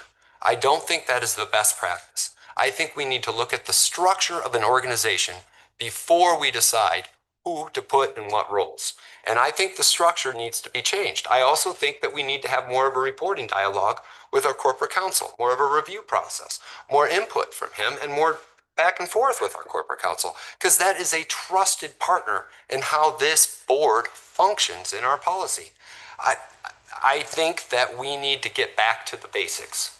And back to the basics means looking at the structure of how this organization runs and not popularity contests. I think that we need to take our time as commissioners, understand the oath of office that we take relies solely in what we do for our citizens. And lastly, I want to commend the road commission. You have had a lot, and arguably some of it was warranted, a lot of criticism from the public for it's my way or the highway. I've decided this and this is the way I'm going to go. The flexibility that you have shown to go down from 8,000 trees to 4,000 trees is a huge step in the right direction, in my opinion. I would recommend that you vote on it as some sort of policy recommendation. I know it goes through your internal sources first, but just a show of good public, I think you need to have a perfunctory vote just for the public's sake. But that being said, I'm proud of you showing flexibility to the public and listening to the residents. Thank you. Thank you. Vice Chair Pro Tem. Thank you, Chair. Thank you, Vice Chair, for your comments. Thank you, Administration. Congratulations, Terrell, on your appointment. I would support all of you. I think you guys all do a great job. We have a great team. We do need, I think, some more communications. I agree that I really think that we should be separating these things until we have an opportunity to review them closer. There's a lot on our plate too, and I gather that a lot of us are working very hard. This whole board works very hard, and I appreciate everybody's insight and opinions. And I think we need to review these things as we move forward. We just recently had our 250th birthday over the weekend, and a lot went on. There was a lot of storms. Road Commission was busy. I know that many of our fire departments, myself included, were out helping cut trees up, so you didn't have to. We saved some for you. We didn't want to cut you out of the whole program. But we need to thank those folks that are out there, our employees, all of them, whether it be our administrators and our health departments and our public works people, that our grounds folks that take care of our buildings and make sure that the facilities are safe, and the work they do throughout and our housing departments, our health department, our courts, our sheriff's department, prosecutor's office, our defense folks, our clerks and treasurers that work diligently to serve our public. We need to thank those men and women that protect us here and abroad. On the military side, our firemen, policemen, our ambulance folks out there are working tirelessly through these storms that we've had numerous of, and protecting our people. If you get an opportunity, thank them for their service. But keep in mind that we just celebrated 250 years. We aren't going to see another 250 years. None of us here are going to live another 250 years. But we should be thankful for the years that we have had, and the work that we're doing, I think, is monumental in making Kalamazoo a great place to live, work, and play. Thank you. That's 2 points for Hepler. It's not the best joke, but I'm trying, people. All right. We are now on to administration updates. Good evening, Chair, Vice Chair Pro Tem, Commissioners. On behalf of County Administrator Controller Dr. Kevin Catlin, Deputy County Administrator Cole, and I are pleased to provide the following administrative updates. Dr. Catlin is away this evening and attending to personal business, and extends his apologies for not being present at tonight's meeting. He appreciates the board's understanding and looks forward to returning for the board's meeting on July 21st, 2026. Dr. Catlin asked that special recognition be extended to our law enforcement partners following the recent recovery of a deputy county administrator's vehicle. I would also like to personally extend that special recognition, as well as the vehicle was initially reported stolen to Kalamazoo Township Police Department with limited information available at the time of the report. Following additional information being provided to the Kalamazoo County Sheriff's Office, deputies were able to quickly track and locate the vehicle. The vehicle was recovered with approximately 3 hours of the initial report. Special thanks are extended to Sheriff's Chief Deputy Logan Bishop, Sheriff's Sergeant Jeremy Klein, the Kalamazoo County Sheriff's Office team, the City of Kalamazoo Department of Public Safety, and the Kalamazoo Township Police Department for their swift and coordinated response. Their professionalism, collaboration, and dedication to public safety are greatly appreciated, and I am also very much greatly appreciating having my vehicle back. I will turn this now over. We'll kind of go back and forth to Cole. Thank you, Chair, Vice Chair, Vice Chair Pro Tem, Commissioners. Jail Hygiene Services Initiative. Dr. Catlin continues to work with the Kalamazoo County Defender, KCDI, to enhance hygiene services available to individuals lodged at the Kalamazoo County Jail. This proposal would leverage KCDI's existing relationships and service providers to offer personal grooming services, including haircuts, to all individuals housed at the jail. The estimated annual cost of the program is expected to range between $5,000 and $8,000, depending on the varying needs associated with the different hair types and styles. KCDI's goal is to ensure equitable access to services for all individuals, regardless of hair texture and grooming needs. Should the board approve the necessary budget transfer, the Sheriff's Office and KCDI anticipate launching the program by the end of July. This initiative reflects a continued commitment to dignity, wellness, and supporting successful reentry outcomes for those in our custody. Next is an update regarding federal major disaster declaration for Michigan. On July 3rd, President Donald J. Trump approved a major disaster declaration for the state of Michigan in response to the severe flooding events that occurred earlier this spring. This declaration makes federal assistance available to eligible individuals and communities impacted by the disaster and may include assistance for temporary housing, home repairs, uninsured losses, and other recovery-related needs. The Michigan State Police Emergency Management and Homeland Security Division is expected to provide additional guidance to county emergency management agencies regarding the implementation of available assistance programs. Kalamazoo County's emergency management team is actively monitoring the situation and will work to ensure that residents are informed of any available resources. The county press release will be issued once additional information and application guidance becomes available. This next update is for the Asylum Lake Preserve Agreement update. Work continues on the proposed long-term agreement concerning the management and stewardship of Asylum Lake Preserve.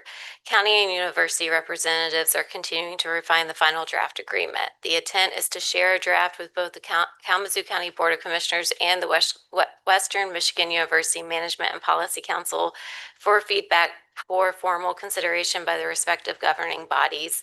Staff are hopeful that a draft agreement will be available for review during the first board meeting in August. This effort represents an important opportunity to establish a long-term framework that preserves and protects one of our community's most treasured natural assets through continued partnership and shared stewardship.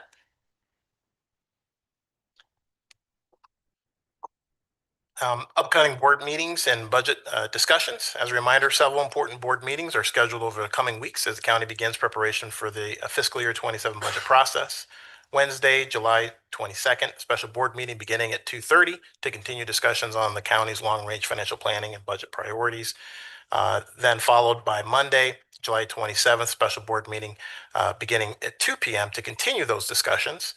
And then Wednesday, the July 29th, board budget retreat beginning at 10 a.m. at the Kalamazoo County Expo Center, where the board will engage in strategic discussions regarding the fiscal year 27 budget, organization priorities, and long-term financial planning. Commissioners are encouraged to review any materials distributed in advance to help facilitate productive discussions during those important budget discussions. And I'd like to take a moment to acknowledge also B&G's annual report, phenomenal report. And I really want to highlight the work that they've done. You all know about the work they did with the landing place, but I also want to uplift the custodial staff and the amount of work that they do each night for the county to keep the building safe and clean for employees coming to work each and every day. Also, wanted to uplift the county clerk and register of deeds is inviting residents to observe the public accuracy test for August 4th. Primary election on Thursday, July 9th, beginning at 9 a.m. The public accuracy test is a required step before every election to verify that voting equipment accurately records and tabulates votes. The testing is open to the public and will take place at the Kalamazoo County Clerk's Office as well at each city and township clerk's office throughout the county. Once testing is successfully completed, voting equipment is cleared, secured, and sealed until deployment for the August primary election. And lastly, I'd be remiss if I did not thank you all for the deliberate discussion and consideration for both Deputy County Administrator Smith and I in this decision for temporary appointment as the interim county administrator and controller. We both stood ready to stand up to serve the county employees and the citizens. And we look forward to continue working together and make that happen. So public service is a baton race. So for however long you hold the baton, you just run that race and you run it hard. So look forward to getting to work and continue the county's business. Thank you. And then I just have three more Yes, things. please. I apologize. So I just wanted to highlight as well. So on June 25th, we had the best data center education panel that was at the Kalamazoo Valley Community College. We are very thankful for that site location, also working with Public Media Network, who was filming that session. That now is available on our website, and we will be posting it to our social channels. So for everyone that was not able to be in attendance to see the educational panel, that is going to be available online by tomorrow. And another thing I want to highlight is that we are about a little less than 1 month out to the Kalamazoo County Fair. So we have started doing posts on our socials. We have a lot of exciting activity going on. I would strongly encourage to look on our socials and help us share the message of the county fair happening August 4th through the 8th. And lastly, I do want to say congratulations to my teammate on the appointment to interim. As we navigate this transition with Dr. Catlin's departure, I truly look forward to maintaining the momentum and providing the stability and continuity that this organization needs and deserves. And continuing the good work being done by our employees for Kalamazoo County. And I know my teammate here is going to do a superb job. Look forward to supporting you. Excellent. And I'll opine just on that happy note again, that focus on stability and continuity. And in my review of employee feedback, that was overwhelmingly what we heard from employees over and over through the feedback. And we appreciate them providing it to us, and we reviewed that. We will move at this time for commissioner comments. Anybody want to call the ball? Commissioner Wheeler? Thank you, Chair. I just kind of want to reply to Vice Chair in that this isn't the end all be all when it comes to separating the controller administration position. I think that we could have some more dialogue and some more education. This is going to go back to what our employees did say is, again, stability. And I think that's what we provided. And again, like Chair Shrub said, I appreciate the feedback we got from our employees and our electeds. It's very, very important throughout this process, but I just don't think in the interim it is the move to separate these two positions. I think that's something we can definitely look down the road as, we have time before a month-ish before Dr. Catlin leaves, and then a little bit of time before we really have to get moving on what we want to decide to do. But I think education is the most important part, and making sure we make a good decision on that. I don't think we were prepared to make that decision tonight as a board. So thank you. Thank you. Commissioner Morales.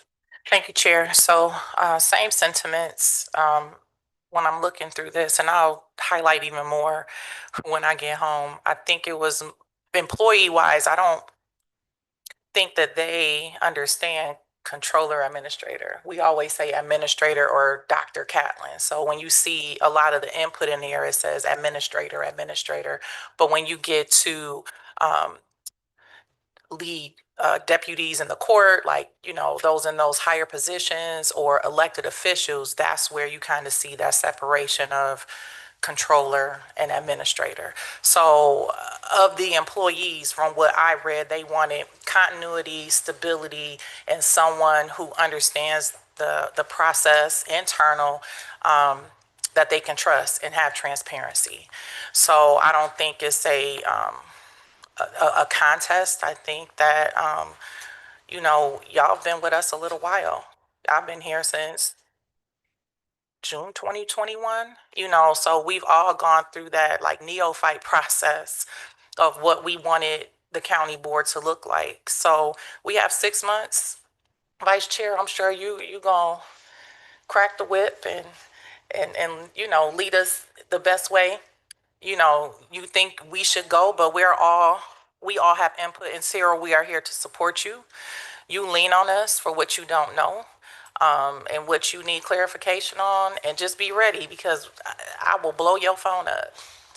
I am that commissioner so that, I can come and be prepared for things that I don't know, like the budget and 101s and, well, not that I don't know, but need more clarification on. Road Commission, y'all once again had a tough night in our chambers. I don't believe in having 8,000 trees, but I don't have 8,000 trees in my neighborhood, and there's some trees that I think needs to be gone. Now, we had trees laying in the road from the storm the other night that are still waiting to be picked up. So, I'm not an arborist and I'm not an engineer, but I do hear, when there's trees that have been here since the natives, that kind of strikes a nerve with me, but I know it's for the safety. I do encourage collaborations, with, local law enforcement. I live at the bottom, like coming down Portage Road, and they're flying. And I know if they're flying down, they're flying up. I mean, there's been like 3 crashes into one of the wineries because they're coming off that curb going 50, 60, 70 miles an hour. So I hope that y'all do the right thing, and listen to your community. We do our best and we don't always make the right decisions. You can't please everybody. So thank y'all for being here. Thank you for the report. Thank you for the hard work that you do. And I really hope y'all figure it out. Other than that, 250 years, and I would be remiss if I wouldn't say Black folks only been free 100 and so of them. So, you know, we've been free and we're still doing this hard work. And for those who, because we are elected officials and, we'll be on the ballot soon. If you need to spoil your ballot, please contact your local clerk's office with McWorld jumping out the race. Just make sure if you've turned it in that you know that you can spoil that. And also just with all the things that are going on in our current administration with the postal office, today I ran into an instance where a ballot had been mailed to someone else's address. And because I'm one that throws out mail that may not be mine, or I don't know, the postmasters run every 3, 4, 5 days. Luckily, it was across the street from my mom's house. And because I'm an elected official, I'm like, no, we got to take this to the person. And I notified our clerk, who hopefully notifies the city and whatever postmaster is in that area. So this is a detrimental time, for us to make some crucial, profound decisions on, how we're going to look in the next, 10 or so years. So with that, I think I'm good. We don't have any more celebrations coming up till October for me. Thank you. Commissioner Mazer. Sure. Thank you, Road Commission. Outstanding presentation tonight. Thank you very much. And also congratulations, Deputy. Thank you. Thank you for your willingness. Commissioner Gissler. Thank you, Chair. I want to reiterate what Wendy just said about the Road Commission. Good presentation, good annual report. The physical report itself is terrific. And I'm pleased that there's some flexibility still amongst you to take the citizens' comments about trees into consideration. I don't know where it's going to wind up, but it apparently is something still under discussion, and I appreciate that. More importantly, I recommend that everybody vote against the child care millage. There's no reason we need another millage. We need child care, definitely, but I didn't even bring my prioritize sign with me tonight, but I'll not forget that again. We need to find that money somewhere in a $325 million budget, and if we can't, then we all ought to be thrown out. You'll agree with that, Zach. Next Monday, there'll be a meeting at, of the Kalamazoo Citizens for Responsible Government at Mark's Diner on Romance Road in Portage. It'll be at 8:30, and our speaker will be Eric Stewart, who's the head honcho at the Career Connect facility that's been in operation now through the first year of trying to get kids to understand that you don't have to go to college to make a way in the world. It's the one out there at Sprinkle and I-94. And last but not least, Terrell, congratulations to you. Got big expectations, but I think you're the man for the job. Thank you. Commissioner DeLu. Thank you. I want to thank both Terrell and Lindy, both of you willing to step up and take over and have confidence in either one of you. So, and you are a great team. I can see you both are going to work together. I appreciate that. And I want to thank the road commission too. I've been a commissioner 3.5 years, and from day one, all I heard was they don't budge. They're not flexible at all. They won't do anything, but it's this way or that's it. Well, I think you've proven them wrong. You are answering to the citizens. You're not going to please everybody all the time, but I just appreciate what you've done so far, and maybe there'll be further dialogue with them, but no longer can anybody say the road commission is not flexible. And lastly, I want to point out to naysayers out there, I'm assuming the quick recovery of your vehicle, the flock cameras had something to do with that. I'm just assuming. Oh, don't say that. Thank you. I'd be remiss, council had requested that I also make sure to ask that all of the commissioners please provide their conflict of interest statements if they have not done so already. So we would very much appreciate those to be submitted as requested by council. With that, we are adjourned.